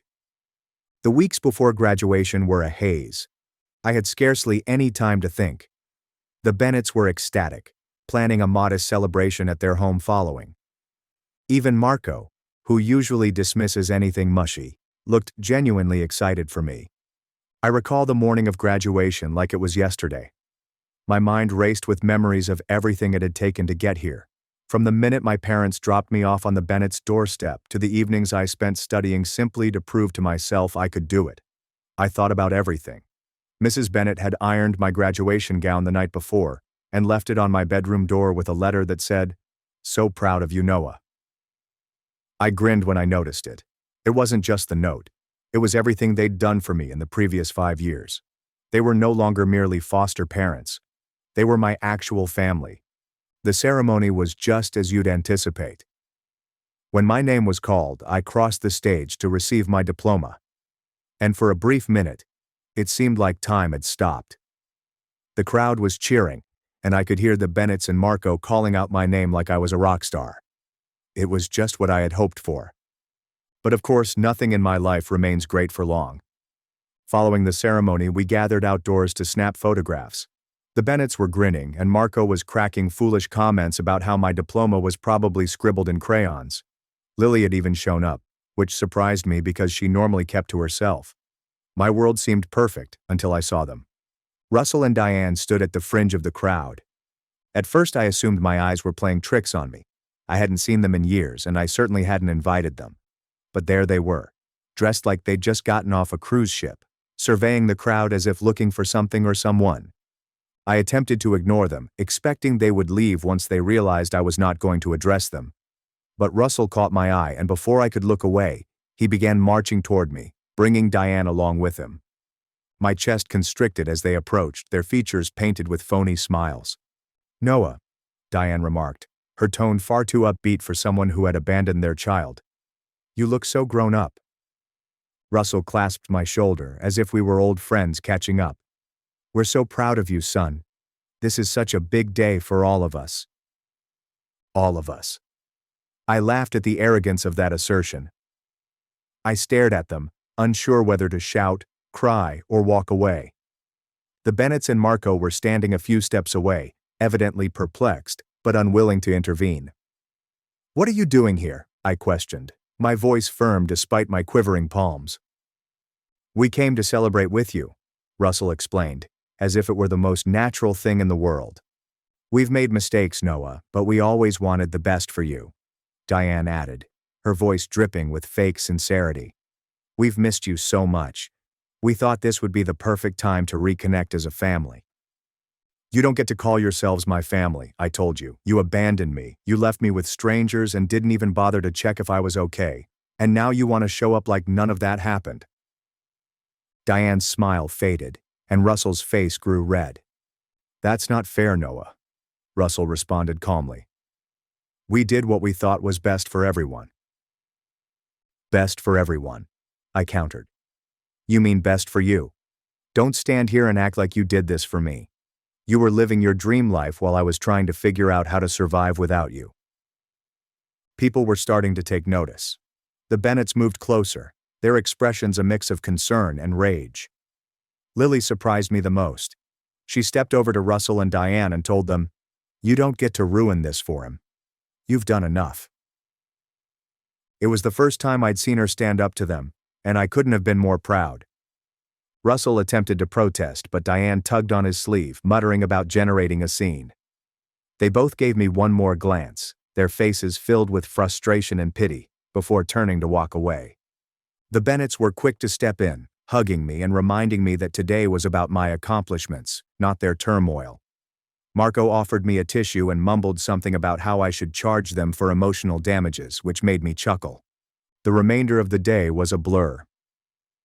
We returned to the Bennetts' house, where they had adorned the backyard with streamers and balloons. And for a few hours, I forgot about Russell and Diane, and simply enjoyed being around those who genuinely cared. That night, after everyone had gone to bed, I sat on the porch with Lily. She turned to me and said, "I'm sorry for everything. I didn't see it before, but you were right. They manipulated us. They only care about themselves. I didn't know what to say, so I simply nodded. We sat there silently for a bit. I felt Lily and I were on the same page, and that was plenty. That day wasn't just about graduating. It was about finally standing up for myself and cutting links with those who had attempted to bring me down. It was not easy, but it was necessary. But I knew my folks were not finished yet. Their unexpected contact with me, as well as their insistence on returning to my life after all these years, gave me the impression that something was wrong. And I couldn't be more correct. A week after graduation, Diane sent me an email. At first I assumed it was an apology, but deep inside I knew better. It was lengthy, full of half-truths and justifications. She talked about how difficult things had been for them, how they made mistakes but always had my best interests in mind. She then said to me, "We hope we can move past this and reconnect as a family. You're doing so well and we're proud of you. Maybe you could help us out during this tough time." Help them out. After everything they'd done, or more properly not done, they had the audacity to beg for my assistance. It was humorous in an unfunny sense. I did not respond. I deleted the email and blocked their address, but the rage persisted like an unwelcome visitor. Lily had been keeping an eye on them, more out of curiosity than anything. She updated me on their newest shenanigans. They had spent their funds attempting to maintain the image of their so-called dream life, which they couldn't afford. The travel blog had failed, leaving them with nothing except debt and poor credit. They had sold the majority of their stuff and were couch surfing with distant relatives who, according to Lily, were losing patience with them. "They're a mess," Lily commented one night while on the phone. "But they keep blaming you for everything. They believe that if you simply forgive them, everything would automatically improve." Forgive them? For what? Making me homeless at 12? I snapped, bitterness evident in my voice. Lily sighed. "I am not saying they are correct, Noah. I am only telling you what they are saying." Their downfall was not something I cheered for, but I couldn't say I felt sorry for them either. They'd made their decisions, and now they were coping with the consequences. Meanwhile, my life was progressing. One afternoon, I received a notification on my phone that left me dumbfounded. Russell and Diane had found me on LinkedIn. They'd commented on a post I'd written about my future scholarship, saying, "We're so proud of you, Noah. Let's catch up soon." It was almost identical to the comment they had made on my graduation post. I had no idea they knew how LinkedIn operated. I instantly blocked them, but that wasn't enough. They started messaging people in my network, including co-workers, professors, and the Bennetts. The texts were all the same, a combination of guilt-tripping and plain lies about how I had abandoned them. One of the messages got to my employer at the bookshop, who called me aside one day to inquire what was going on. "Look, I don't want to pry," she explained, "but someone pretending to be your parents sent us an email. It was weird." I felt humiliated. "I'm very sorry," I said. "They are not actually a part of my life. I'll handle it." To her credit, my employer did not press me for information. She simply nodded and added, "Well, if they bother us again, let me know. We have your back." Hearing that was reassuring, but it also showed me how far Russell and Diane were willing to go. They were not only invading my personal life but also attempting to undermine my professional one. Around this time, Lily stepped in, issuing a public statement on social media and calling them out. She didn't hold back, telling us how they abandoned both of us and refused to accept responsibility for their actions. "Noah and I have fought hard to rebuild our lives without their help," she wrote. "We do not owe them anything." Her post went viral, and hundreds of others commented in support. While it was encouraging to have so many strangers supporting us, it also exacerbated the issue. Russell and Diane began striking out, writing their own dramatic rants about how ungrateful we were and how much they had done for us. Their messages were full of half-truths and plain lies, but as they spoke, more people saw through them. Then Lily called me, her voice strangely enthusiastic. "Do you recall the old storage unit they had? It turns out they stopped paying for it, and the landlord allowed me to take a few items before emptying it out." An hour later, she arrived at my house carrying a damaged cardboard box. "You need to see this," she replied, dropping it on the table. Inside, I discovered a folder full of documentation, unpaid invoices, foreclosure notifications, and letters from collection agencies. My stomach dropped as I flipped through them. They were living way beyond their means, Lily stated coldly. Failed enterprises and maxed out credit cards. It appears that they fled rather than face the situation. Near the bottom of the stack, a letter from their lawyer drew my attention. It mentioned reforming finances and lowering reliance to cut costs. My name was right there, classified as a liability. I slammed the folder closed, my hands trembling. They didn't leave because they couldn't afford me, I admitted quietly. They left because it was easier than cleaning up their mess. Lily paused for a time before responding. I thought you deserved to know. Thanks, I mumbled. After she departed, I glanced at the folder, torn between destroying it and preserving it as evidence. I ended up keeping it for myself rather than for them. By the time I started college, their reputation had deteriorated. People reported their crowdfunding projects as bogus, and even the family they were residing with had kicked them out. According to Lily, they were living out of their car and still believed I owed them money. Meanwhile, I was thriving. College was all I dreamed for, and I was determined to make the most of my scholarship. I have created a modest side business offering financial literacy classes on campus.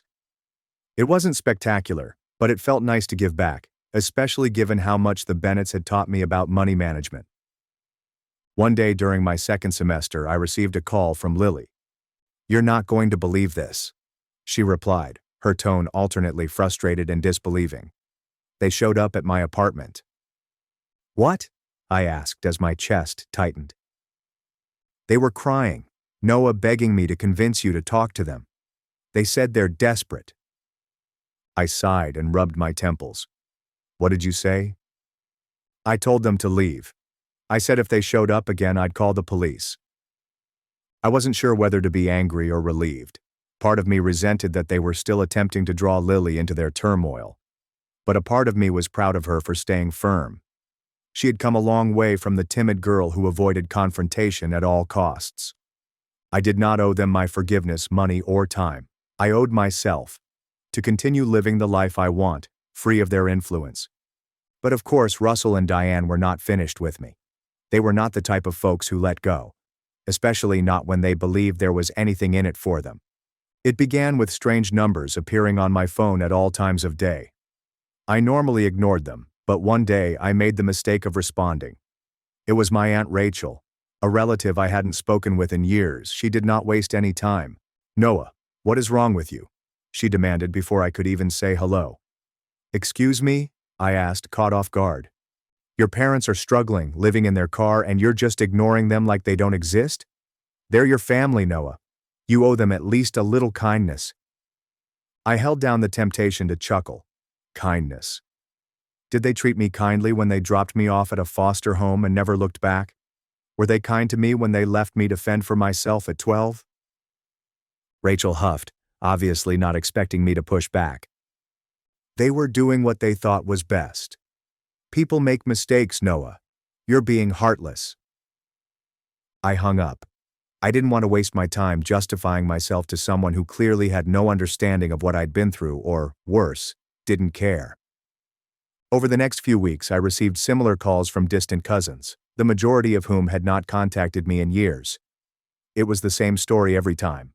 I was the ungrateful son, the selfish one who couldn't forgive his unfortunate parents. None of them appeared to realize that Russell and Diane weren't only bad parents. They were toxic, manipulative, and reluctant to accept responsibility for their acts. Helping them would just draw me back into the chaos from which I had fought so hard to escape. When the calls failed, Russell and Diane escalated the situation. One day, I received an email from a lawyer representing them. The subject line itself made my stomach turn. Notice of intent to pursue financial support. I opened it and skimmed the legal jargon, which boiled down to the following. They were suing me for financial abandonment. According to the email, they believed I had an obligation to support them now that I had achieved success. It was hilarious. First of all, I was not a millionaire. Sure, I was doing well, but I was still in the beginning stages of my profession. Second, I had been in foster care. Legally, I owed them nothing. I emailed the email to a lawyer the Bennetts had recommended, who told me it was a bogus threat. They don't have a case, she explained. They're trying to scare you into giving them money. Don't engage. It was sound counsel, but it left an unpleasant taste in my mouth. After everything they'd done, the thought of them twisting the story to make me the bad guy stung even more. Instead of stewing about it, I focused my energies on my task. By now, my financial literacy classes had evolved into something far larger. What began as a side venture has grown into a full-fledged organization that teaches young adults around the country how to handle their money and plan for their future. I've worked with nonprofits, schools, and even some well-known enterprises. Every accomplishment felt like a step forward from the person I was before Russell and Diane left me behind. I recently received an email from a producer who learned about my story through one of my nonprofit partners. They were creating a series about resilience and wanted to include me. Initially, I was apprehensive. Did I really want to put my tale out there for everyone to see? But, after discussing it with the Bennetts and Lily, I decided to go for it. If sharing my story might make even one child in foster care feel less alone, it would be worthwhile. The filming procedure was strange. They asked whether I wanted to mention anything about Russell and Diane. I deliberated for a long time before deciding to discuss them briefly, not to shame them, but to provide context for my path. They made their choices, I explained during one of the interviews, and those choices shaped me in ways I never expected. But they don't define me. My life now, the family I've built, the work I do, that's what matters. But during one of the filming breaks, the producer approached me, appearing hesitant. "Hey, Noah," she began. "We found something during our research. It's about your parents. Are you okay hearing it?" I raised an eyebrow. At this point, I'm not sure anything could shock me, but go ahead. She took a big breath before proceeding. They were evicted after defaulting on many loans. There is also a history of delinquent debts, which could lead to potentially fraudulent claims. It looks like they skipped town to avoid legal trouble. I stared at her. Fraud allegations. The words seemed heavy, as if they were sinking in slow motion. She nodded. It wasn't anything huge, at least not on the surface. But there was a pattern of failed business ideas, questionable credit card usage, and attempts to obtain loans they couldn't afford. They left many people hanging. The fury I thought I had buried resurfaced. So they weren't simply greedy. They were intentionally defrauding people and fleeing when the consequences became apparent. The producer offered me a compassionate glance. "It appears that way. I felt you should know in case it came up again." I nodded, even though my thoughts were racing. Their lies had always seemed personal, as if they were solely about me. But knowing they had left a trail of ruin made things worse. Everything about them proved what I'd believed all along. They abandoned me because it was convenient, a way to cut their losses and start again. However, when the documentary was released, the response was enormous. Messages came in from people who had grown up in similar situations, thanking me for telling my tale. Some claimed it gave them hope. Others simply claimed it made them feel seen. It was unexpectedly humiliating. Russell and Diane attempted to take advantage of the documentary, as one could expect. They went on social media and posted big, dramatic rants about how I had portrayed them as villains when they were the true victims. It did not work. If anything, it backfired. People who watched the documentary began calling them out, pointing out flaws in their tales and questioning their motivations. Their efforts to recover compassion merely reinforced their reputation as manipulative and selfish. Meanwhile, I purchased my first home, a modest space in a quiet area where I could finally feel like I belonged. I invited the Bennetts and Lily over for a housewarming meal, and we spent the evening laughing, eating too much, and reflecting on how far we had come. Lily had also been prospering. She had graduated from college and was embarking on her own career, free of Russell and Diane's influence. To be honest, I have no regrets about the decisions I took. Cutting ties with Russell and Diane was difficult, but it was necessary. My success was thanks to the Bennetts, Lily, and the family I formed. Not blood, but the people that turned up. And that is all that matters. At the end of the day, family is not defined by blood. It's about who shows up, who stays, and who encourages you to be the best version of yourself. And the family I chose exceeded all of my expectations.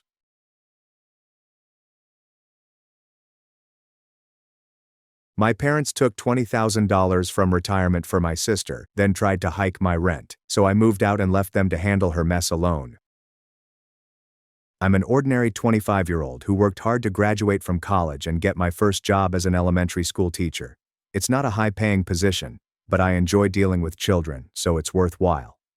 Still, money is tight, especially when you're just starting out. That's why I've been living with my parents in the suburban house where I grew up. It's not the most fascinating configuration, but it is functional. They charge me a decent rent, as my father would say, and I buy my own groceries. In addition, when Dad broke his back last summer, I helped with jobs such as mowing the grass, fixing things around the house, and even cleaning out the garage. It is not glamorous, but it is only transitory. My objective was to stay for a few years, save money, and eventually get my own place. Simple, right? It was straightforward until my older sister Brielle re-entered the picture. Brielle is 32, and to put it simply, she has never been the responsible type. She was the best-behaved child growing up. I'm not sure if it was because she was the firstborn, or if our parents simply liked her, but she could do no wrong in their eyes. She dropped out of college twice. The first time she wasn't motivated. The second time she complained that the lecturers were overly demanding. She has never held a job for more than a few months. When things didn't go her way, she'd resign and make up an excuse about how it wasn't her fault. Our parents constantly helped her out. Are you late on your rent? They would pay for it. Did your car break down? They'd cover the fix. Have you received a speeding ticket? Mom would write the check, mumbling about how the police target young ladies. Meanwhile, I was cleaning toilets at a diner to save money for college and taking out loans to pay for school. Brielle had been living on her own for the previous few years, or so I assumed. It turned out she'd been bouncing between apartments, constantly overdue on rent, and relying on our parents to keep her afloat. I had no idea about this until she walked up one day and casually disclosed her pregnancy. Now, I'm not here to pass judgment on anyone's life choices, but let's just say Brielle's circumstances were far from stable. The kid's father was a guy she'd been dating for a few months, and from what I could tell, he wasn't very happy about the surprise pregnancy. He basically vanished as soon as she told him. You'd think Brielle would take this as a wake-up call, right? Perhaps this was the moment she realized she needed to organize her life. But no.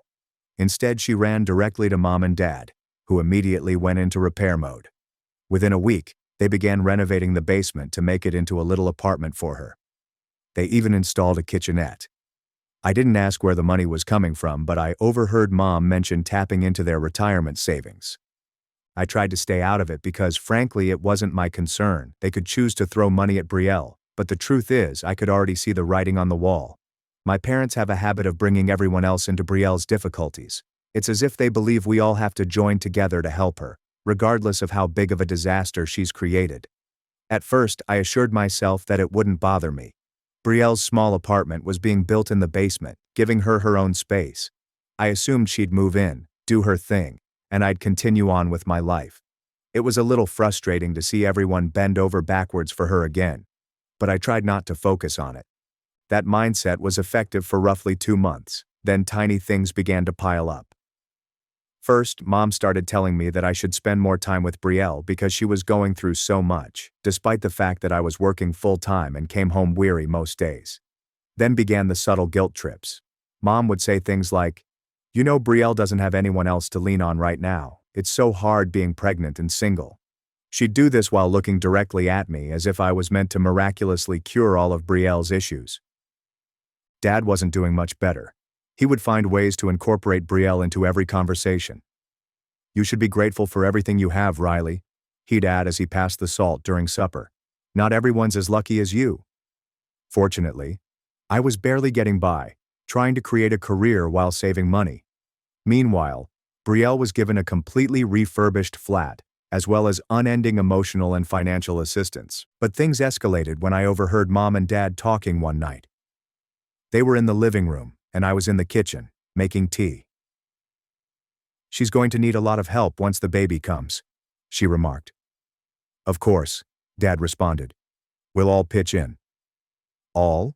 Mom inquired. "Well, you, me, and Riley," Dad stated, as if it were clear. I almost dropped my mug. They hadn't told me anything about this plan, but it was evident they had already determined I would be a part of it. That's when I started feeling apprehensive. I didn't know the specifics yet, but I could tell they were working on something that would drag me into Brielle's mess whether I liked it or not. Brielle's frequent visits exacerbated the unpleasant sensation. She'd collapse onto the couch, whining about how difficult it was to be pregnant and how terrible it was that her ex had left.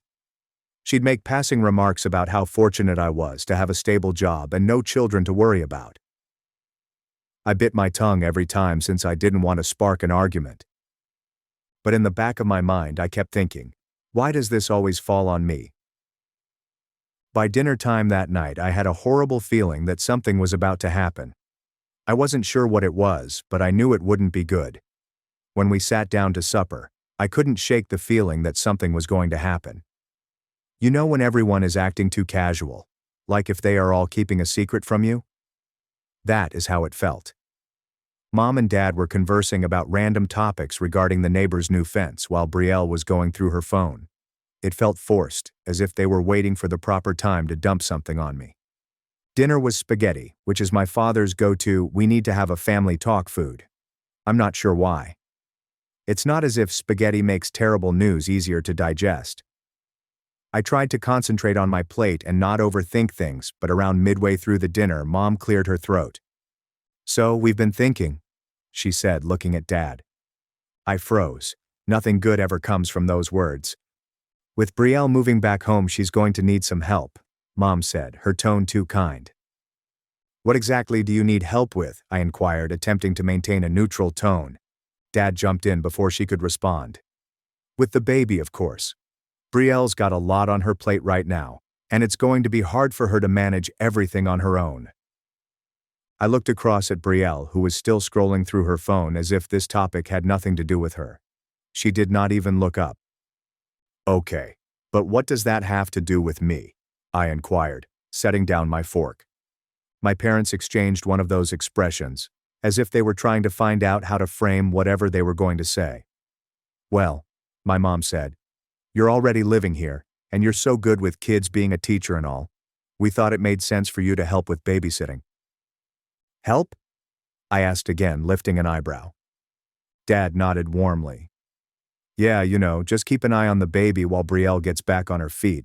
It wouldn't be full-time or anything, just when you're home." I couldn't believe what I heard. "You want me to babysit a newborn on top of working full-time?" "Well, you're home for 3 more days," Mom pointed out. "And you're not paying market rent," Dad said, as if that were relevant. I glanced at them, trying to understand what they were asking. They weren't just asking for a little assistance. They expected me to take on an entire second job for free. "Wait, let me get this straight," I murmured, leaning back in my chair. "You want me to come home from teaching all day and then take care of Brielle's baby?" Mom sighed, as if I was being difficult on purpose. "It's not like that, Riley. We're all going to pitch in." "All?" I repeated. "Yes," Dad answered. "We're all family, and family helps each other." At that point, Brielle looked up from her phone. "Wow, Riley," she exclaimed, smirking. "I didn't realize helping your sister was such a big deal for you." I felt my hands twist into fists beneath the table. I didn't want to snap, but the entitlement in her voice was too much. "It's not about that," I replied. "I have my own life, my own job. I can't just drop everything to babysit." "You're being selfish," Mom started with a harsh tone. "Brielle's going through a really hard time right now. The least you can do is help her out." "Why is it my responsibility to fix her choices?" I asked, my voice rising despite my efforts to remain calm. "She's 32 years old. She's not a kid anymore." Brielle gave me a "Are you kidding me? Look, that's enough," Dad remarked, his voice stern. "We're all in this together, whether you like it or not. You're living under our roof, and we expect you to contribute." "Family," I answered. "I pay rent. I buy my own groceries. I help with chores. How is that not enough?" The room went silent for a time, and I could feel the tension in the air. Brielle merely sat there complacent, as if she had already won. "Well," Mom replied, "if you're not willing to help, maybe we need to rethink your living arrangement." My stomach sank. Are you threatening to kick me out? Of course not, Mom replied hastily. But if you're not willing to contribute more, maybe we need to discuss raising your rent. I couldn't believe what I heard. I had done everything I could to be a good renter, if you can call it that, and now they were trying to guilt me into taking on duties that were not mine. You're seriously going to do this? I questioned, my voice shaking. You're going to punish me for not wanting to be Brielle's free nanny. It's not punishment, Dad explained. It's about being part of the family.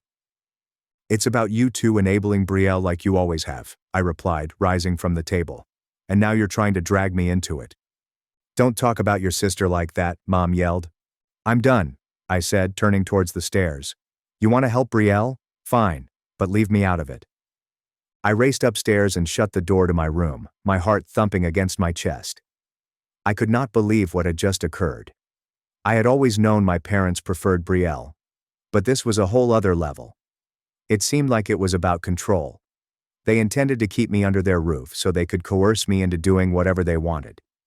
The most memorable aspect of the conversation for me was Brielle's smug expression. She barely said anything and sat there browsing through her phone as if nothing was wrong. And I suppose in her opinion, it wasn't. Mom and Dad were already going out of their way to appease her, and now they were attempting to bring me into it as well. I don't think I slept for more than a few hours that night. Every time I closed my eyes, I replayed the conversation in my thoughts, remembering everything I should have said but didn't. I was still upset when my alarm went off the next morning, but I also felt trapped. I couldn't just leave. I considered packing up my belongings and getting my own home, but it wasn't that simple. I was only a few months into my teaching profession and still attempting to save money. Rent in the neighborhood was too expensive, and I couldn't afford to live alone on my wage. The next few days were tense at home. Mom and Dad were definitely upset with me, but instead of discussing it, they started making passive-aggressive comments. Must be nice to have so much free time after work, Mom commented one evening as I stepped through the door. Yeah, some people don't have that luxury, Dad explained, barely glancing up from his newspaper. I ignored them and walked directly to my room. At this time, I was not interested in disputing. I knew that anything I said would only make matters worse, and I didn't have the energy to deal with it. Brielle, meantime, was living her best life. She hadn't even moved in yet she was there virtually every day, filling the living room with her belongings and acting as if she already owned the home. She'd leave her shoes on the couch, her handbag on the dining table, and odd shopping bags strewn about like it was no great deal. I got home one night to find her on the couch, eating ice cream and watching a reality show. She didn't even recognize me when I entered. She looked up, gave me a half-hearted hey, and returned to her TV. I stood there for a second, hoping for her to say something else, either an apology or simply a thank you for not freaking out about the situation. But nothing. I walked to the kitchen, opened the fridge, and discovered that half of my groceries were missing. What about the bread I bought? Gone. What about yogurt? Gone. Even my leftovers from the night before were gone. Did you eat my food? I questioned, returning to the living room.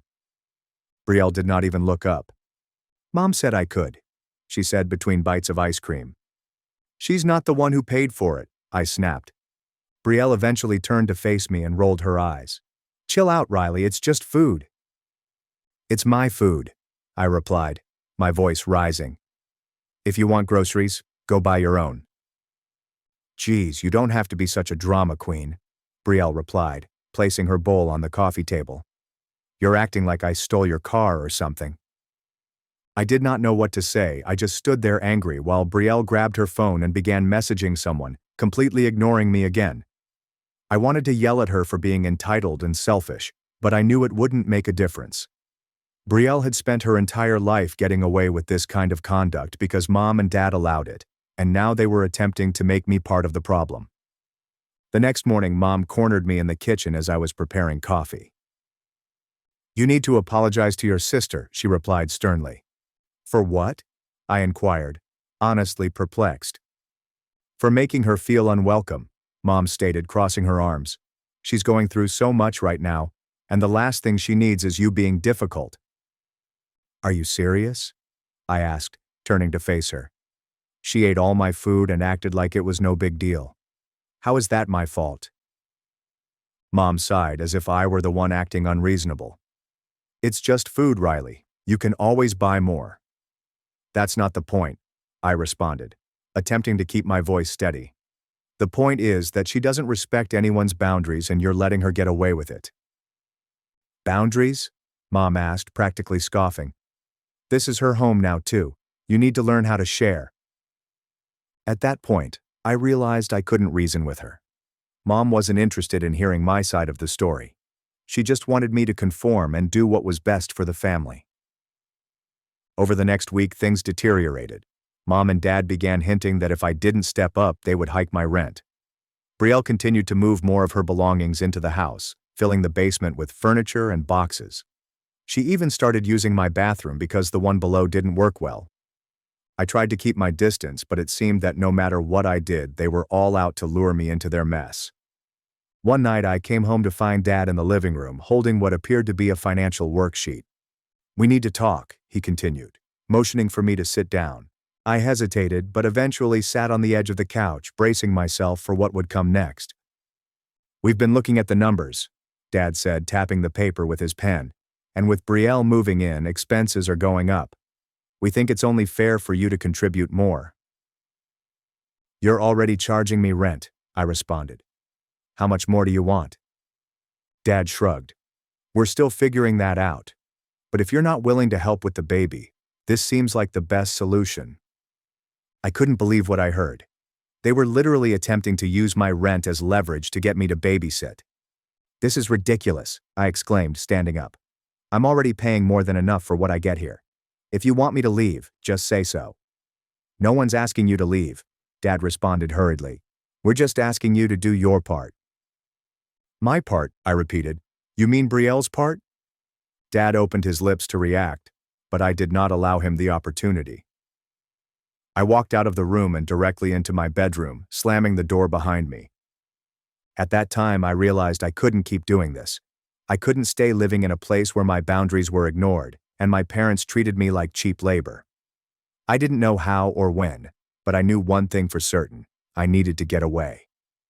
That thought lingered with me, becoming louder every time Brielle waltzed through the home as if she owned it, or Mom and Dad tried to pressure me into helping. But wanting to leave and really doing it were two very different things. I didn't have much saved, but not enough to comfortably buy my own house, and the prospect of abruptly uprooting my life seemed overwhelming. Still, I realized that staying was not an option. If I let them push me into becoming Brielle's backup parent now, it would never end. They'd just keep piling more and more on me until I was stuck. I didn't want to wake up 5 years later in that house, unhappy and bitter. The next morning, I made myself a cup of coffee and sat down with my computer. I opened a spreadsheet to manage my budget, which included rent, groceries, petrol, and school debts. I wasn't a terrific saver, but I did set aside some money every month.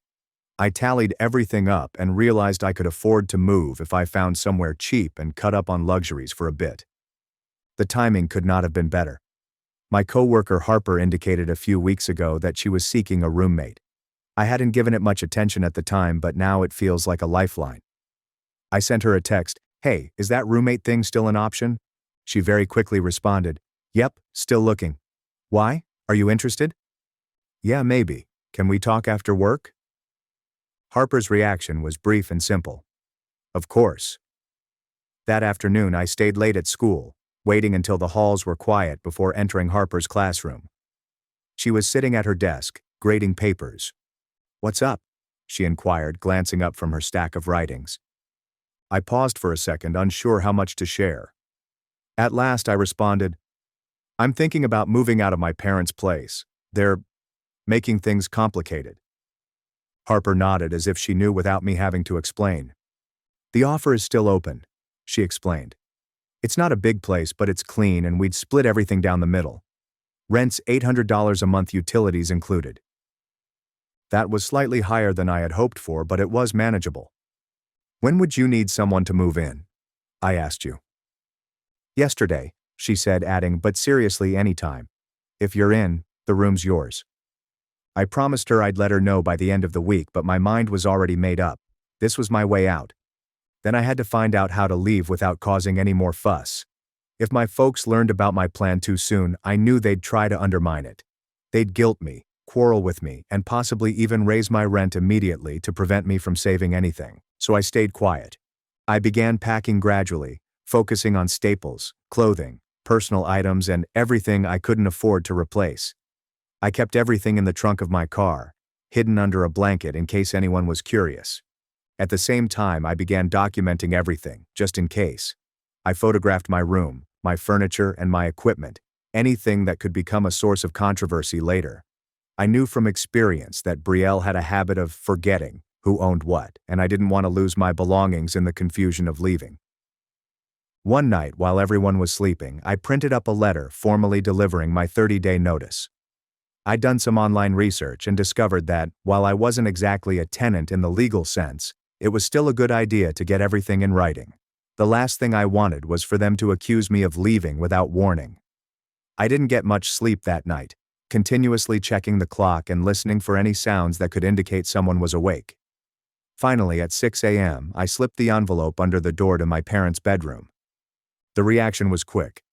When I arrived home from work that day, Mom and Dad were waiting for me in the living room. "What's this?" Dad questioned, holding up the letter as if it were a personal attack. "It's my notice," I said in a firm voice. "You're really doing this?" Mom inquired, her voice already trembling. "Yes," I replied forcefully. "I found a place and I'll be moving out by the end of the month." "You can't just leave," Mom explained. "What about Brielle? What about the baby?" I took a deep breath and tried to remain cool. Brielle and the baby aren't my responsibility. I've done everything I can to help around here, but I can't keep living like this. "What's wrong with you?" Dad asked, his voice rising. "You weren't stubborn like this before. We've given you so much letting you live here, helping you get on your feet, and this is how you repay us." I clenched my fists and held back the temptation to roar. "I pay rent," I responded with gritted teeth. "I buy my own food. I've been responsible for myself since the day I graduated. I'm not a kid anymore, and I'm not your backup plan for Brielle." Mom began crying, which did not surprise me. She would always cry when things didn't go her way. "How can you do this to us?" she cried. "To your sister?" I did not say anything. I realized there was no point.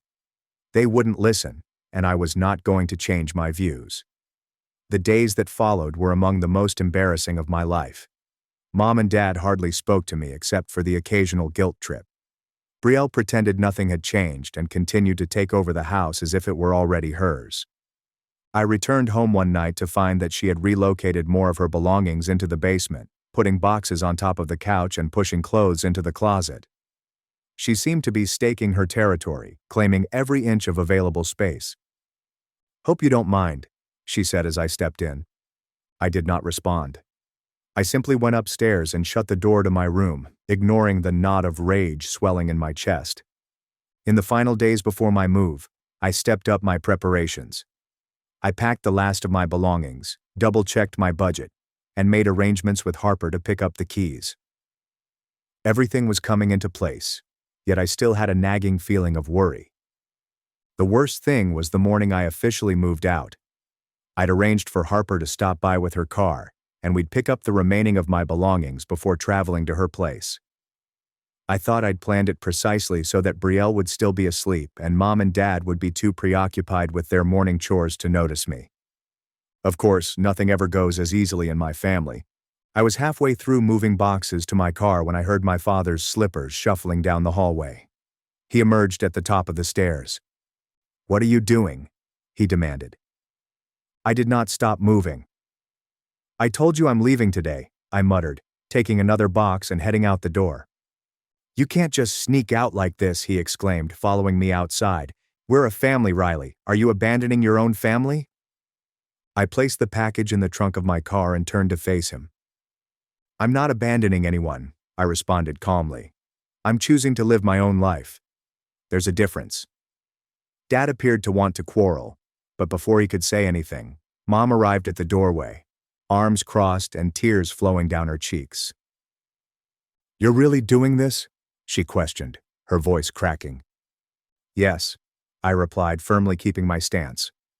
What about Brielle? She asked, sobbing. What about the baby?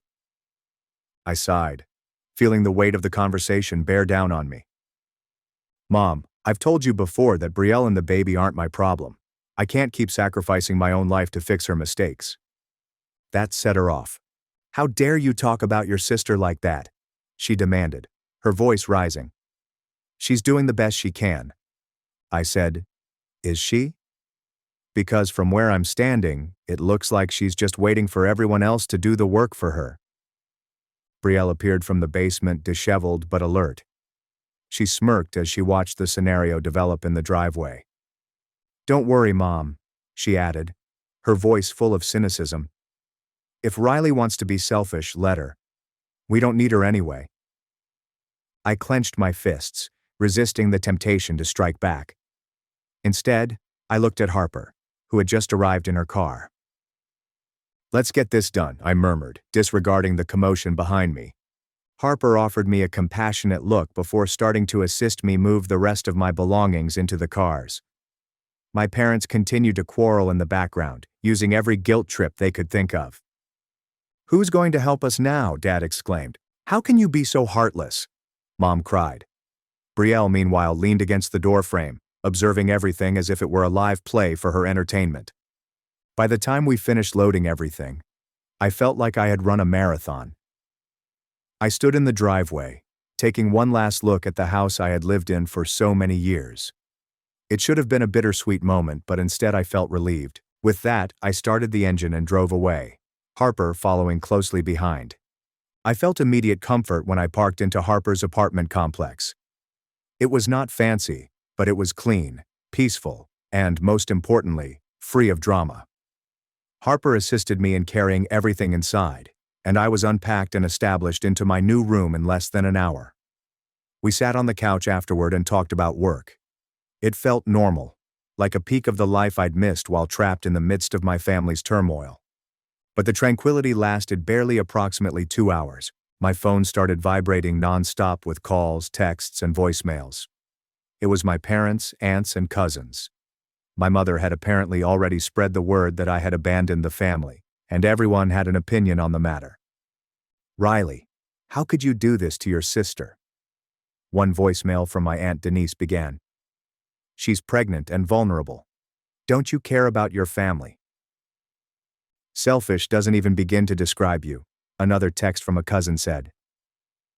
The worst aspect was Brielle's social media posts. She had gone into full victim mode, posting images of her baby belly with remarks like, "Some people would rather run away than help their own family. At least my baby will know what real love looks like." I blocked her immediately. It was infuriating, but I refused to let it draw me back in. I reminded myself that this was exactly why I'd left. To avoid the manipulation and drama that came with being a part of my family. The following week at work, things became more crazier. My mother arrived at school during my lunch break, crying and demanding to speak with me. She was in complete meltdown mode, ranting about how I had wrecked the family and how Brielle was breaking apart without me. My principal had to intervene and ask her to leave, which was embarrassing. I spent the rest of the day avoiding eye contact with everyone, knowing they were undoubtedly wondering about the family drama I was involved in. But the situation actually worked in my favor. I thought I was over the house and all the drama it brought, but life isn't that simple. About 2 weeks later, I realized I had left behind some vital documents, including my teaching credential, tax forms, and other work-related paperwork. I was so concentrated on getting out of the house that I forgot to double-check the small drawer where I usually stored such items. So, with my mother arriving at my school, I informed a couple of my coworkers about all that had been happening. They did not hesitate to step forward and offer their assistance.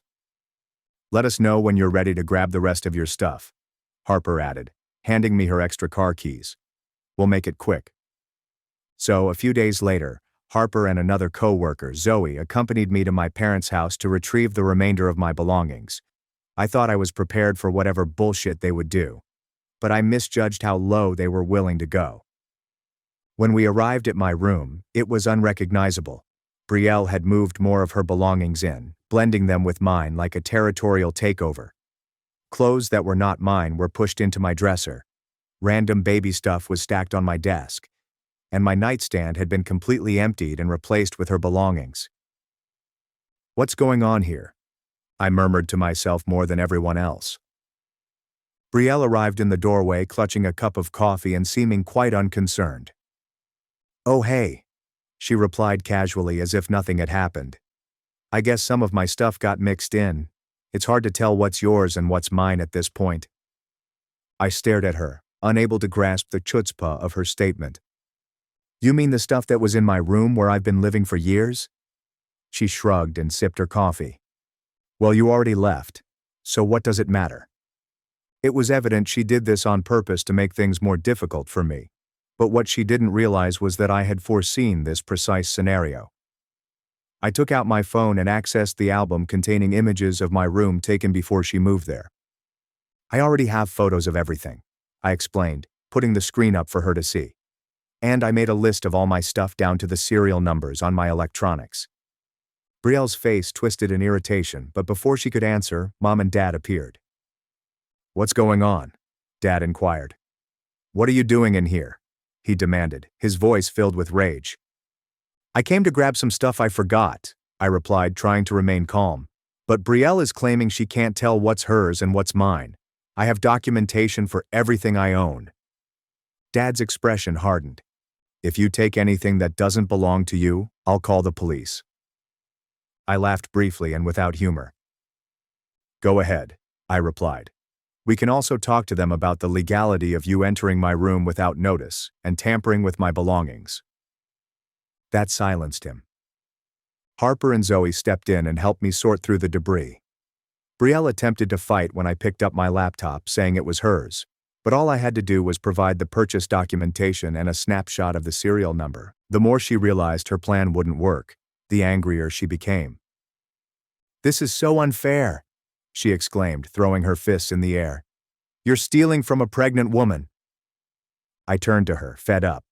"The only person trying to steal anything here is you," I stated firmly. "Just like you've been trying to steal my time and my freedom by expecting me to be your unpaid nanny. Not anymore." I climbed into Harper's car and didn't look back. Now, it was 6 months ago. Brielle had the baby, and as I expected, everything is falling apart. My parents are now stuck providing the childcare they attempted to impose on me while working full-time jobs. They're fatigued and overwhelmed, according to the few family members who still communicate with me. Brielle hasn't even tried to find work. She claims she is too stressed to work, which is likely accurate, given that she spends the majority of her time reading through her phone and ignoring her obligations. She is still living at my parents' house, now with a crying newborn and an incomplete basement project that is depleting their retirement money. I've heard that they've made multiple attempts to reach me after my departure. First, I received a nasty SMS about being ungrateful. When that failed, they resorted to guilt trips about how much the baby needed me. The latest technique has been to send images of my niece with messages like, "Don't you want to meet your only niece?" and "She needs her aunt in her life." I've blocked them all on social media and set up email filters to prevent receiving their communications. A few family members who understand my situation have kept me updated, but I've made it clear that I'm not interested in mending connections unless my parents and Brielle admit their actions and make genuine adjustments. Ironically, if they had simply respected my limits and asked for occasional babysitting assistance like normal people, I would have likely obliged. I adore children and would have gladly assisted them at times, but their attempt to force me into full-time childcare while neglecting my privacy and liberty shattered any hope of that happening. And yes, that is my tale. And what I learned from all of this is that sometimes the healthiest thing you can do for your family is to cease enabling their harmful conduct.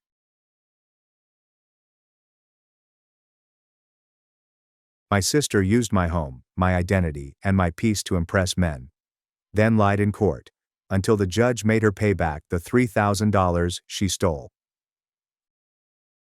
Hello everyone, today's story will blow your mind, but if you appreciate it, please subscribe. The channel has been quiet lately, but your support keeps it continuing. Let's dive in. I, a 32-year-old guy, never imagined I'd be writing something like this. But I'm at my wit's end and need help on how to handle a situation with my sister, Lena, 30-year-old female. which has spun entirely out of control. For reference, I work as a software engineer and bought my downtown Chicago condo 3 years ago. It's not luxurious, but it's a beautiful 2-bedroom apartment with modern furnishings, a great view of the city, and good amenities. I worked hard to afford it, saving for the down payment for years, and I'm proud of my accomplishments. Lena has always struggled with stability. She's changed professions frequently, never lasting for more than a year, and now works part-time at a boutique while establishing her influencer business. She lives in a studio apartment on the other side of town with her roommate. Despite our divergent life choices, we've always been close, and I've tried to be helpful, but not encouraging her poor financial decisions. Lena wanted to borrow my extra key around 4 months ago because she needed to pick up a box that I was having delivered while I was at work. I did not think twice about it. She is my sister after all. She collected the package, texted me that she had received it, and that was all. Or so I thought. The first event occurred approximately 6 weeks ago. My doorbell rang on a Friday when I was working from home. When I opened it, there was a man I had never seen before, dressed for a date in a fine button-down, cologne that hit me from 3 feet away, and holding a bottle of wine. "Oh," he answered, perplexed. "Is Lena here?" She told me to meet her at her place. I explained that Lena did not live here and that this was my flat. The guy looked even more perplexed as he showed me his phone, which was filled with texts from my sister giving him my address and apartment number and instructing him to arrive around 7 p.m. for dinner at her residence. I called Lena immediately. She brushed it off, explaining that she was running late and asking him to meet her there because it was closer to the restaurant. She claimed she had mentioned it was her brother's apartment, but he must have misunderstood. I let it go, though her reasoning seemed odd. 2 weeks later, it occurred again. This time I was returning home from the gym on a Saturday morning when I discovered another stranger attempting to use a key to my door. When I questioned what he was doing, he explained that Lena had given him a spare key to their house because she was in the shower and instructed him to let himself in. I was stunned. Not only did Lena make a copy of my key without my knowledge, but she was also giving it to random men she was dating. When I challenged the person with my ID and the apartment information, he was humiliated. He told me they'd been dating for 2 weeks, and Lena had been telling him about her beautiful apartment and how she'd love to cook dinner for him there. This time, when I contacted Lena, I was furious. She tried to play it off again, saying she gave him the key because she was running late and didn't want him waiting in the corridor. When I insisted that she return my spare key and any copies she had made, she became defensive. "God, Jake, why are you being so uptight?" she grumbled. "It's not like I'm throwing parties there. I just needed to borrow your place a couple of times. You're hardly ever home anyway." That's when the complete truth emerged. Lena admits to telling dates she lived at my apartment since she was ashamed about her current situation. She said that it was just a small white lie to make a nice first impression, and that once men got to know her, they wouldn't care where she lived. I was beyond furious. I informed her that this was a tremendous violation of my privacy and trust. I wanted all keys back immediately, and informed her that she was no longer permitted in my flat unless I was present. She called me selfish, stated I was jealous of her dating life, and then hung up. I changed my locks the same day, believing that was the end of it. But during the last month, 3 additional men have been up at my home at different times, all looking for Lena. Everyone had a similar story. They had been dating her for a few weeks. She told them about her wonderful apartment and either gave them the address or instructed them to meet her there. The most recent incidents occurred yesterday, which is why I am writing this piece. A man arrived with a suitcase and 2 cartons. When I opened the door, he grinned and said, "Hello, you must be Lena's roommate. My name is Caleb, and she said I could start moving stuff in today." I was speechless. This man assumed he was moving into my apartment since my sister had supposedly told him they were moving forward with their relationship and that he could live with her. Caleb didn't trust me when I originally presented the scenario. He showed me weeks of texts in which Lena discussed our flat and expressed her excitement for him to move in. The poor guy was horrified when I showed him the lease with just my name on it, my mail, and images of me in the apartment throughout the years. He'd given up his prior living arrangement after Lena persuaded him that they were moving in together. He called her, but she did not answer. He walked away looking absolutely dejected, dragging his bag after him. I've been phoning and texting Lena all day, but she hasn't responded. Our mother claims Lena told her I was bossy, jealous, and trying to ruin her happiness. Several family members have contacted me, stating Lena is disappointed that I am not supporting her, and that I should be more tolerant of her predicament. I am at a loss. I love my sister, but this has gone too far. She is not only lying to these men, she is also putting my safety at danger by providing strangers my address and telling them they can enter my home. Plus, her falsehoods are wrecking these guys' lives. Caleb had to hustle to locate a place to stay after giving notice at his previous apartment. Am I overreacting? How do I approach this problem when she refuses to talk to me and has turned family members against me? I'm thinking of mailing a cease and desist letter, but it feels like a nuclear option with my own sister. Has anyone experienced anything similar? Update 1. 1 week later. First, I'd like to thank everyone who commented to my first article. Your responses helped me realize that I wasn't insane, and that the situation was as severe as I had imagined. I was especially grateful to individuals who pointed out safety and legal liability risks that I had not completely examined. A lot has happened since my previous post, and regrettably the situation has worsened rather than improved. After Lena continued to reject my calls and texts, I resolved to contact our mother directly and explain my side of the story. I also showed her images of texts Caleb had sent with me, in which Lena plainly hinted the flat was hers. My mother was astonished and admitted that Lena's account of events was considerably different.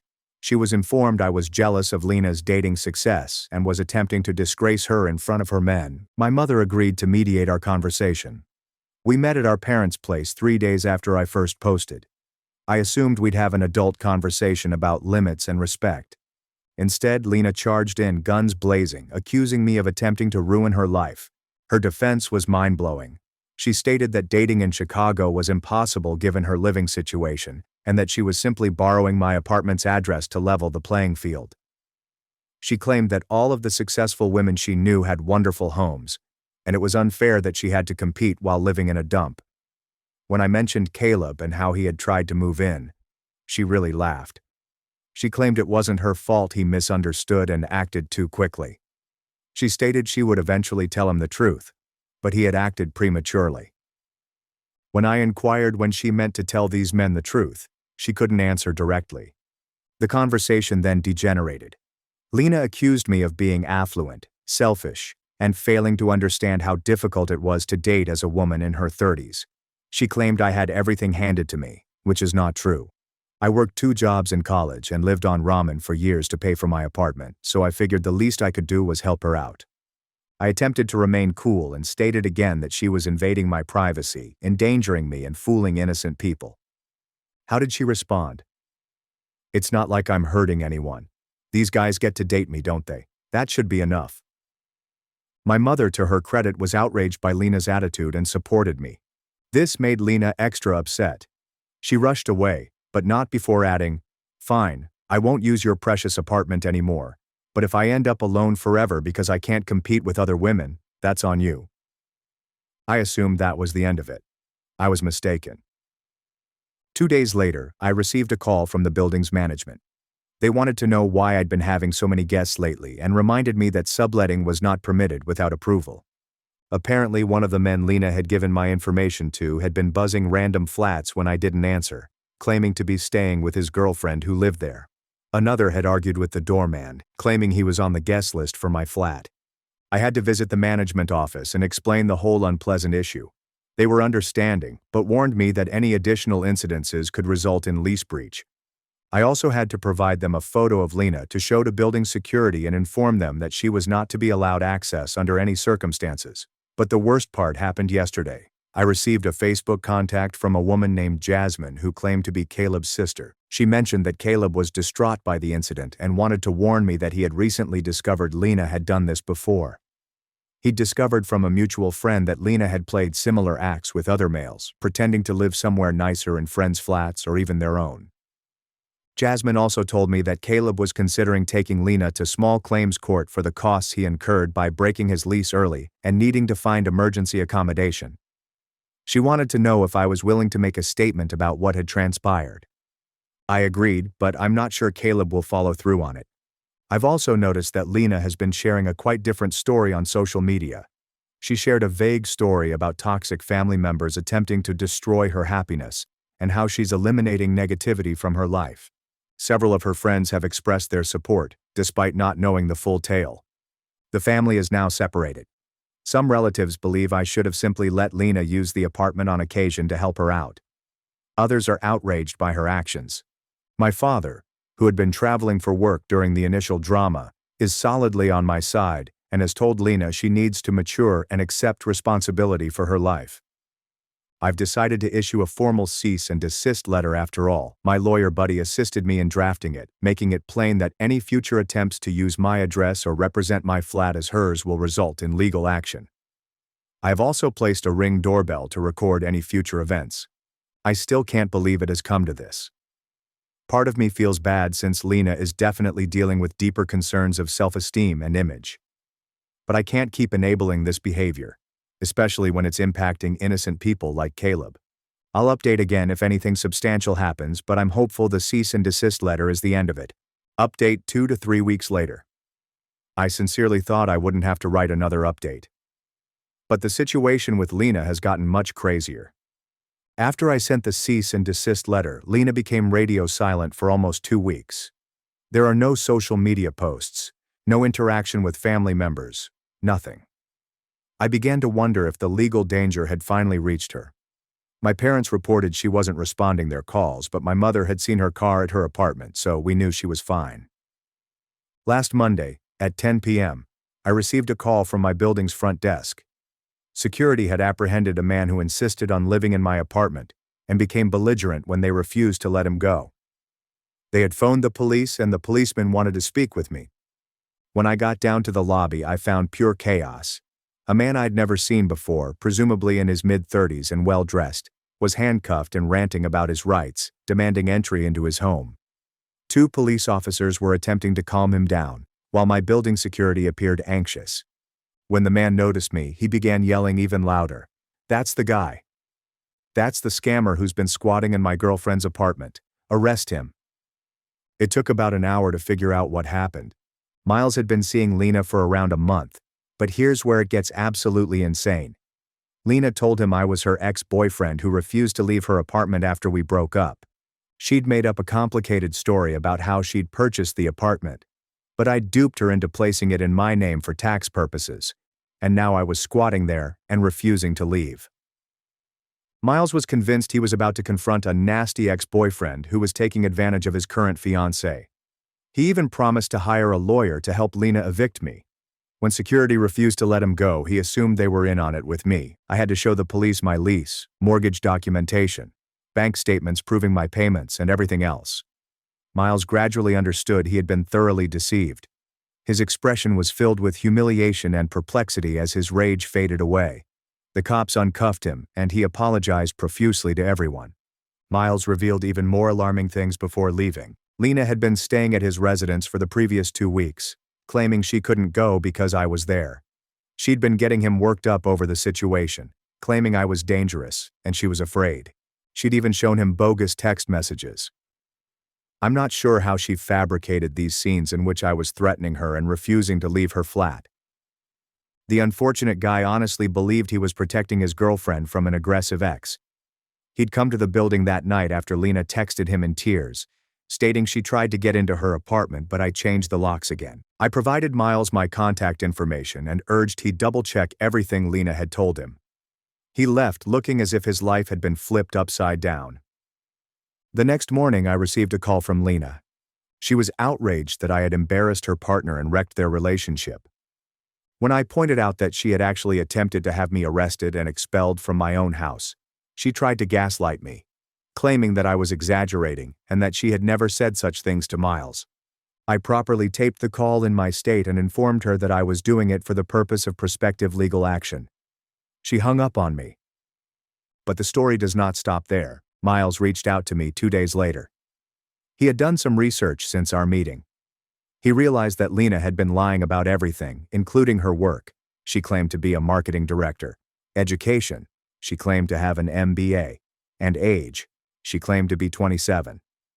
He also discovered that she had been dating at least 2 other men during their exclusive relationship, telling each of them a different story regarding her living circumstances. Miles has joined Caleb in exploring legal options. Apparently, Lena had borrowed many $1,000s from Miles to cover legal bills in order to challenge me for the apartment. He's trying to get the money back, but Lena has stopped him everywhere. What is the worst part? According to other family members, Lena has been informing her extended relatives and acquaintances that I am attempting to steal her residence. My cousin called me yesterday saying she had heard I was experiencing money problems and attempting to take advantage of Lena. To clarify the situation, I had to send out a bulk email accompanied with documentation. My folks are devastated. They've attempted to get Lena into treatment, but she won't admit she's done anything wrong. My father has cut off the minimal financial support he was still giving her, believing that it will force her to confront reality. I've got to employ an actual lawyer now, not just for the cease and desist but also for prospective defamation claims. The lawyer says I have a solid case to pursue, but I'm torn. She is still my sister, despite everything. I also spoke with Caleb and Miles, and we discovered that at least 3 more men have similar stories. We are putting together a shared dossier of evidence in case any of them decide to take legal action. I never dreamed it would get to this point. My sister's embarrassment over her flat has escalated into what appears to be pathological lying and deception. I still adore her, but I'm not sure how to help someone who refuses to recognize they have a problem. Final update. 2 months later. I pondered whether to publish this final update, but I believe I owe it to everyone who has followed this weird story. This will be my final post about the situation. A lot has happened in the last 2 months, and while I wish I could say everything went smoothly, real life is rarely that way. First, the legal situation. Miles eventually filed a small claims court case against Lena for the money she obtained under false pretenses. Caleb chose not to pursue legal action, stating that he simply wanted to move on with his life. 2 other guys who had been duped by Lena also came forward. Someone had lent her money for alleged medical expenses. Another had paid for a vacation she claimed was to see her sick mother, but it was actually a trip with a different lover. The small claims lawsuit served as a wake-up call for everyone. Lena appeared in court, still trying to maintain her lies. However, when confronted with documented evidence, such as text conversations and money payments, she broke down. The judge found in Miles's favor and ordered Lena to refund the $3,000 she borrowed, plus court expenses. However, things took an unexpected turn following the court hearing. Lena finally realized she needed assistance. It wasn't an unexpected revelation or a spectacular moment. She just looked fatigued and gently requested our parents to help her locate a therapist. Lena had been suffering from severe anxiety and despair for years, along with what her therapist eventually described as compulsive lying that had spiraled out of hand. She'd built an entire fake life on social media and in her dating sites, and the lies had gotten so elaborate that she couldn't keep track of them anymore. The apartment dilemma was simply the most evident manifestation of a much larger problem. I want to be clear. Mental health difficulties do not excuse her actions. The guys she fooled were real people, with real emotions who faced real repercussions. However, identifying the fundamental problem has helped our family decide how to proceed. Lena has been undergoing extensive therapy for the previous 6 weeks. She had to come clean to all of the men she was dating, which was embarrassing but necessary. As part of her treatment plan, she has had to remove all of her dating apps and social media profiles. She is temporarily staying with our parents while she rebuilds her financial and emotional stability. The treatment revealed that Lena's problems arose in part from her continual comparison to others, including me, and her sense of failure in life. The lies were minor, such as embellishing her work title and lying about her age, but they evolved into an alternate reality in which she felt trapped. The therapist emphasized that each deception required more falsehoods to perpetuate, resulting in an exhausting cycle that Lena was relieved to finally stop. Our relationship is difficult. I've been to a few family therapy sessions to work over my anger and rebuild trust. I'm not ready to have her back in my life completely, and she understands. She has sent me a lengthy letter apologizing for everything, acknowledging the breach of trust and the risk she placed me in. It felt genuine. But I know mending our friendship will take time, if it is even possible. The building administration was understanding after I explained that the matter had been rectified. There have been no such problems, and my reputation with them has been rebuilt. I kept the Ring doorbell, however. It provides me peace of mind. Some good has come out of this catastrophe. Caleb contacted me to thank me for handling the situation professionally, and he added that he's now much more careful about checking information while dating. Miles and I had coffee last week. As strange as that sounds, we bonded over our shared unusual experience. He's doing fine, and he says the event taught him to follow his instincts when something doesn't seem right. My parents have been fantastic throughout this. They have supported both Lena and me while maintaining proper boundaries. They have also begun attending a support group for families dealing with loved ones who engage in compulsive lying. Yes, it appears frequent enough to establish support groups. Lena has been making amends wherever possible.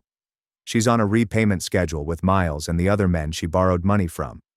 She's accepted a full-time job at a call center, which isn't glamorous but solid.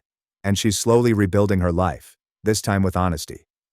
Her therapist believes she is making progress, but it will be a lengthy process. I've learned a lot from this experience. I've grown more aware of how my success may have indirectly contributed to Lena's sense of inadequacy. Not that I am responsible for her behavior, but I should have been more sensitive to her difficulties. I've also learned the value of setting boundaries, especially with family members, and that sometimes the kindest thing you can do is refuse to enable someone's destructive conduct. I still get angry when I think about what happened. The stress, the embarrassment, the potential danger she put me in. It's not something I can simply forget. But I'm working on forgiveness not for her but for me. Anyone dealing with a similar issue should document everything. Establish strict boundaries. Don't feel sorry about defending yourself. However, keep in mind that compulsive liars frequently have underlying disorders. That does not imply you must tolerate the conduct, but it may help you understand it. This will be my final update. Lena has a long journey ahead of her, and I have my own life to manage. We may never have the close sibling relationship we previously had, but I'm optimistic that we may someday create something new based on honesty and mutual respect. Thank you to everyone who has provided advice and support throughout this trip. Your remarks made me feel less alone while I dealt with an extremely odd scenario. I pray none of you ever have to deal with something similar, but if you do, know that you're not insane, and you're not overreacting by defending yourself and expecting honesty from those around you. Take care, everyone. After funding my parents' bills for 7 years, my brother said, "You don't even have kids." So I cut them off and booked a flight to Spain. I left work early, skipped the bonus dinner, and took a $540 flight on Christmas Eve. My chair had a sticky note for Troy's fiancée. "She's new here," my mom explained. "We figured you'd be fine standing," I replied. "Sure." I then took my luggage and departed. My sister texted 31 minutes later. So sensitive. It wasn't a big deal. I accessed my app and paused family support. But what my father said at 9:04 p.m. changed everything. I flew cross-country for this. A one-way ticket cost $540. I left the office at midday, skipped the corporate bonus dinner, shoved everything into a duffel bag, and rushed to the airport. Because family mattered. Because I still felt that showing up meant something. I had not seen them in person since the previous Christmas. We had completed the group video calls, birthday texts, and miss you too emoticons. But this year, I was returning home. I imagined the fragrance of roasted ham, how my mother always burned the first batch of cookies, and how my father pretended not to cry at midnight prayer. I imagined sitting at the table. It turns out it had already been taken. Literally. I strolled into the dining room with snow still melting in my hair, holding a half-soggy present bag containing Dad's favorite whiskey, and noticed the post-it note first. A small pink square on the back of a dining chair, reserved for Troy's fiancée. That is it. No joke, no haha gotcha, just those 5 words written in Mom's handwriting. I stood there squinting at the note, as if it could disappear if I squint hard enough. "Oh," Mom replied, strolling out of the kitchen with her typical smile, as if I hadn't traveled 3 time zones for dinner. "She's new here," she explained with a shrug. "We figured you'd be fine standing. Standing like a waiter. Or worse, I felt like I didn't belong. I answered, "Sure," quietly, automatically. Then I turned back, grabbed my luggage, and departed. I made it 31 minutes down the ice road before my phone rang. "So sensitive. It wasn't a big deal," my sister said. "Not even a name. Just that." I stared at the message, heart racing and thumb twitching above the reply button. I then entered my banking app and paused the family support transfers. Done. But what my father said at 9:04 p.m. changed everything. It was not a post-it note. Not really. That was merely a match. The gas had been escaping for several years. I did not drive back to the motel. I parked at a petrol station down the road, watched the snow accumulate on my windshield, and turned up the heat till my ears hurt. Then I started thinking. The truth is, I've always been the one who made it easy for them. When I obtained my first IT job, Dad exclaimed, "Now you can finally take care of your family." He wasn't joking. That implied, start paying the bills. So I did. I began covering their internet, automobile insurance, and even their winter heating. Quietly. Automatically. Because that is what good boys do, correct? Troy was a dreamer. Dropped out of college. Spent 2 years couch surfing and discovering himself. When he returned broke and battered from a failed ski business, I let him live with me for 9 months rent-free. I even paid for the therapy sessions that he claimed would restore his focus. When Mom underwent dental surgery last year, guess who paid the $3,400 tab that was not covered by insurance? Me. When Dad's old Ford broke down and he needed a dependable ride to church, who co-signed the lease for a new one? Me. I've never complained. Never brought it up. Even when I had to cancel vacations. Even while I was eating peanut butter for lunch and wiring money for someone else's cable bill. So when my sister texted, "So sensitive," I wanted to toss my phone in the snow. I did not. Instead, I accessed our family group chat, went through months of conversations, and noticed a trend. Every time I shared a win, a promotion, a work trip, or a raise, I received 1 or 2 positive responses. Meanwhile, Troy's new girlfriend is making cookies. 27 comments, 3 heart emojis, and Mom's message, "She's such a keeper." It did not stop there. Last July, I flew up to surprise Mom on her birthday. I arrived at midnight, slept on the couch because Troy had taken over my old room temporarily and awoke to find them gone. They had taken Troy's fiancée to a wine tasting with his then-girlfriend. I found a note on the fridge that said, "Be back by 5. Make yourself comfy." They did not even save me a sliver of cake. However, I still paid the next month's gas payment. Because it's what I was raised to do. Provide, be the stable one, the invisible one. Troy could walk in with debt, bad credit, and a woman he met 3 months ago, and they would move heaven and earth to accommodate her, including giving her my chair. That sticky note was not simply a seating arrangement. It was a message. You are no longer needed. So I made a few calls. I canceled my automatic transfers.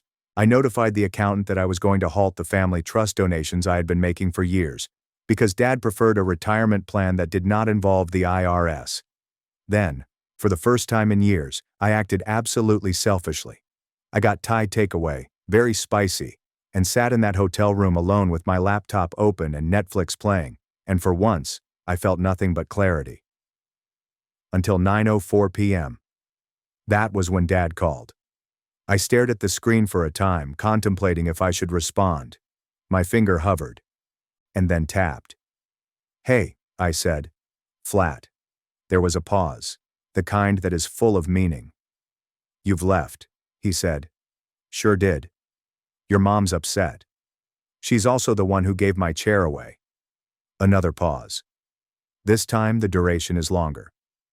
"She didn't mean anything by it." Sure, let's say she didn't. What about Troy texting me 2 hours ago asking if I could help fund their wedding next summer? Silence. "Right," I answered. "You didn't know that part." Dad exhaled. Deep, hefty, and familiar. "You know how things are. Troy's not as fortunate as you." "Fortunate?" I asked, laughing. "No, Dad. Troy's recklessness. I'm responsible. There's a difference. He's getting better. She's good for him. She's sitting in my chair. Don't be dramatic. So there it was. The golden phrase. They always used this one when I dared to speak up. I closed my eyes and pinched the bridge of my nose. You know what, Dad? I'm done being the guy who works 60 hours a week so everyone else can play pretend. I'm done being your safety net. We never asked for it. That's nonsense, I retorted. You expected it. You think because I never complained I'm okay with it? Well, here's the truth, I'm not. I haven't been for a long time. Silence. Then softly. Son, it's Christmas Eve. And I'm spending it alone in a motel next to a gas station because you needed Troy's fiancée to feel welcome more than you needed your son at the table. Dad did not speak again, so I ended the conversation.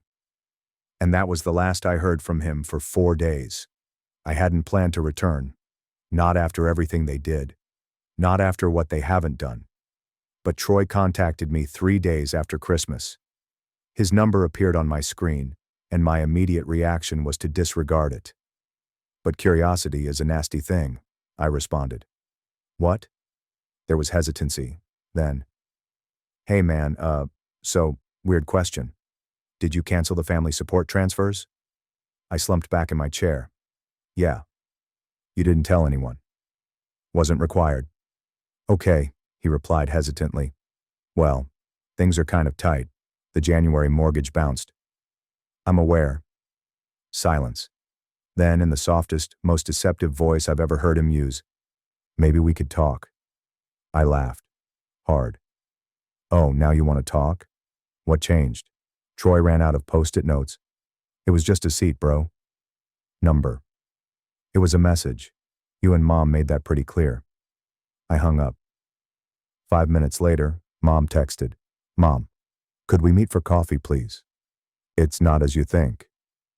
I didn't respond, because I knew what was coming. Dad called that night. I let it ring. He left a voicemail. I think we need to talk, face to face. Sunday dinner. I glanced at the phone, my heart pounding. Sunday supper, my old ritual. Pot roast. Apple pie. Everyone pretended that they weren't quietly bleeding me dry. Something inside of me shouted go, but not to reconcile. To end it. I showed up on Sunday evening. Knocked once and let myself in, as I always did. The home was clean, suspiciously clean, as if they were staging a peace treaty. Mom walked out first, wearing an apron. You came, she remarked, smiling as if we hadn't forgotten each other over Christmas. Dad was in the armchair, holding his reading glasses as if he wanted to appear busy. Troy and his fiancée sat on the couch. She refused to look at me, most likely because she was embarrassed. Good, dinner's almost ready, Mom remarked. No need, I replied. I'm not here to eat. Everyone froze. I'm here for one reason, to say some things I should have said years ago. Sweetheart, Mom said. No, I interrupted. You don't get to sweetheart me. Not after what you pulled. It was just a post-it note. You think this is about that chair? I laughed. That was the cherry. The Sunday is 20 years of you all treating me just as the dependable one. Never seen as a person, only as a solution. Troy scoffed. Dude, you're being dramatic again. Don't. Just don't. I turned to face Dad. You let it happen. You watched me work overtime, pay your bills, cancel my vacations, while you threw parties for this fool when he remembered to tie his shoes. You let him sit in my seat and ask me for money in the same breath. And the worst part? You all thought I'd just keep doing it. Dad stood slowly. We never asked you to. Exactly. You expected it. Because I never said no. Troy leaned forwards. You were always the one with money. You don't even have kids. It wasn't a big deal. I turned to face him, fury in my chest. You know what is a big deal. Working 60-hour weeks so Mom can have cable and you can plan a rustic vineyard wedding for your Tinder match. I was good enough to pay for your therapy, but not good enough to sit down at the dinner table. Got it. Mom looked like she was going to cry. We didn't mean to hurt you. You didn't mean anything, that's the problem. You never thought. Not about me. Only about what I could give. The room was silent. I then removed the envelope from my jacket and tossed it on the table. "What's this?" Dad inquired. "Your taxes. I won't be doing them this year. You'll need a new CPA. "Wait, what?" Mom asked, bewildered. "I transferred the car lease back to your name, canceled the insurance, and you have 60 days before the health coverage under my name expires." "Oh, and Troy." He looked up, puzzled. "That wedding fund you asked about?" "Spend it on chairs, because I'm not coming." "You're not serious," Mom exclaimed.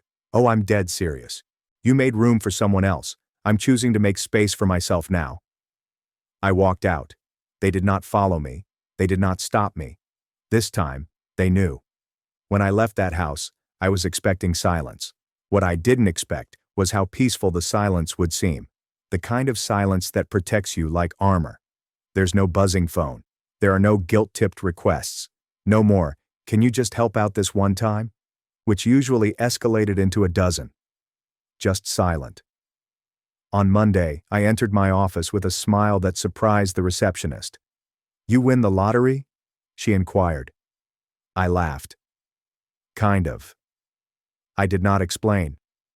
But that was the first day in years that I drank my coffee hot, ate lunch without checking my bank balance after transferring someone a rent payment, and slept through the night without receiving a text from Troy saying, "Bro, can you help out just until Friday?"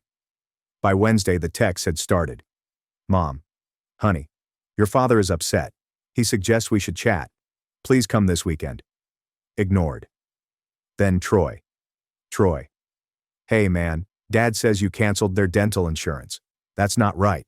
"Troy. Do you still have the login to your Hulu account? We can't get in." I blocked him. Then Dad called. I didn't respond. He left a message, which began calmly, and concluded as a threat. "I just don't understand how you can abandon your family like this after everything we've done for you." I laughed so hard that I almost dropped my phone. "After all they'd done for me? You mean like giving my chair to a stranger? Like accepting every financial bailout I offered while still treating me like a troublesome child whenever I established a boundary?" Not this time. They expected me to cave, feel horrible, and walk back as I always did. Instead, I made things worse for them. I thrived. I signed up for a 2-week photography retreat in Oregon, something I'd always wanted to do but couldn't afford because I was always paying other people's bills. I rejoined my gym, took long walks, I deleted the family group chat. I blocked my sister after she added me back. I went out for drinks with a few co-workers and, for the first time, didn't lie about why I was constantly exhausted. I stated the truth. My family is a financial black hole and I've finally cut the cord. One guy raised his glass. Respect. That word means something different now. Respect wasn't about not making a fuss. It was about saying enough. Then came the call. 9:04 p.m. Exactly 2 weeks after the Christmas Eve debacle. I almost didn't respond. The number was blocked. But something prompted me to swipe. "Hello?" The voice on the other end was quiet. "Rah. Hey, it's Dad." He sounded older. Tired. "Okay, I'm at the hospital," he explained. I sat upright. "What happened?" "Your mother collapsed in the kitchen. Dehydration, stress. Doctor says it's nothing fatal, but she's shaken and she's been crying, asking for you." I said nothing. "You've made your point," he added, loud and clear.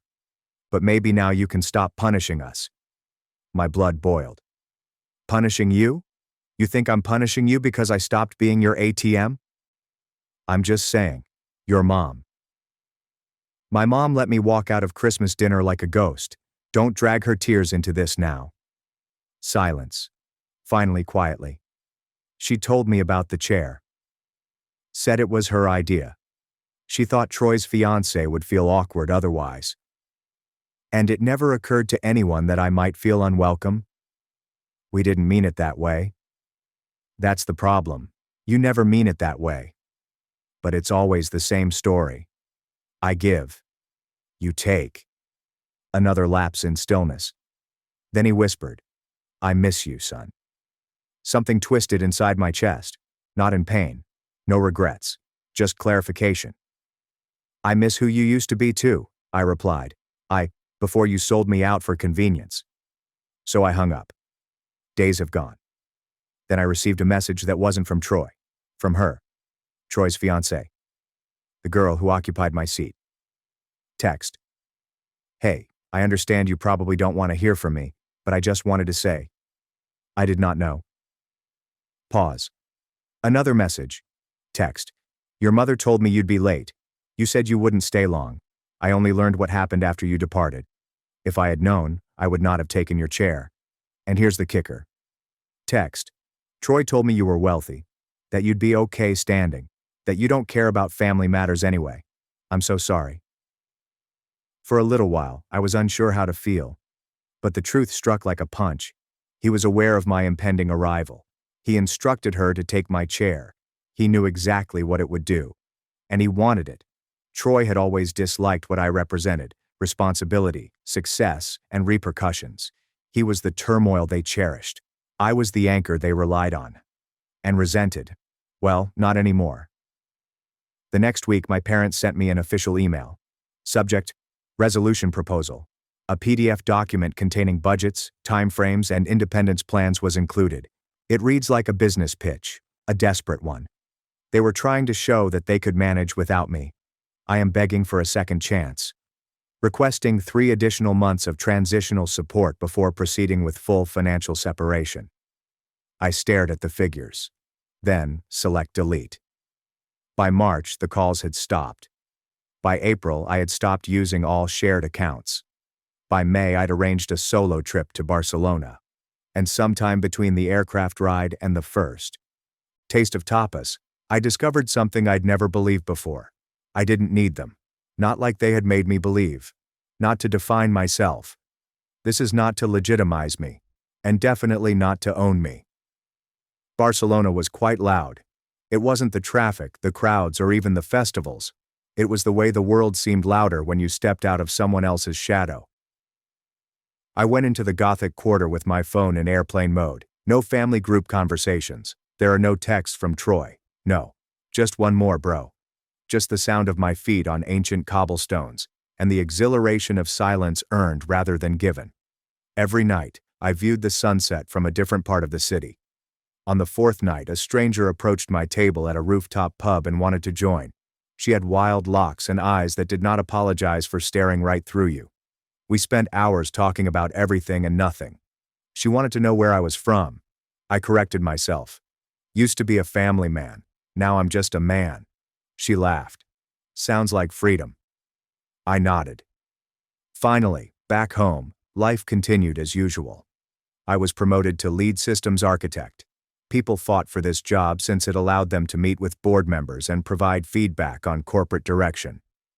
My manager informed me, "You've been under the radar too long. People are starting to notice." That hit me differently. For years, I was the man who discreetly kept things together at work, home, and everywhere else. People needed more than just me. They respected me. For the first time in my life, I didn't feel like a utility. In June, something unexpected showed up at my door. A wedding invitation. Troy with his fiancée. Rustic Vineyard. July 16th. RSVP deadline is June 30th. I placed it on the kitchen counter. Allow it to sit there like an exam I already knew the answer to. The envelope was cream. Thick stock. Expensive. Inside, next to the RSVP card, was a handwritten note from her. "I hope you will come." He still doesn't realize what he did, and I believe part of him is afraid to confess it. You were correct to walk away. But perhaps he needs to see you stand firm. In person. I stared at the note for a long time, then threw it in the trash. On July 16th, the day of the wedding, I spent it at a beach in Santa Cruz, riding a rented bike along the cliffs and allowing the sea wind to refresh me. I did not check my phone till after sunset. One missed call. Mom.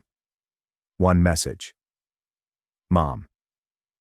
He kept glancing at the door all night, as if he were waiting for you. I stared at it, didn't respond. Not that I wanted to punish him, but I'd had enough of playing savior for individuals who never reserved a seat for me. August provided a surprise.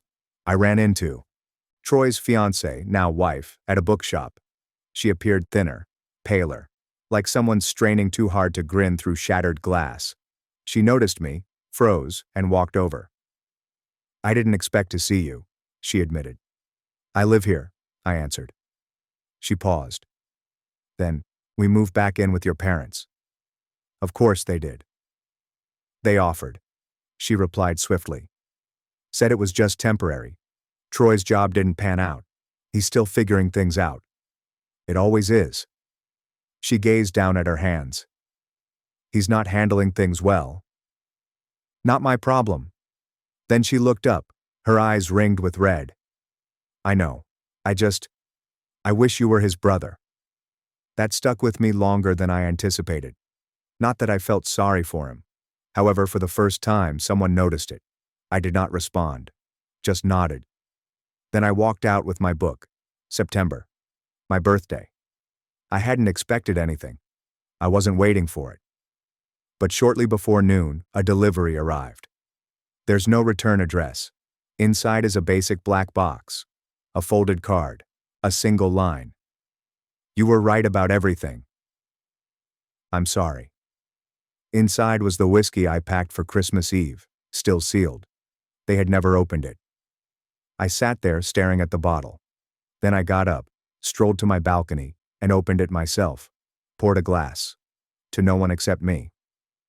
By November, I had sold my condominium and relocated out of state.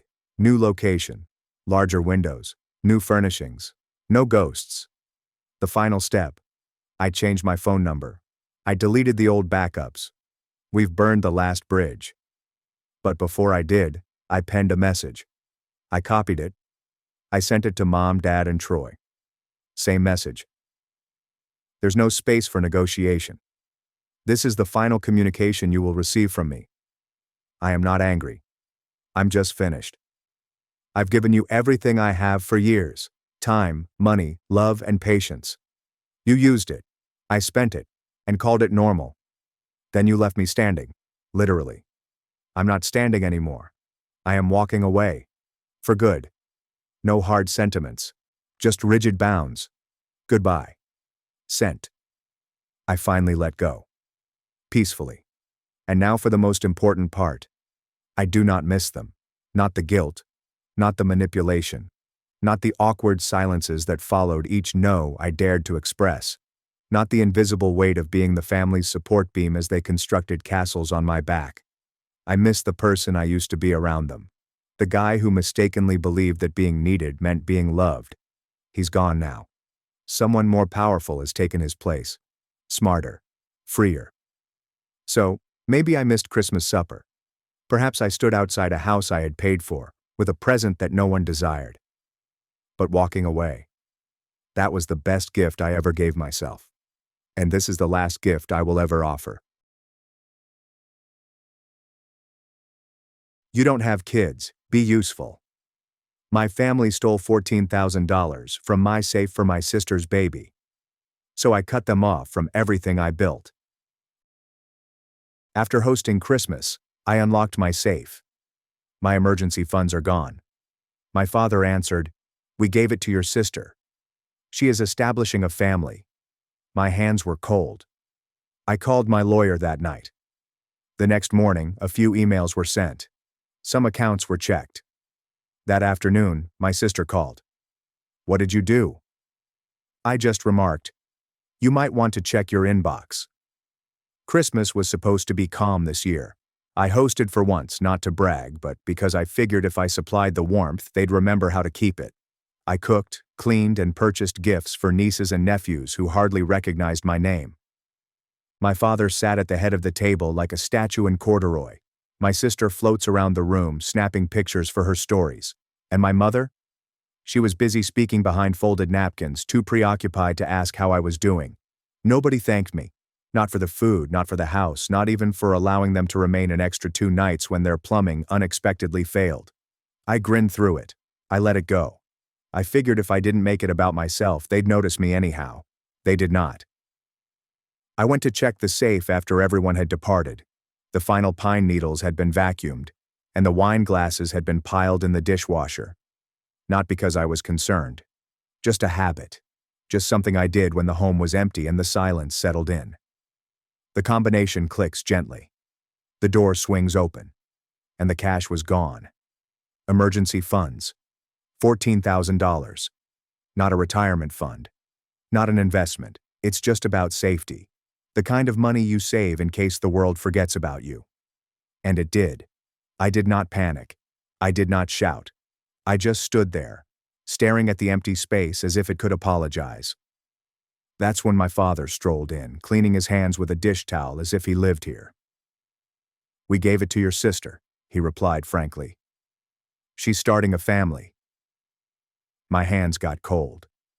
Now we've borrowed it. Now she required assistance. Not even a warning. They opened my safe, took my emergency funds, and handed them away. And did not believe I deserved to know. I did not say anything. I walked to the corridor, sat on the bench by the coat rack, and took out my phone. One call. My lawyer answered the second call. "Evening," he said. "Something wrong?" I informed him what had happened. He hesitated and continued. "I'll start the paper trail tonight." I nodded, despite his inability to see me, hung up. The following hour was a blur. Several emails were sent out. Some accounts were checked. Keep everything quiet. Cold stuff. There is nothing dramatic. Not yet. That afternoon, my sister called. Her voice was sharp, furious, and half crying. "What did you do?" I did not raise my voice. I did not even sigh. "You might want to check your inbox," I remarked before hanging up. She messaged again, then again. And finally, "You're blowing this out of proportion." It was just sitting there. Emergency cash seems to appear out of nowhere. As if safes open themselves. I sat still. Coffee has gone cold. The laptop is silently blazing on my desk. Email threads are growing by the minute. I hadn't replied yet. I was remembering. This theft is just one of many. The safe was not a betrayal.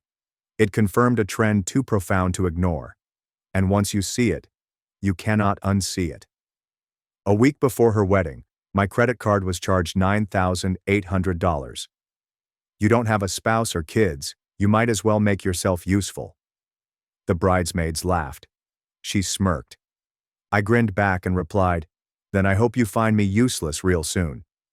They took the cash as if it were air. And when I canceled everything, they accused me of being vengeful. They said I had covered the mortgage previously, but it was only a bridging payment. Then I found them buying patio furniture a week later. I repaid her automobile loan in 2021. The same day, she uploaded a selfie with the caption, "Nothing feels better than financial independence." She did not even tag me. Every time I gave, they removed the origin. Every time I remained mute, they made it appear as if they built the ladder themselves. I remembered my mother's voice as I volunteered to co-sign their refinance. "You're the only one we can count on." She said it as a compliment, but it was actually a sentence. And now this. Taking from the safe was the final footnote. I was not the son. I was always expected to assist rather than to be noticed. Every flashback brings greater clarity. On Christmas Eve, my seat was assigned to a neighbor. "You'll be fine in the kitchen." Anniversary supper for those who really matter. Backyard remodel, $12,400 obliterated with text. "Don't be dramatic." My sister's RSVP cards list my name as the return address. Her wedding is my credit line. The voicemail from Dad, "Maybe it's better you don't come anymore." Each scene was not a moment. It was a data point. I ran the entire system. They merely kept cashing their dividends. And the scariest part? They weren't even trying to hide it anymore. They had become so comfortable using me. They ceased pretending that I was a part of it. Even still, a part of me wished they'd stop before it was too late. I was not hoping for an apology. I simply desired hesitation. One pause. One sign told them they'd crossed a line. But no one blinked. Not her. Not him. Not anyone. So, I made a decision. No more flashbacks. No more patterns. No more polite sabotage. I was finished being useful. I was not going to argue. I was going to move on. This allowed them to confront the gaps they had never recognized. That night, after my sister called, I did not dispute. I did not explain. I did not attempt to reclaim what was taken. I reclaimed myself. The emails I sent after hanging up were not impulsive. They were precise. A checklist I'd been mentally creating for years without realizing it. The first one went to my lawyer. Prepare the official dissociation paperwork. Remove me from any joint accounts. Begin the asset protection review. Second, my financial advisor. Transfer all liquid assets to a safe trust. The immediate family is excluded. The third, my accountant. Examine all family-related payments for the last 5 years. Unauthorized ones should be flagged. Prepare the accompanying documentation. It was not about vengeance, it was about reclaiming my infrastructure. By midnight, I was hooked into the back end of the little IT company I had started from scratch. The same corporation that silently managed my parents' home security systems, online backups, mobile subscriptions, and accounting firm software licenses all fell under my corporate umbrella. All are free. All are unacknowledged. I removed their cloud cameras first, then the automated locks, and finally the smart thermostat they boasted about at every family dinner. I reconfigured the DNS setup, which disabled remote access to their home network. They no longer have access to the Wi-Fi that I established for them. When their printer failed, they no longer had to perform emergency troubleshooting. Next, consider a shared family phone plan. 5 lines. Mine, theirs, and my sister's. I did not cancel. I transferred ownership of all lines to them. If they did not accept within 72 hours, their service would be suspended. They would receive the bill. No more free calls. No more of me financing the family's communication infrastructure. Then I recalled. The streaming platforms. I took a step back from supporting their services and let them tackle it on their own. It was the slightest thing, but it stung. By daybreak, text messages began to arrive. My sister. Why are the security cameras inoperable? I can't log in. My father. The mortgage company called. What have you done? My mother. You are not serious about this, are you? I did not respond to any of them. They didn't ask. They demanded that the system be brought back online. But the system was me. And I was logging out. By lunchtime, they had called. I didn't respond. I waited till the voicemail symbol appeared. My father's voice. Let us resolve this gently. Let's talk like adults. I laughed aloud. He always returned to that line talk like an adult after standing by while I was robbed, marginalized, and erased. By the evening, my sister had messaged again. Netflix is not working. Fix it. I said, you said you didn't need me. No emojis, no punctuation. This is just a fact. But I wasn't finished. I accessed the back end of their accounting firm's IT system. They had no idea I still had administrative access. They assumed I had set it up years ago as a family favor and then let it go. They had no idea I'd been discreetly maintaining their firewall safeguards, software updates, and encrypted backups through my company. They didn't realize the domain was registered in my name. I deactivated the software license. I sent a notice through their administrative dashboard. The system's pro-gratis maintenance has been discontinued with immediate effect. Please contact your new IT provider to ensure service continuity. I signed out. I waited. 30 minutes later, the number of voicemails doubled. By morning, my uncle's clinic, which also uses my company's legacy infrastructure, had called my personal line in a panic. The system was offline. They were unable to access patient records. Billing software was down. Everything that kept their business running was quietly backed by me. I did not sabotage it. I did not crash it. I just removed the support. The digital scaffolding failed because they never created one of their own. My cousin Tessa texted me that afternoon. Did you actually pull everything? I said, I pulled myself. The remainder collapsed on its own. She didn't ask any other questions. Instead, she made a call. We spoke for the first time in a year. She confirmed what I had suspected. My parents had tried to distort the narrative, claiming I had gone rogue, that I was mentally unwell, I was jealous, classic. Tessa, however, did not buy it this time. She was not alone. I forwarded copies of the material to the family members who were important, not out of spite but because of precision. I did not write an editorial. I submitted audit logs, payment records, and screenshots of my name and the system architecture. I've attached a quick note. I just want you to understand the reality. There's no need to respond. That night, my father texted again. You've made your point. Enough for now. However, it was not about making a point. It was about breaking the cycle. I revoked access to the family storage facility, which I had secretly paid for the previous 3 years. That housed my father's vintage tools and all of the seasonal decorations they enjoy displaying. Lease was canceled. The locks have changed. I called the mortgage company next. I removed myself as a co-signer for their refinance. The representative paused the call. Do you understand that this will most likely result in a foreclosure review? She inquired carefully. I understood. I have confirmed the removal. 3 hours later, my mother texted. The mortgage company phoned. Fix it. Fix. Always that term. I didn't respond.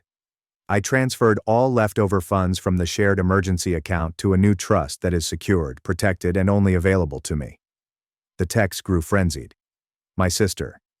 You are overreacting. My mother. Family is all you have. I looked at the last one for a minute. Then I wrote back. I had a family. I'm not in it anymore. I turned off my phone. The next day, I contacted my lawyer to begin the process of officially separating from their company organizations. I didn't even want residual liabilities. I didn't want anything that would link me to their failing infrastructure. My lawyer, who has always been thorough, halted.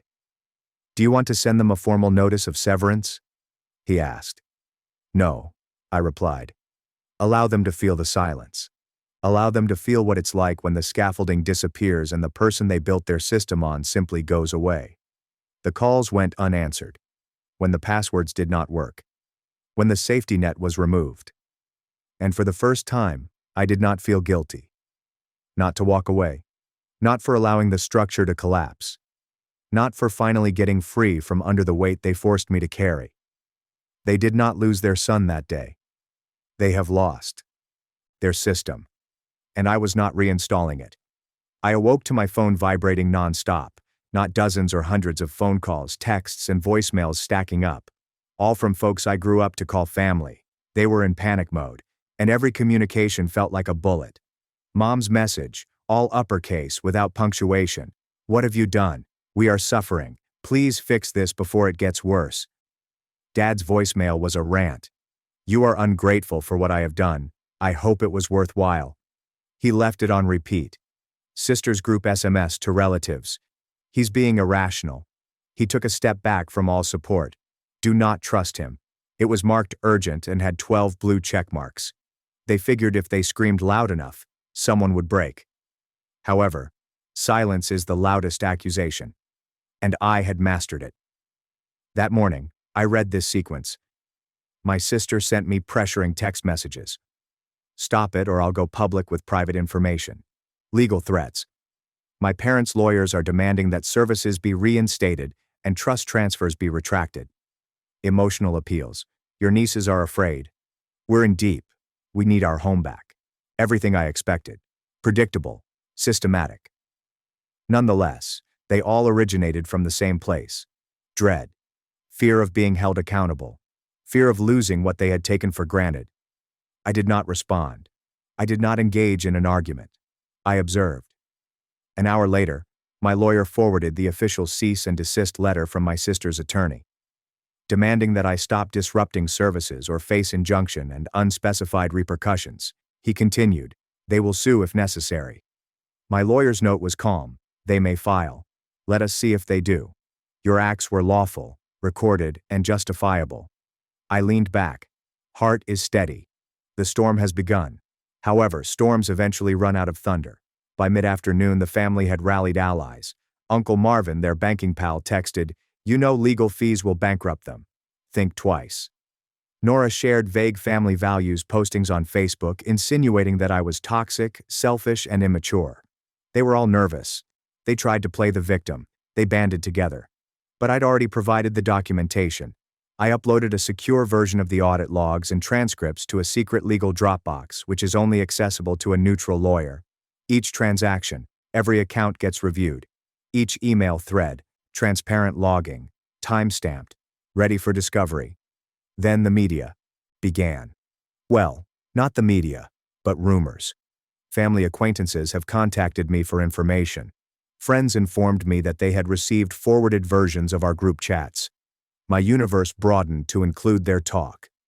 That evening, I witnessed the crescendo. Mom's lawyer sent an email demanding an injunction, emergency compliance, money damages. Dad's precisely worded letter claimed mental pain, reputational damage, and a breach of trust. They placed the entire blame on me. They clothed it in love. We merely did this to get her started. We never intended to harm you. Classic spin. Their version, we gave the money. He exposed us to cold blood. Their pressure was increasing, but below it was ridiculous. They broke into my safe, they took my money, cut me off, and accused me of rebelling. I had a look at the inbox, which was packed with demands.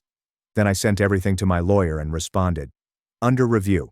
My next steps will be directed by counsel. Until then, I stand solid on my decision. The infrastructure is down. The trust is gone. I did not provide a signature. I did not soften the tone, because there was no more room for warmth. Later that night, my sister texted again. If you truly cared about this family, you would not resort to legal measures. You'd simply give back. I halted. I typed, I gave everything. You've taken it twice. Hit the send button. Then it was quiet. Not the electrifying, foreboding stillness of danger. However, where connection once was, there is now an absolute, deafening nothingness. Their voices faded. Their systems remained inert. Their defenses began to deteriorate. But more crucially, they understood I would not go back to the old rules. They had written the regulations without asking me. Christmas lights were unplugged in the basement. Cameras are offline. Shared drives are inaccessible. Checking my phone. There was no call. There's no text. There is no pleading left unseen. Because the source of this storm was not anger. It was the result. They developed a system. I untangled it. And now they face the fallout. Without even understanding how to construct a new framework without me. They approached my door as if they were arriving for a truce. All three of them, my mother, father, and sister, standing on the porch, dressed in anguish, not dressed for battle, not dressed to apologize, just polished, practiced. Rena opened the door. She didn't invite them inside. She just said, "You can stand." There. I remained seated. I could hear my mother's voice cracking before she began speaking. "We didn't come to fight. We just want to talk." Rena stood away, allowing the words to hang in the air like smoke from a fire that had already consumed the house. I looked up. Finally, they stood. Dad talked first. "You look tired, son." I didn't respond. Mom took control, practiced, and trembled. "We've made mistakes. It was never supposed to go this far. You cut everything off. You didn't have to make it so final." Then she added the line that they'd all been working toward. "We need you." There it was. "Now we miss you. Now we're sorry. Just what you need." As if I were still a utility, a feature, a fix. I took a step forward, Rena still standing by me. "You don't need me. You need what I gave you. And that's gone." Dad's voice became harsh. "This family falls apart without you." "That's not a family," I responded. "That's a business model." Sister stepped forward, enraged. "So you're just going to throw everything away over what one bad night?" I laughed once, short, cold. "This wasn't one night. It was 2 decades.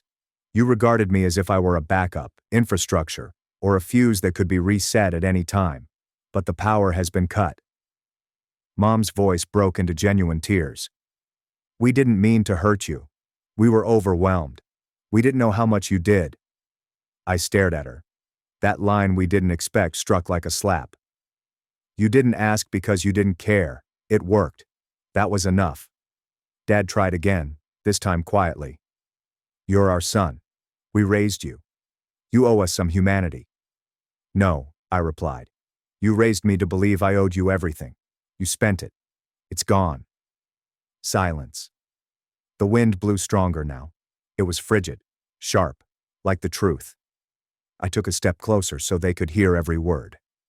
I didn't walk away because of money. I walked away because you never saw just what I could provide. Finally, I looked at my sister. You didn't just lose the perks. You lost connection. Then I examined all of them. You were not unkind. You simply did not notice me. And I'm done paying for it. Rena slowly closed the door behind them. They did not knock again. I stood in solitude. For the first time, it did not feel empty. It felt clean, clear, final. They did not cry as they went. They did not beg. They merely stood there shocked because they recognized something they didn't expect. I could leave. That I would not return. That I meant it. My sister mocked me in front of 43 guests, toasted my failure at her engagement dinner. So I canceled the $10,000 wedding venue in my name. My name is Noah. I'm 31. I've never fit in with my family in the manner you'd expect a son or brother to. Don't get me wrong. Everything seems nice on paper. I have a decent job in IT. I own a condo where I reside, and I am polite, presentable, and dependable in the ways that matter.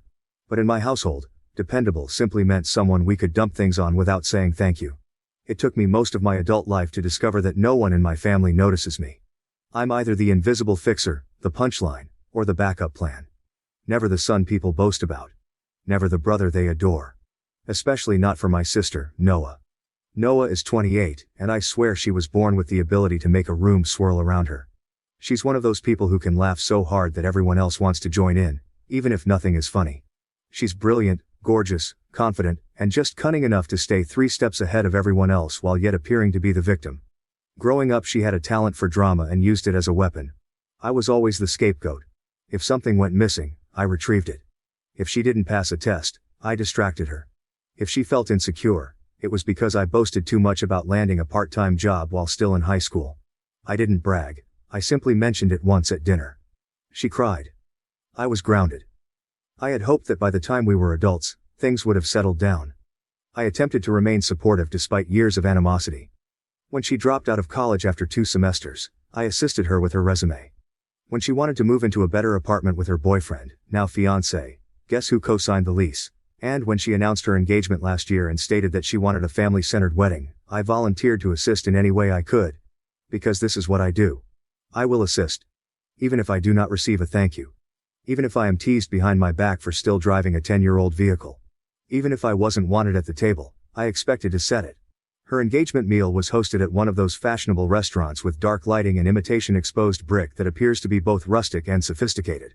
I'd helped her acquire the wedding site, a ludicrous lakefront property that required a $10,000 non-refundable deposit. She asked me to put it in my name because she didn't have the credit, pledging to repay me within a month. That happened 6 weeks ago. Not a cent had arrived. I kept telling myself that she will get around to it. That perhaps, just maybe, this supper will be a fresh start for us. Perhaps she'd thank me in front of everyone. Instead, I was completely caught off guard. We were halfway through dinner. Noah stepped up, glass of champagne in hand, after the servers had just served the main course, a pricey chicken dish with an unpronounceable name. She smiled first at her fiancé, then at our parents, and finally around the room. Everyone leaned in, expecting to hear something meaningful. I leaned in, hoping. To my fiancé, she exclaimed, her voice sparkling and sparkly. You are the best decision I ever made. But tonight, I want to thank someone who showed me exactly what not to do. Someone who reminds me every day what settling looks like. She looked me dead in the eyes and grinned. Let's all raise a glass to my big brother, Cowan. Thanks for being the blueprint of what not to become. For a single second I assumed she was joking. Some sort of awkward, twisted inner joke. But then the room burst into laughing. Our uncle applauded. Our mother chuckled behind her wine glass. Even our father had a grin and mumbled something like, well, she's not wrong. And with that, I was frozen. I didn't say anything. I did not even blink. My hands remained on my lap as everyone toasted around me as if I wasn't even present. I drew the attention of my cousin Lena, one of the few family members who had always been polite to me. She offered me a tight-lipped, sympathetic grin but did not say anything else. I drank my water, pushed back my chair, and explained that I wasn't feeling well. Nobody stopped me. Nobody even inquired whether I was okay. I departed before the dessert was served. The drive home was silent. Not emotionally silent. No, my mind was filled with memories, insults and echoing laughter. But physically, all I heard was the hum of the tires and the odd blinker as I turned again, and pulled into my parking garage. That night, I stared up at the ceiling. I considered how many times I had forgiven her. How many times had I promised myself that this time would be different. Perhaps if I kept showing up, supporting her, and enduring the rudeness, she would notice me. She would appreciate me. But now I realized she didn't need to shout. She did not respect me. She could accomplish it with a smirk and a toast. That's when I recalled my deposit. The $10,000 venue deposit is still in my name and recorded in my bank's pending transaction history. I opened my laptop, signed in, and read the cancellation policy twice. Then I choose cancel. There's no warning. There was no reimbursement to her card because it did not exist. It was all me. I slumped back in my chair. My heart was not racing. It was no longer angry. It simply felt serene. The first SMS arrived at 7:30 the next morning. Then another. Then a phone call. Then 3 missed ones. Then there's a voicemail from Noah, yelling about a mix-up. How could this happen? And, do you even know what you've done? I knew exactly what I had done. And I wasn't even close to done. I let the phone vibrate itself to quiet. I didn't respond. Not yet. I made myself a cup of coffee, watered the plants on my balcony, and sat down to eat breakfast for the first time in what seemed like forever. Something about not being someone's doormat made meals taste better. But my peace did not last long. By 10 a.m., my mother had called. When I did not respond, she texted, Noah, please pick up. Your sister is in tears. What you did was cruel. So unnecessary. Number, why did you do this? Number, are you okay? Just the notion that I had done something incorrectly. I deleted the message. A few minutes later, another text arrived. This one is from Noah herself. Actually, multiple messages are stacked in a row. Imagine a tantrum being live tweeted in real time. Noah, what is wrong with you? Noah, you've ruined everything. Noah, you knew we needed that venue. I informed everyone about it. Noah, you should repair this today. Noah, I can't believe you'd sabotage your own sister simply because you can't bear to see me happy. There it was. The storyline shifted. I was not the target of a public insult. I was the jealous saboteur now. Noah's style is classic. That afternoon, my cousin Lena called. I did indeed pick it up. She sounded nervous. Hey. Just checking in. That toast last night. Yeah, it wasn't cool. I wanted to say something, You didn't, I said. Nor cruel, nor sharp. Just the truth. I know. I'm sorry. I felt like if I did, it would have turned into a whole thing. And it should have turned into something, I said. Maybe if someone stood up to her once in her life, we wouldn't be here. She was silent for a moment. The next step was, is it true? You canceled the venue? Yep. Wow, she remarked in a tone I couldn't understand. Half awe, half worry. She's losing her mind right now. Screaming at your parents. Blaming everyone. Her fiancé left their place this morning and hasn't come back. I did not respond to that. You know they were counting on that venue for the engagement photos, right? She said. They booked a whole photo shoot around it this weekend. Then I hope they brought a tripod, I added, drinking my coffee.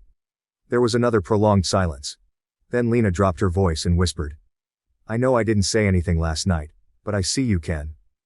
I really do. I did not say anything for a time. Then, thanks. When I hung up, the silence that ensued was not empty. It was filled. Full of everything I'd been holding in for years. I remembered Noah getting caught sneaking out of high school and blaming it on me for giving her the notion. I remembered our family trip, when she dropped her phone in the ocean and my parents forced me to pay to replace it. I remembered how, when I moved into my first apartment, she stated it smelled like failure, then invited her friends over without asking and wrecked the place. I continued donating. But not anymore. The next escalation occurred that evening. This time, it was Dad. He rarely got involved unless there was money on the line, so I knew what his call was about before I answered. Noah, he said with a guarded tone. This thing with the venue. What's going on? Ask Noah. She says you just canceled it out of spite. Did she tell you what she said about me at her toast? He paused. Afterward. Of course. She was joking. You're too sensitive. There it was. The family refrained. The gaslight gospel. You think it's a joke to tell a room full of people that your brother is a cautionary tale? I inquired, my tone as calm as a lake before a storm. She didn't mean it that way. But she did mean for me to put $10,000 on the line without a contract. And she did mean to use me as a punchline. So no, Dad. I don't think I'm going to fix it. He said. She's your sister. As if the term meant more than it did. She's a grown woman, I said. And I'm not her safety net anymore. He exhaled deeply, as if I were the one draining him. You'll regret this, Ken. Families stick together. Funny, I said. Mine never did. I hung up. That night, I received an email from the venue confirming the cancellation and reimbursement process. It was refunded to my account because it was my deposit. Seeing that confirmation didn't make me happy. It did not make me complacent. It simply made me feel clear. For the first time in years, I began to wonder whether this was the end of it. Maybe they'd leave me alone and work things out on their own. It was 9:43 p.m. when I received the knock at my door. I opened the door and there she was. Real. No makeup. Hair pulled back. Eyes are red and swollen. But she still had that small smirk, as if she knew she was going to win. Can I come in? She inquired. I didn't respond. She stepped forward nonetheless. What she said next made my stomach turn. Noah, I need you to give me the money back. I already told people the wedding's still happening at the lakefront venue. We can rebook it. You don't have to be petty. I blinked. Petty? Petty. That's when I understood she didn't come to apologize. She still didn't comprehend. She came to collect. And I was no longer hers to collect from. But before I could say anything or take a breath to answer, she made another error. She looked around my place, wrinkled her nose and said, You really haven't redecorated since college, huh? I smiled. I carefully and deliberately reached for the doorknob. Noah, she replied, her gaze widening. Don't do this. I opened the door. But before I could close it, I said 6 words that I had been waiting my entire life to say. You taught me exactly what to be. And then I closed the door in her face. I stood there for a time, my hand still resting on the doorknob, peering at the wood grain as if it contained answers. I almost expected her to pound on the door again, yell, cry, and negotiate. However, she didn't. Instead, I heard the crisp click of her heels against the hallway tile, followed by the faint echo of her footfall as she walked away. Or so I thought. About 10 minutes later, my phone lit up again. First, my mother texted me, then my father, and finally a number I didn't recognize. Jordan, Noah's fiancé, has called from an unknown number. We need to talk. I stared at the message for a moment. Jordan and I had only communicated once or twice since our engagement. Both occasions were superficial. He always appeared to be in good health, not a horrible person, but not someone who thought for himself. Noah had him wrapped around her finger. I used to think so. More out of curiosity than anything else, I responded. About what? He responded nearly immediately. What exactly happened at the venue? She said anything about you last night? I did not laugh. I just wanted you to know that. That last line touched me differently. I replied. You're engaged to her. Why are you texting me? He said. Because I believe I am about to make the biggest mistake of my life. I didn't respond. Not because I didn't have anything to say, but because I wasn't sure where this was headed. And I wasn't ready to become someone else's therapist simply because my sister couldn't keep her ego under control. By the next morning, however, it was evident that Noah had escalated the situation. She shared a long, excessively tinted photo of herself and Jordan on Instagram, with a caption so sweet it might have been coated in syrup. Can't let jealousy steal our joy. Some people try to tear others down just because they're miserable. But real love rises above. The comments were predictable. Her friend said, Ugh, haters gonna hate, and you're glowing. And ignore the negativity, babe, you're amazing. I did not make a comment. I did not even open the post directly. I just viewed the preview, which someone else emailed to me, of course. Her message read, She's spinning the whole story. I'm sorry. This is getting gross. Yes, it was. Because the story was being revised in real time. I wasn't just the brother who canceled the deposit. I was the spiteful villain out to ruin his baby sister's happiness. The truth is, she knew I would not defend myself online. She knew I wasn't the sort to spread the truth on social media. That was not my style. But perhaps that is why she believed she could get away with it. She made a mistake there. Because she didn't comprehend, and no one else did, that I had something she was unaware of. Something I'd kept out of habit, not expecting to ever use it. When I helped her secure the venue, she was too lethargic to complete the vendor paperwork. So, I did it. And when they asked for the event's key contact, I put myself, because I was the one who paid, was in charge of correspondence, and received every email, document, and signed agreement right to my inbox. Include the contract PDF, and Noah's signed acknowledgement. It was not legally binding. It was not a loan or anything. However, she signed a paper agreeing to be responsible for the reimbursement of all booking-related expenditures. What's the kicker?